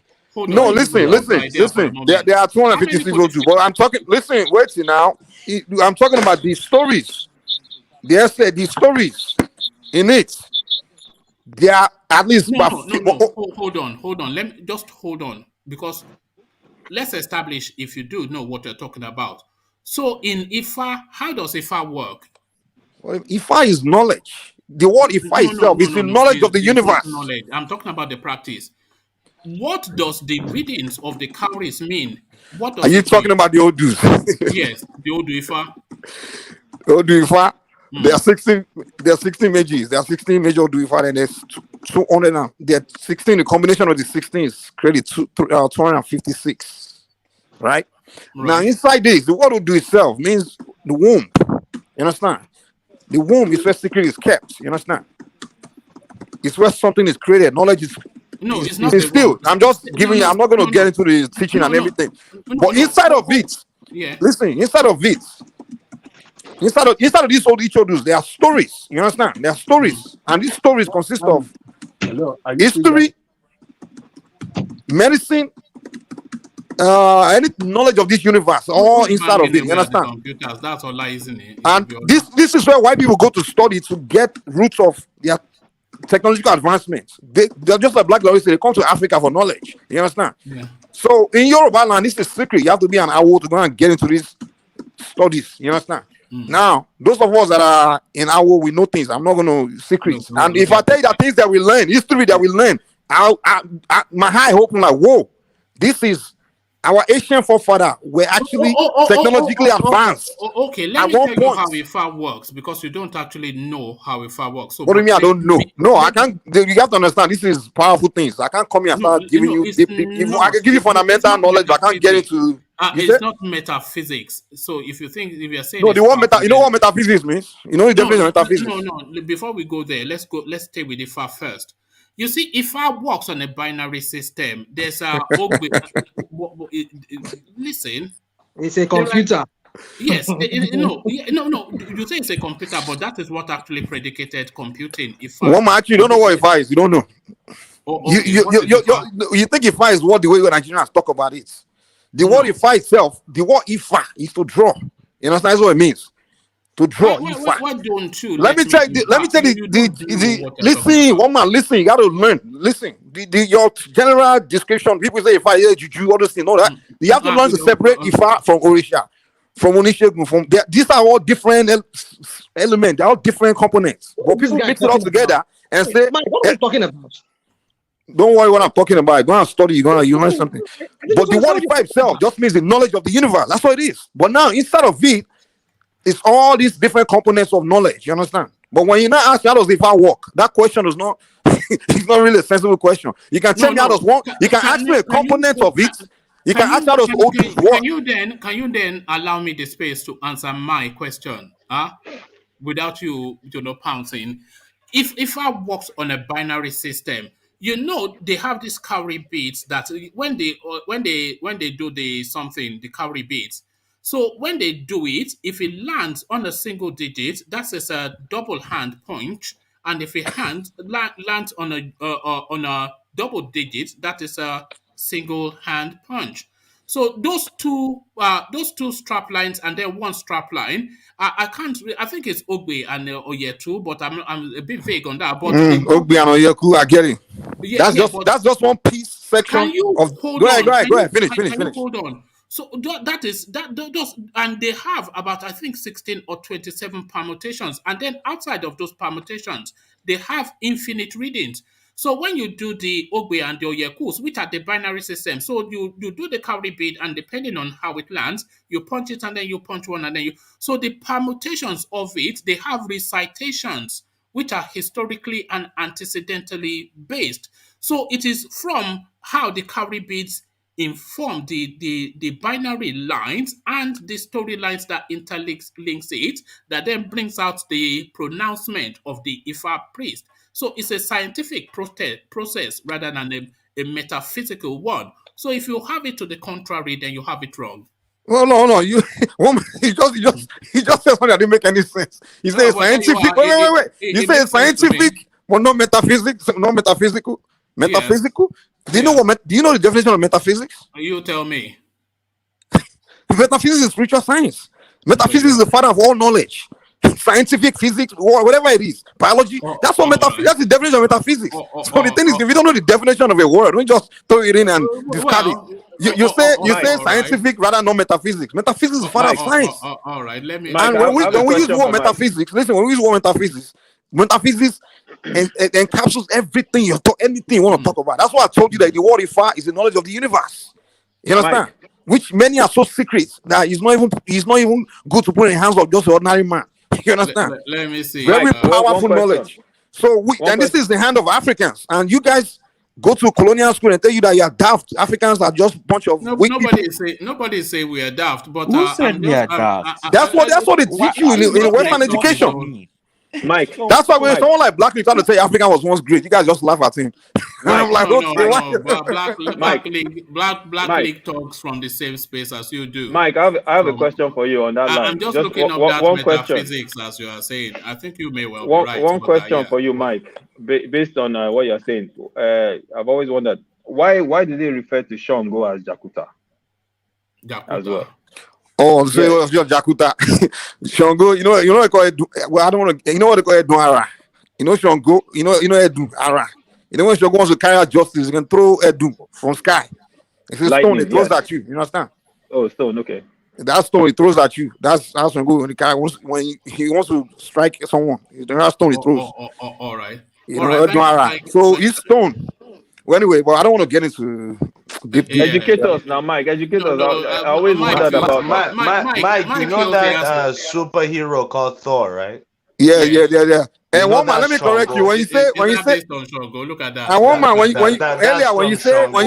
ask one question. Hold on, Mike. You know, I've said copiously that Black League. I know what you want to say, one he man. He gets his historical facts from comic books. I know, but with time, one man, you figure out the fact. You come here and say you've done your research, and you say I'm right. I know the drill.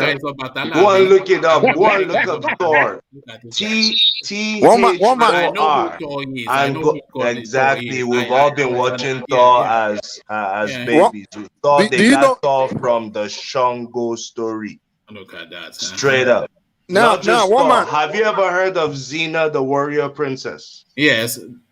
Okay. Has anybody else heard of Xena, the warrior princess? I thought that came from. I think that's Oya that they were talking about. No. Xena, the warrior princess actually comes from Zarya, Queen Amina of Zarya. That's where you get Xena. Go and look these up. One man, you've seen that. Wait, one man. You have to sift through. Remember when you saw? Wait. One man, remember when you saw Black Panther? You know the female bodyguards in Black Panther, of course. the Dora Milaje, right? Do you know where they got that? Do you know where they got that idea from? From the Greeks. No, they got it from Dahomey. The warriors in Dahomey were women. These were written by French colonialists when they came to Africa. They saw a female army that was so formidable, they defeated the French. Oh, the Amazon. The Amazon. Yes. All right. That's the one man, you asked one question earlier. I just laugh at you. You're asking, I think, Jailbreak and Black Leader, who's more powerful between Shango and Amadiora. Yeah. See, what you don't understand is, Amadiora and Shango, they are one and the same. I mean, it's just different names. They are both the god of. Shango is Amadiora. They are the same. Right. You have to understand. See, what Africans don't understand is because our language changed. Doesn't mean we didn't come from the same source. Our deities are all the same. If you go to one tribe, they may call it one name. I will know when the Yoruba person, if I go to any tribe in Africa and they tell me that there's a deity there, there's a god there. First thing I ask them is, what's this nature? Is force of nature. You understand? Because every one of those deities. You know why they are the same. You know why they're the same. Because in Africa, they tend to deify elements and nature because they did not have the science to understand it. No. Woman, stop using this intellectual. How would you say they did not have the science when they were using science? You mess things up.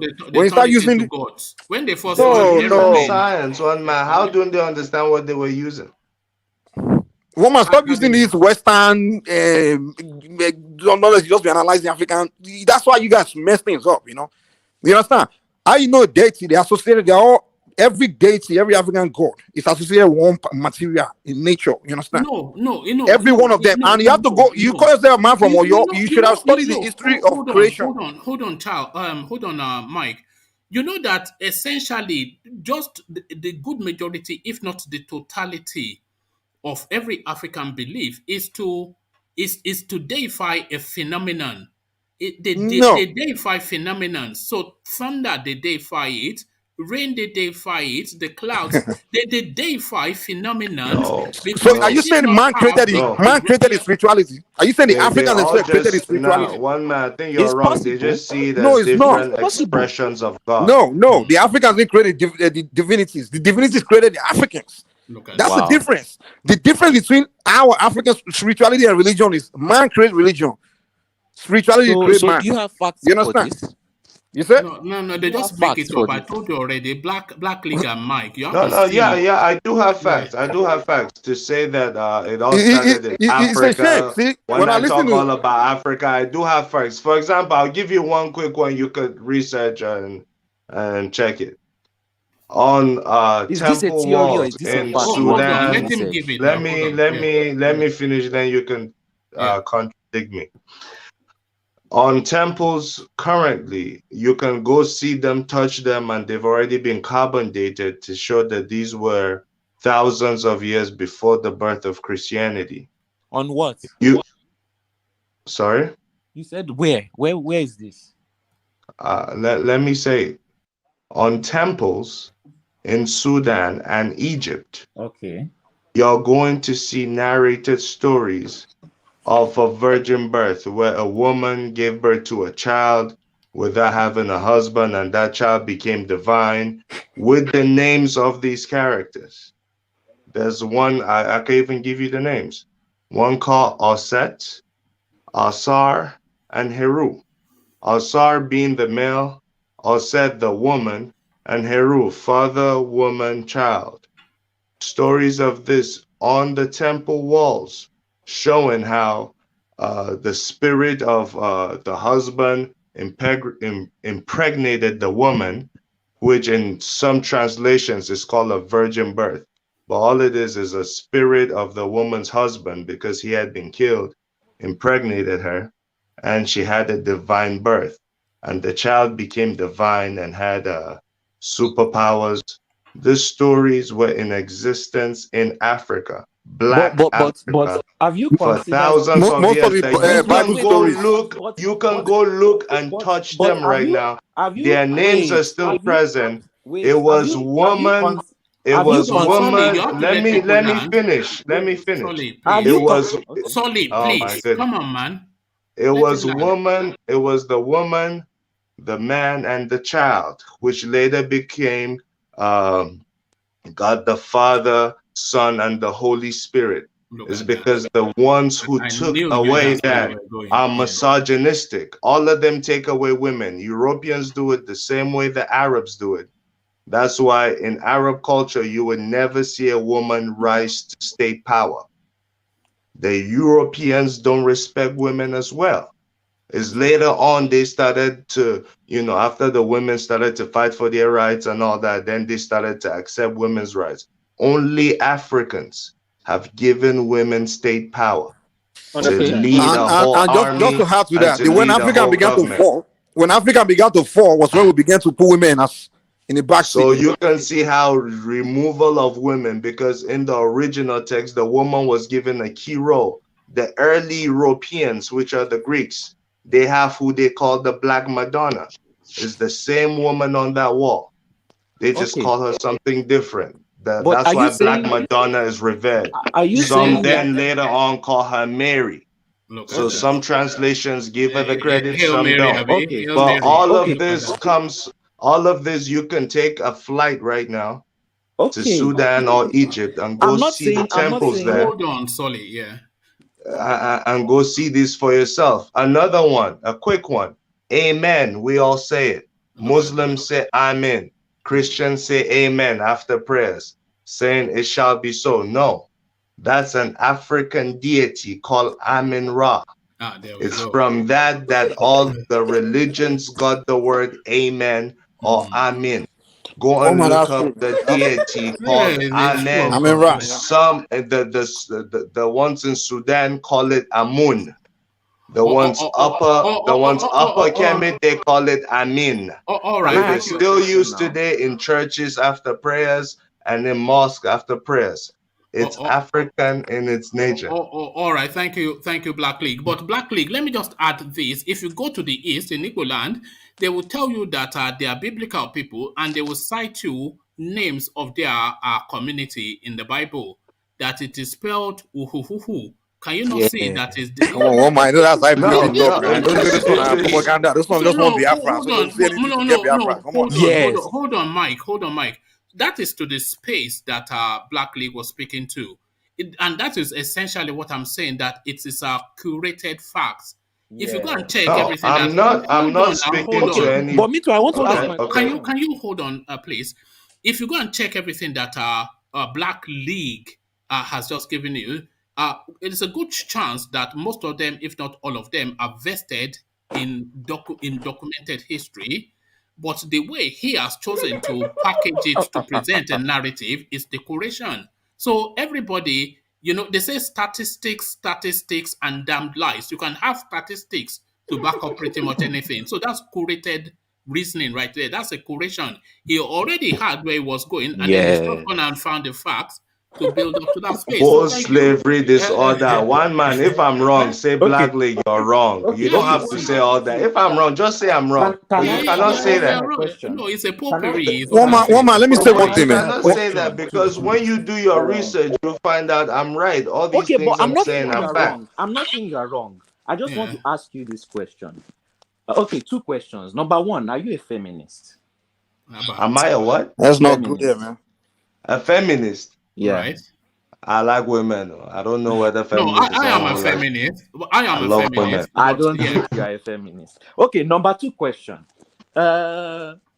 This story that you said that is in the temples, yes, it may be true.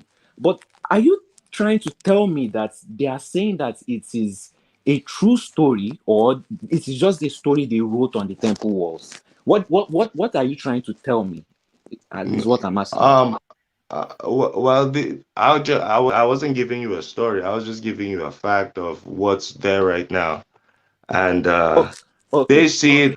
Yeah, they see it as something that is everyone has their own mythological stories, right? Mm-hmm. So if you meet a Yoruba man from Ife, would tell you how Oduduwa came from heaven, landed with a chicken on a piece of land, and all that. Okay. So those stories are replicated all around the world. They just have different variations. You understand?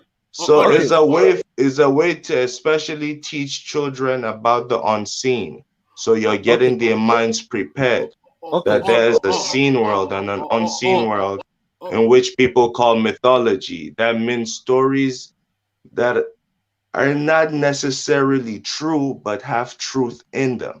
Mm-hmm. I don't know if you were using with something with half all right. to back up something. Hold on, sorry. Let me take you quickly to where Black League was going so that you get then the full diet of I did say that Black League already has a destination and then he's just cascading facts to meet him where he he said it is mythology now. No. Let me see. Black League has given you then this almost factual narrative of how there are carvings. I've not heard of almost factual before. Yeah, well, either it's factual or it's not. No, it's almost factual because nobody can verify it, but it coheres. So it's almost factual until it's verified. Yeah, so, but hold on. So it gives you this almost factual narrative of this space in Egypt where there are carvings on the wall that tells the history, essentially, of the narrative of the Christendom. But what he is then telling you is that if you carbon date these carvings, they predate Christianity by almost 1,000 years. So this is where it's taking you to. More than 1,000. Yes, but hold on. Sorry. So that's where it's taking you to. And that almost certainly is a fact, what it's just told you. But where Black League is really taking you to, it wants to take you all the way through that 1,000 years, all the way back to Africa, to then tell you again this narrative of how that is where he's taking you to. So that is why I said the Ohanaeze has a landing. No, but all the evidence is found in Africa. Yeah, so there you are. You see, so that's but also we are not taught history. In history class, it starts with us being slaves or colonizers or some people they call slave masters coming with somebody showing somebody river. Just primitive stuff is what they start our history with. That's what they start with, and that's why it's very important that we all need to go back and That's research why we where as we're coming from. Africans it's difficult for us to see beyond what we what they teach. The moment you're trying to enlighten these Africans, they're ready to beat you up. They can't believe it. Hold on, sorry. about that. So sorry, it is important for us to tell our own history, but not our own exactly. facts. But then when we are giving you the history, no, hold on. We don't tell the history to counter the narrative that has been presented to us as ours. We have to tell it. We have to tell it what's and all. So we cannot go and look for, these are curated. It's just the curation that bothers me somewhat. So I want to go along with, I'm a black man now. One man, what Black League is giving you, these are history documented by Europeans themselves. You understand? Yes, but now listen. If you go when you go to top outside of Nigeria, go to read some university in America, you learn this thing. Black is thing. I learned them in school. I took world history. Yeah, but I don't think you understand what one man is saying. Which school was that? Not all universities actually offer these courses. Which school was that? Texas Tech, Well, there you go. So there it is. See, what do you mean? Look at that. That's one of the best schools. That's one of the best schools in the nation. If you don't know, that's one of the best schools in the United States. They did not come to tell us now that we're being taught our history by Europeans, as you learned from. No. One man. Now, hold on. Now, let me finish. Let me make you understand. Now, that's one side. Now, the one I learned that I believe the accept as real fact is the one I learned from my own tradition. Now, I'm telling you that the one Blackness giving is what the Europeans documented itself, and the one part that I gave you about the history of Christianity, how it began with Zoroaster when he came up with the concept of separating the God and devil as two separate entities and enemies, and then the one of the Council of Nicaea coming together to create the religion Christianity in order to create a civil society and things like that. This is something I learned from Europeans themselves, from university in the United States. Now that's their own knowledge, and now when I put it together with the one colonialists gave us, I'm like, okay, this same white man that gave us Christianity, telling us God is Jesus Christ, He is Son of God, and the same white people are not teaching me that this religion here that we gave you were actually created by our forefathers. That's when I realized that we Africans we've been scammed. You understand? Now I went back to my own tradition. You understand? So I'm going to study my own ancient knowledge. You understand? Because in Africa, we have our ancient knowledge. It's just unfortunate that many of us don't study that. We go to Western schools, and all we know. Expand on that. What is the ancient knowledge? We do have our ancient knowledge in our tradition. You have to go to certain part of Africa. As we go to Alafin's palace, they have historians there. They can teach you. Go to Ife. They will give you history. Oral history. No. These are no. These are not oral. This bullshit. They want to give you the surface. No. Forget it. Listen. Africans, we have history in Nigeria. In fact, they don't even teach it in school. It's so sad that I had to go learn from tradition. No, forget all that. Wait. Now I'm telling you about history. Our encounter with Europeans. Do you know that I was learning some things about our encounter with Europeans from our own perspective that I never knew, was never taught from the white man's perspective, because the perspective we learn in school. Wait now, one man, let me learn now. Give me opportunity now. The long way round now. I'm not going long way. Narrow it to what you're saying. Where did you get this knowledge, and how was it dispersed or dispensed? When the Europeans, Europeans sounds like you have anger for the. Go to the question. Let me go to it. When Europeans, when Europeans came, African knowledge that you got, how did you get it, and how was it? Wow! Look at that. You know the point that I'm making, which I think you probably guessed at, Mike, is the history in Africa was not necessarily documented. Other than orally, it's an oral recitation of historical antecedents. No, that's wrong. If it wasn't documented, why were they burning libraries in Timbuktu? No. And libraries because in Egypt. the thing I've been trying to stuff is not documented. Why are they burning? Is the victor always writes history? It's normal. That's act of war. Whoever wins writes history. You are talking of different woman. Woman, if you go to Ife, well, let me tell you something. If you go to Ife, right? Go to the Awo in Ife and study Asian Yoruba history. The same story you get. If you go to Egba, go to Grand Journey, go to the Awo there. The same story is exactly the same. The story in the Ondo of Ifa does not change. Ifa is a death sentence if you even try to change it. In fact, that's why they ban anyone from putting it in writing. You understand? You can't put it. You can't go and be saying you want to be documenting this. So even the and this is the and one man. Do you know? Hold on. Can you hold on, Mike, please? History that is passed down orally is subject to embellishment, to additions and subtractions. By the time that it has cascaded through 2 or 3 revolutions, then it bears very scant semblance to. Woman, let me tell you something that will shock you. So come on, man. Woman, let me tell you something about. Let me tell you something about Africa that will shock you. Let me tell you something about. Let me tell you something. Let me tell you something about Yoruba land that you have no knowledge of. All right. Have you ever been into, which I doubt if you can make it there, where they are doing ritual where people get into trance? When deity possess people and giving you information. Have you ever been there? Look at that. So they got you with have you ever seen smoking? You smoking. Well, that's what you see. That's what you will see. That's what I'm telling you, that you have no knowledge. And that's why I told you are from Alafia or you're laughing, but your knowledge of you're laughing is it's like a scratch of the surface of the full knowledge of I got questions for Black League. Please, if you let me. All right, ask that question. Ask that question, Tony, and then after that question, someone in the comments said, hold on. Mike... Sorry, man. When I say hold on, please do ask that question, Tony, and then whoever you're asking it to address it, and then I'll start to round off because I want to land dead on the hour. So sorry, but yeah. So ask your question now, Tony.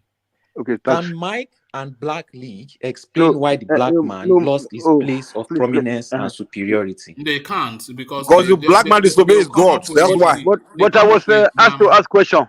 Yeah, go on, Tony. Yeah. So Black League, good evening, sir. How are you, man?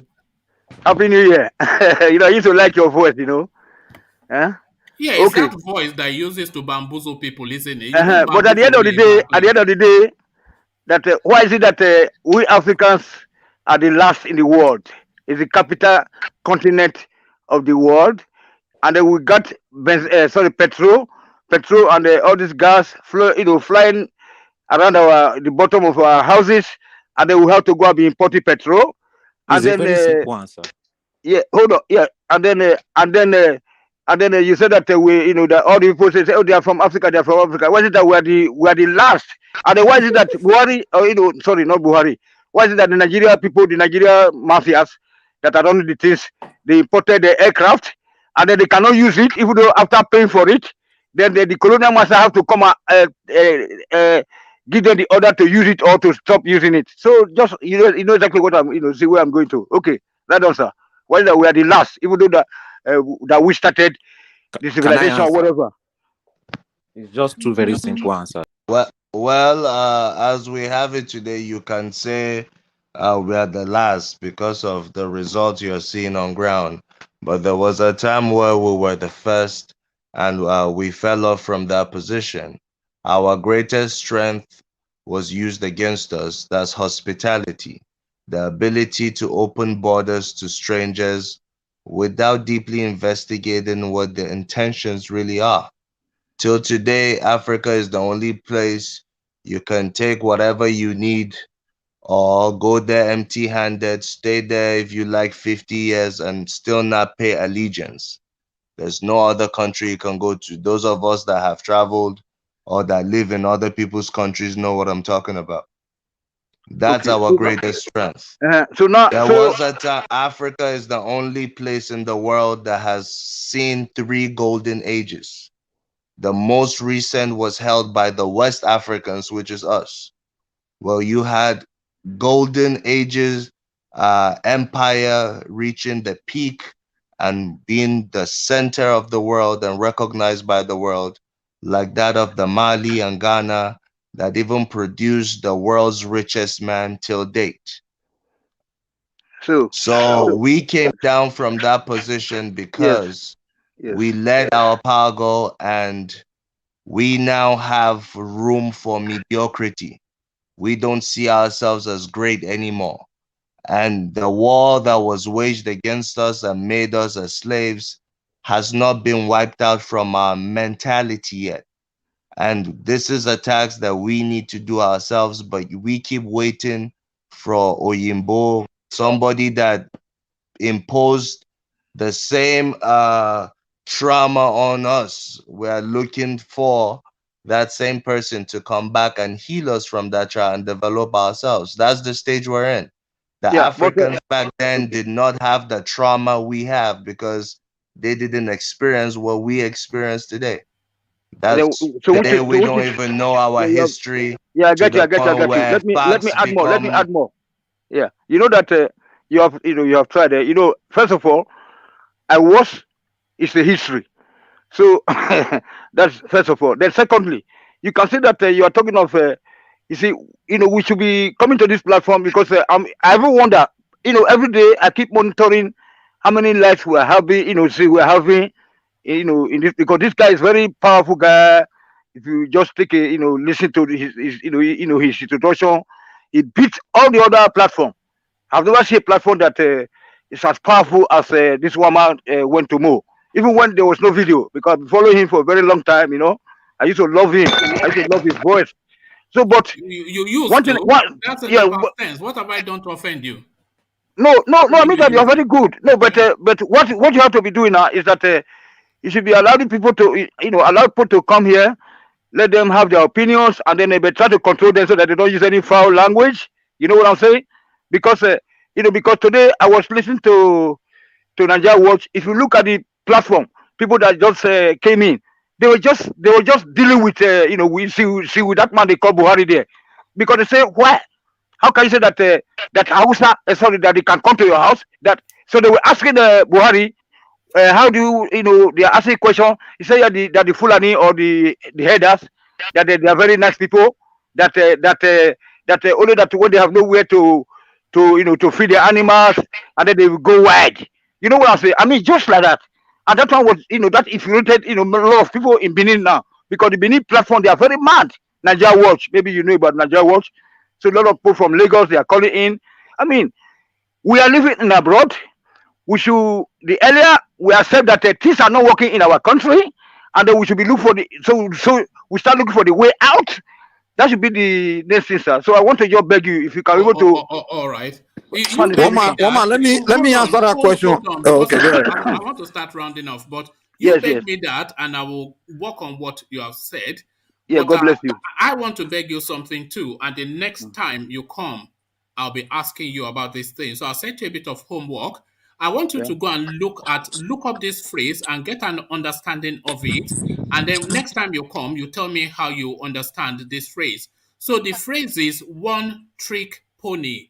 One trick pony. So go find out what that means. And then the next time you come, you explain it to me.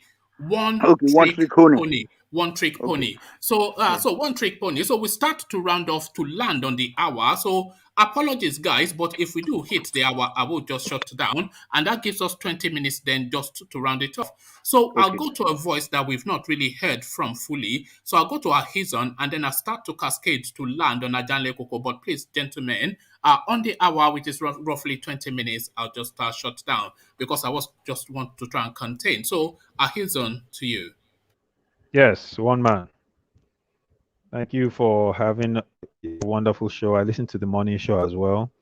A lot of good things were said and a lot of good points made based on everything we've been debating. The one thing I would say is, for us, I clearly agree with Mike and Black League on who we are as a people. And when I say we, I'm talking about Africans, specifically sub-Saharan Africans. And we need to fight for that survival, because there's no way we can make it out of this imperialist world today without the unity that we deserve. And And also to mention that I think Tony asked the question about why were we great and all of a sudden now we have oil under our feet and we can't develop ourselves. It's because our leaders are managers. You know, they are managers that work for these imperialist countries around the world. These people put them in power and then they manage the country, make sure they are getting their resources cheap, and then they subjugate the population and keep them and their families and their cronies wealthy. This is the thing that we don't seem to realize when we look at the situation that we're facing in Nigeria. The analysis of Nigeria stops at Buhari. But what we fail to realize is Buhari is working for some other people that he reports to. Buhari is not working for our interests. And I think if we start to realize it from that perspective, then we'll start to understand. They didn't give us independence. They hired managers to manage us, to ensure that their countries continue to stay wealthy, which is why we must stop with the stereotype of ethnicities in Nigeria. We must stop with saying, oh, you know, the Fulani man is this. No, if we want to criticize the particular Fulani person, let's criticize that person. Let's not criticize the group. Or if we want to criticize a specific Igbo person, let's criticize that person, not criticize Igbo people as a whole. And eliminate all the negative stereotypes, because the sooner we unite, the better off we can survive as a people. Thank you so much. All right, thank you, Ahizan. So thank you, Ahizan. So from Ahizan, we go to Rational Man. So with just the same rapidity, Rational Mind. Yeah, well, man, thank you so much. Even though I've been wanting to speak to some of the issues, some of the topics, but it's okay. Anyway, for me, I just want to. All right, speak to the one that interests you the most. So speak to what you interest you the most amongst the topics. That of Nnamdi Kanu is just what I want to talk about. That the Ohanaeze or the other groups, the social cultural group, seems to be talking about what Buhari said in that interview, which he granted channels. For me, I just see that if he says justice, it should go through the justice system. Well, I just hope they will not, like they've been doing, influence the justice system so that it won't, its cause would not prevail in this matter. But what I just see is this: it's not just about Kanu; it's about the 2023 election. I just want to push everything into one thing. What I just want to say in conclusion: 2023, the whole thing is heating up already. We're seeing intimidations and all of that here, and some rhetorics from even Buhari himself concerning his party. It's very, very confusing. The state which Nigeria is right now is very confusing.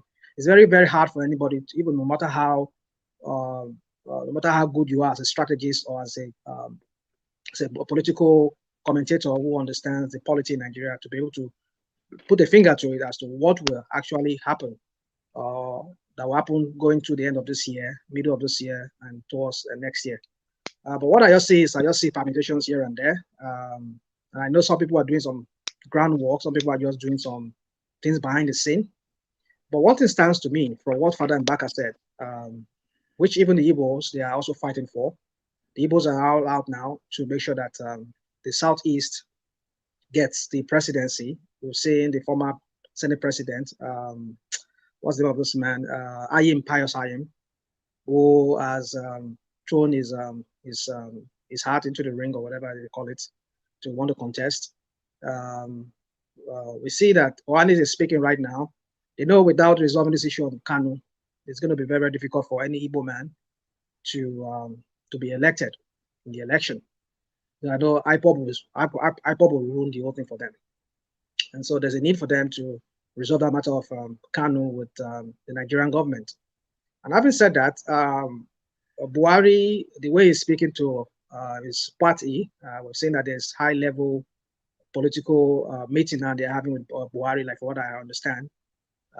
APC seems to be in a very, very bad shape going into the because when Buhari said, he said by now they should have figured out who the candidate is. By now they should have figured it out.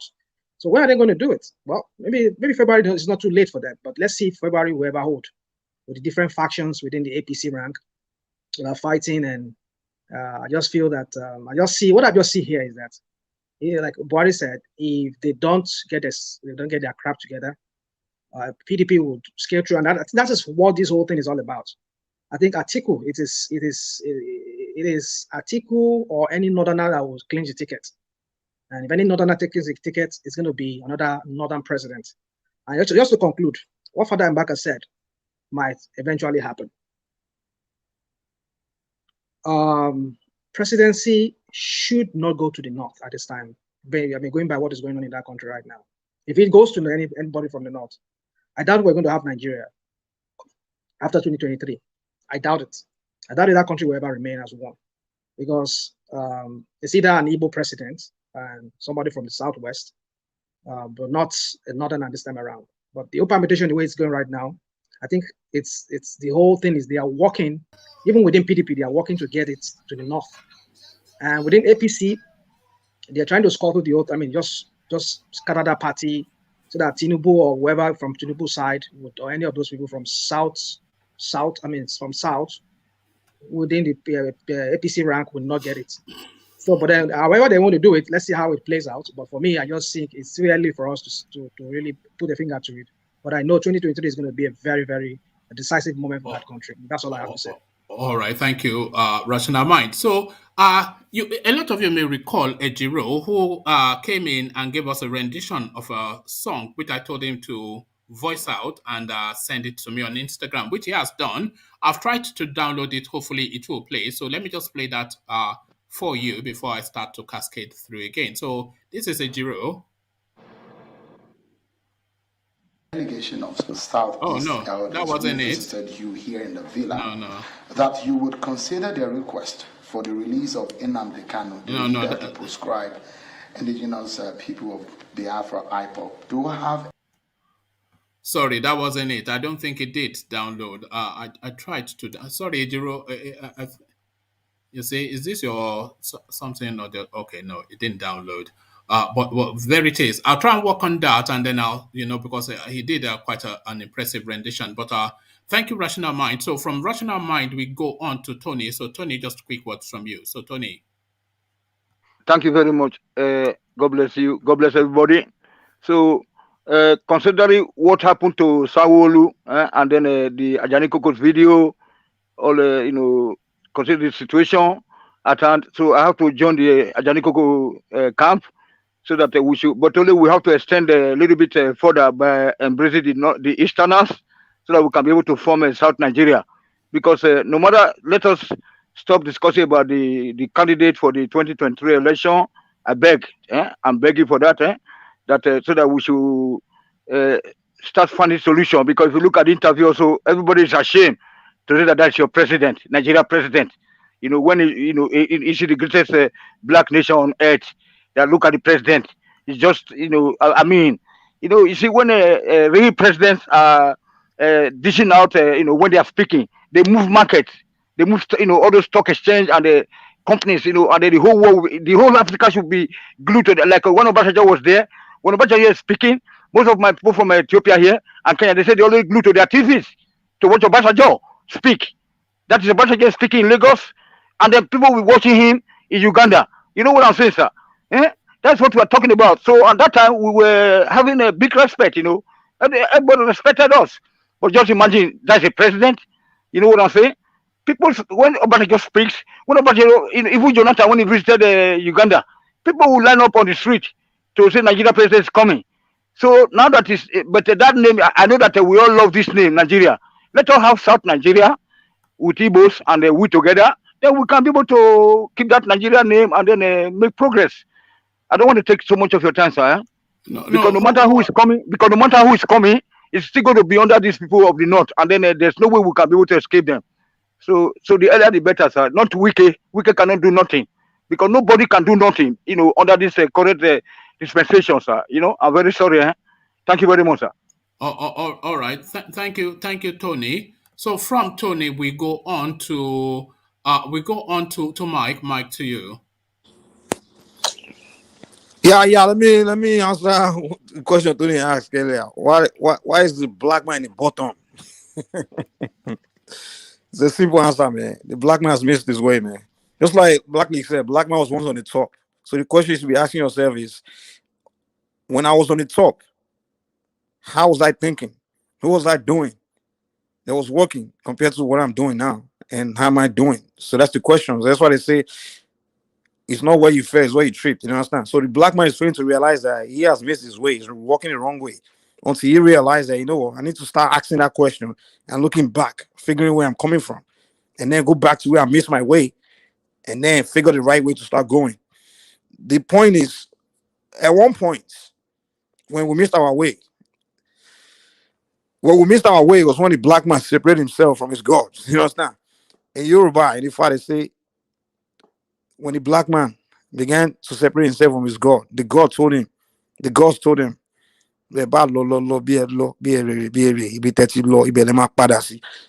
already told you can go miss your way eventually until you turn around, you turn to your sports. It's when you start to figure your way. Africa, all these, we can come here every day and talk about leaders, Buhari, this one, Igbo, Yoruba, that shit. Yeah, listen, Africa, you are stuck in the bullshit, man. The real conversation is where our fathers messed up. We need to go back and visit that point. You understand? When we first met the Igbo people, how did they trick us? People like us already figured that out. Well, it took white man 1,000 years to finally penetrate Africa. Until they figure one secret out, they realize that we can never penetrate that continent unless we use the people to penetrate it. And today, they also realize we can never loot that continent unless we use the people to loot it. Everything they've done in Africa, they use Africans to do it. They realized they couldn't capture slaves without the Africans. Today, they can't loot our resources without us. Today, they can't convince us to continue to turn against our gods without using our pastors to continue to teach us that our deities are demons and bad, using us to demonize ourselves. They are using us. We need to figure where we tripped. You understand? We need to go back to where we need to start going back. We need to watch our brain. Our brain has been jacked up, man. The black man has lost his way. So for the black man to figure his way back, he has to accept that he has missed his way. You know, that's where that's just the reality, man. That's why I came here and said, because I've spoken to myself so many times. Like, okay, how can we do? What do we start? The first place to start is Pan-Africanism. First of all, we need to just accept that. We need to stop. We need to stop hating each other. I used to made up one point earlier. I said, listen, we need to stop this judging every tribe because some individuals make some bad decisions. Tribalism, all those things. You got to start from that point. Pan-Africanism first. We need to hold on. I need to hold you at that spot. Repeat what you just said. Which one? What you just last said. I said Pan-Africanism now. No. You said we need to stop judging each other by tribe. That's exactly. We need to stop this finger pointing at ethnicity. Who is talking? Is that you, Mike? Yeah, that's me, Mike. Yes. Now. Yes. So you know that. Okay, but now I know where you're going. I know what you're trying to say. Oh, right. You're saying you don't know. Because I'm pointing at the east, in the eastern space. Is that what you're saying? See, one man, let me tell you something. Me, I'm not a Christian. You understand? Because I say we shouldn't do something doesn't mean if I tell you shouldn't go around slapping people, doesn't mean if somebody slap you shouldn't slap them back. You understand? The eastern space. So you don't wait. There's something that's no. Listen. So define the word hypocrite to me. No, that's not hypocrisy. That's not hypocrisy. No, I'm asking you. One man. If I'm telling you that it's not good, Mike, you are saying you shouldn't judge people by ethnicity. You of all people. Who am I judging? Listen. Let me tell you something. Let me tell you something. You reduce my audience by half just from your Igbo hating. No, one man. Okay, I think you're misunderstanding the whole point. You're misunderstanding the whole space. Let me break something down to you. If I tell you that don't do war. War is not good. Now, if war is declared against you, I'm not going to tell you to fight war. You understand? Because I tell you war is not good. Now, you have to defend yourself. When you have a space where they are launching like verbal attack against you, you got to fight back. You understand? I'm not saying because you should love every tribe. It doesn't mean one tribe is start attacking you, won't fight back. You understand? The Eastern space has launched a internet I don't know. The only war they haven't launched is a physical war right now. They've launched a intellectual, psychological, verbal war against my ethnic group. So I got to fight back. You understand? So when I'm striking them back, it doesn't mean I hate them. It's just war. That's what war is. If they're doing the war of generalizing, saying, 20 pounds, Yorubas are bastard. Yorubas are dead because one man I'm gonna point finger at their own man that did something wrong, and it's like eye for an eye, tooth for a tooth. You speak one language, you speak the same language to you. You understand? It's war. That's what they call warfare. A war is not the slap you on the other cheek. That's what white man came to teach you. You understand? All right. So what I'm Thank you, saying Mike. is, I did say I was going to land on the hour. So if you take up all no. this, So okay, let me round up. So if I'm saying Pan-Africanism, if Igbos don't want to jump on board with Pan-Africanism, it's fine with me. We have other tribes in Africa that I can work with. You understand? So Pan-Africanism is the way forward. It's one Africa. We need to start coming together and start working together on working our back to look we trip where we miss our way, so we can get back on track. So that's where I think is the way. But don't say I'm contradicting myself because I'm facing people that are attacking me. Okay, so all right. Thank you, Mike. So just two things before I take the next closing remark. Adanlo Koko has instructed me to instruct you guys to thumbs up the streaming. So that's instructions directly from Ajanle Koko, who has instructed me to instruct you. So I am instructing you as per how I've been instructed. So we want to see the numbers go up in the thumbs up. But before I go on to the so please do that, because that is what propels the channel. So before we go to the next sounding voice, let's hear from Ejiro, who I think I've now been able to capture. So this is what Ejiro sent in for your delight. The hot 2023 gentleman Nadeo. 2023 gentleman Nadeo. You call your people thief, gentleman Nadeo.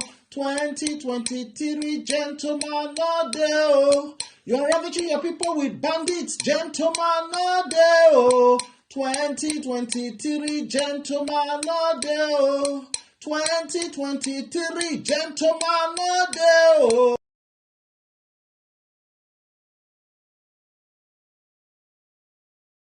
So there you have it. That was a Ejiro. So there's plenty of that more to come. I might well play that as the intro for tomorrow's session. Just for the reasons of time, I just gave you a sample of it, just a teaser. So come for the fuller rendition when we next reconvene. So as we huddle on, we huddle to Ola. Ola, just with the time in mind, your words. Yeah, thank you everyone for your audience. Please thumb up, share. For me, I've been able to learn something, and I know that many people will learn one thing or the other.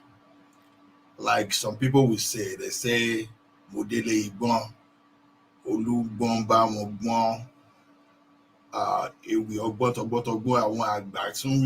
Don't let me even talk too much because I won't be able to interpret it. Let me just leave it there. Why did I even bring that? Is that now religion is something they use to manipulate us.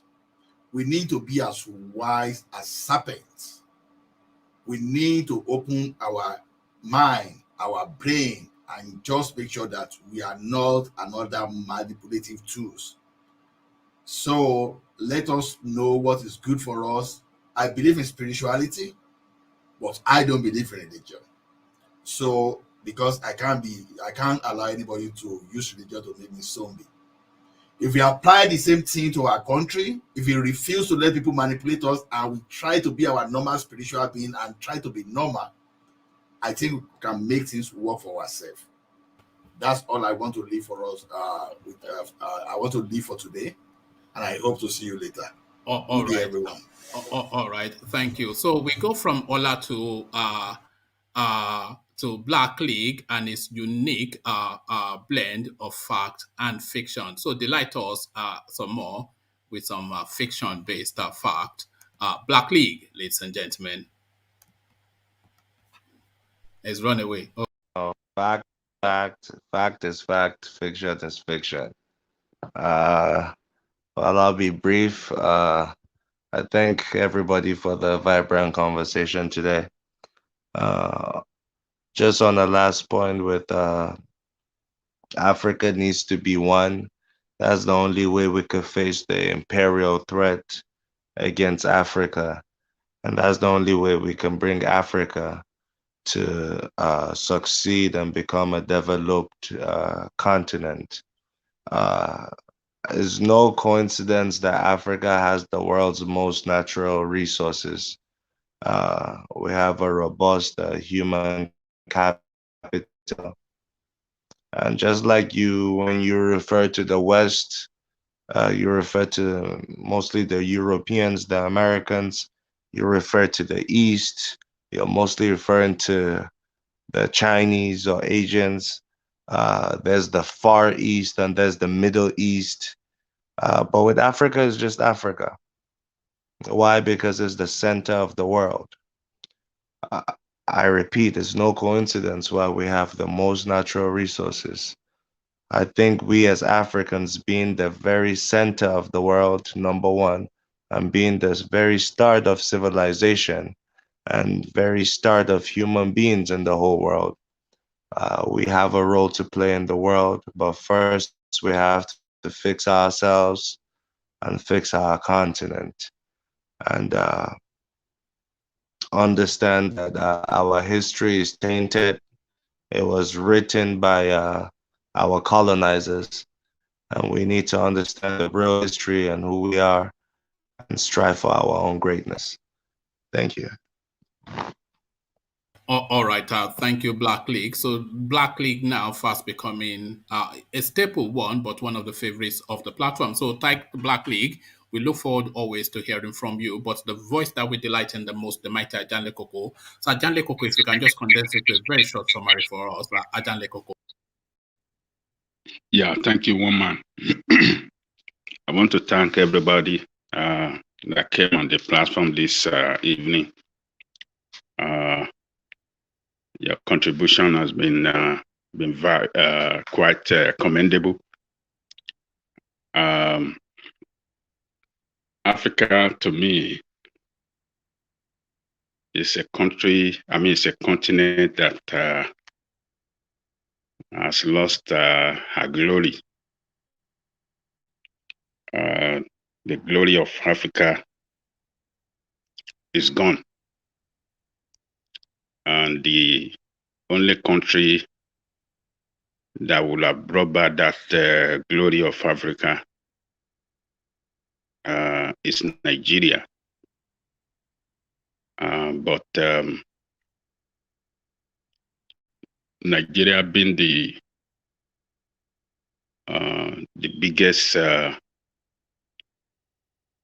concentration of black men in the whole world, has lost it as well. If Nigeria has been a country that been governed by the right people, people with vision, maybe the glory of Africa would have been regained. But Nigeria have been governed by mediocre, and the worst one that we have is the present administration led by Muhammadu Buhari.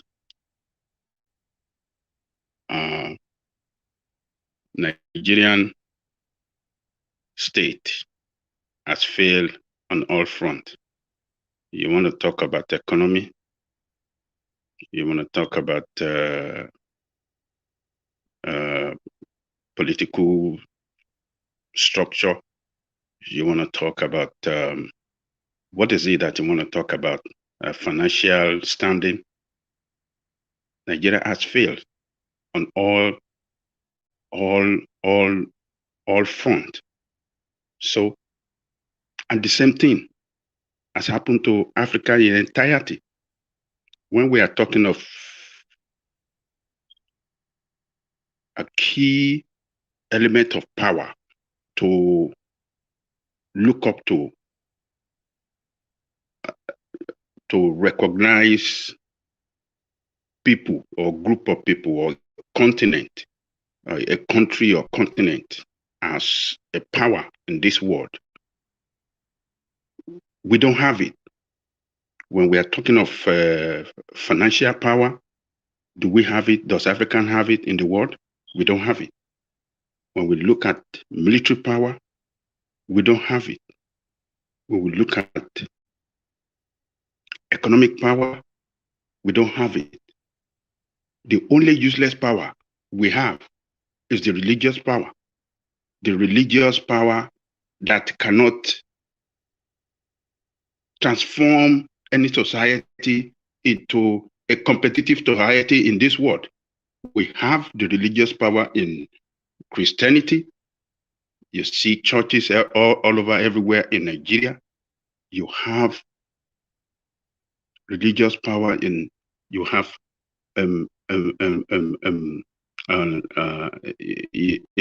Islamic. You see mosque everywhere in Nigeria. What has it transformed Nigeria to be? But instead, with all this religious power that we have in Nigeria, Nigeria continues to sink. They brought this religion to destroy you. And it has destroyed you as a nation. It has destroyed you as a continent. So what do you have? You have nothing. So please, I think it's the high time for we the people to know that for us to reemerge as people in this world, we have to look inward. Inward looking is the best way forward. So let us look inward and start to solve our position, our problem from inward. Outside solution, religious power cannot solve your problem. It can't give you anything. So let us look inward. The problem in Nigeria, we have to solve it inward by ourselves. We have to think deep and look at the right solution to it. And the right solution to the present problem we have is not to continue with this set of leadership that we have in place. We have to kick them out. I've always preached it here. The only way to kick them out is don't vote for them. Vote for a different party. Don't care. Vote for them out. Vote them out. Then we'll start to see solution to our problem. So, gentlemen, other than that, I want to urge you to please share, like, subscribe, and those of you behind the scene, I thank you all. Keep doing what you know to do best. Tomorrow, by the God's grace, we meet again and we continue the struggle. Thank you, woman. All right, thank you, Ajanle Koko. A real delight. So that was Ajanle Koko. So don't forget to thumbs up, as Ajanle Koko said. So I'll leave it there, carry conversation and within the comment section, but here I say peace.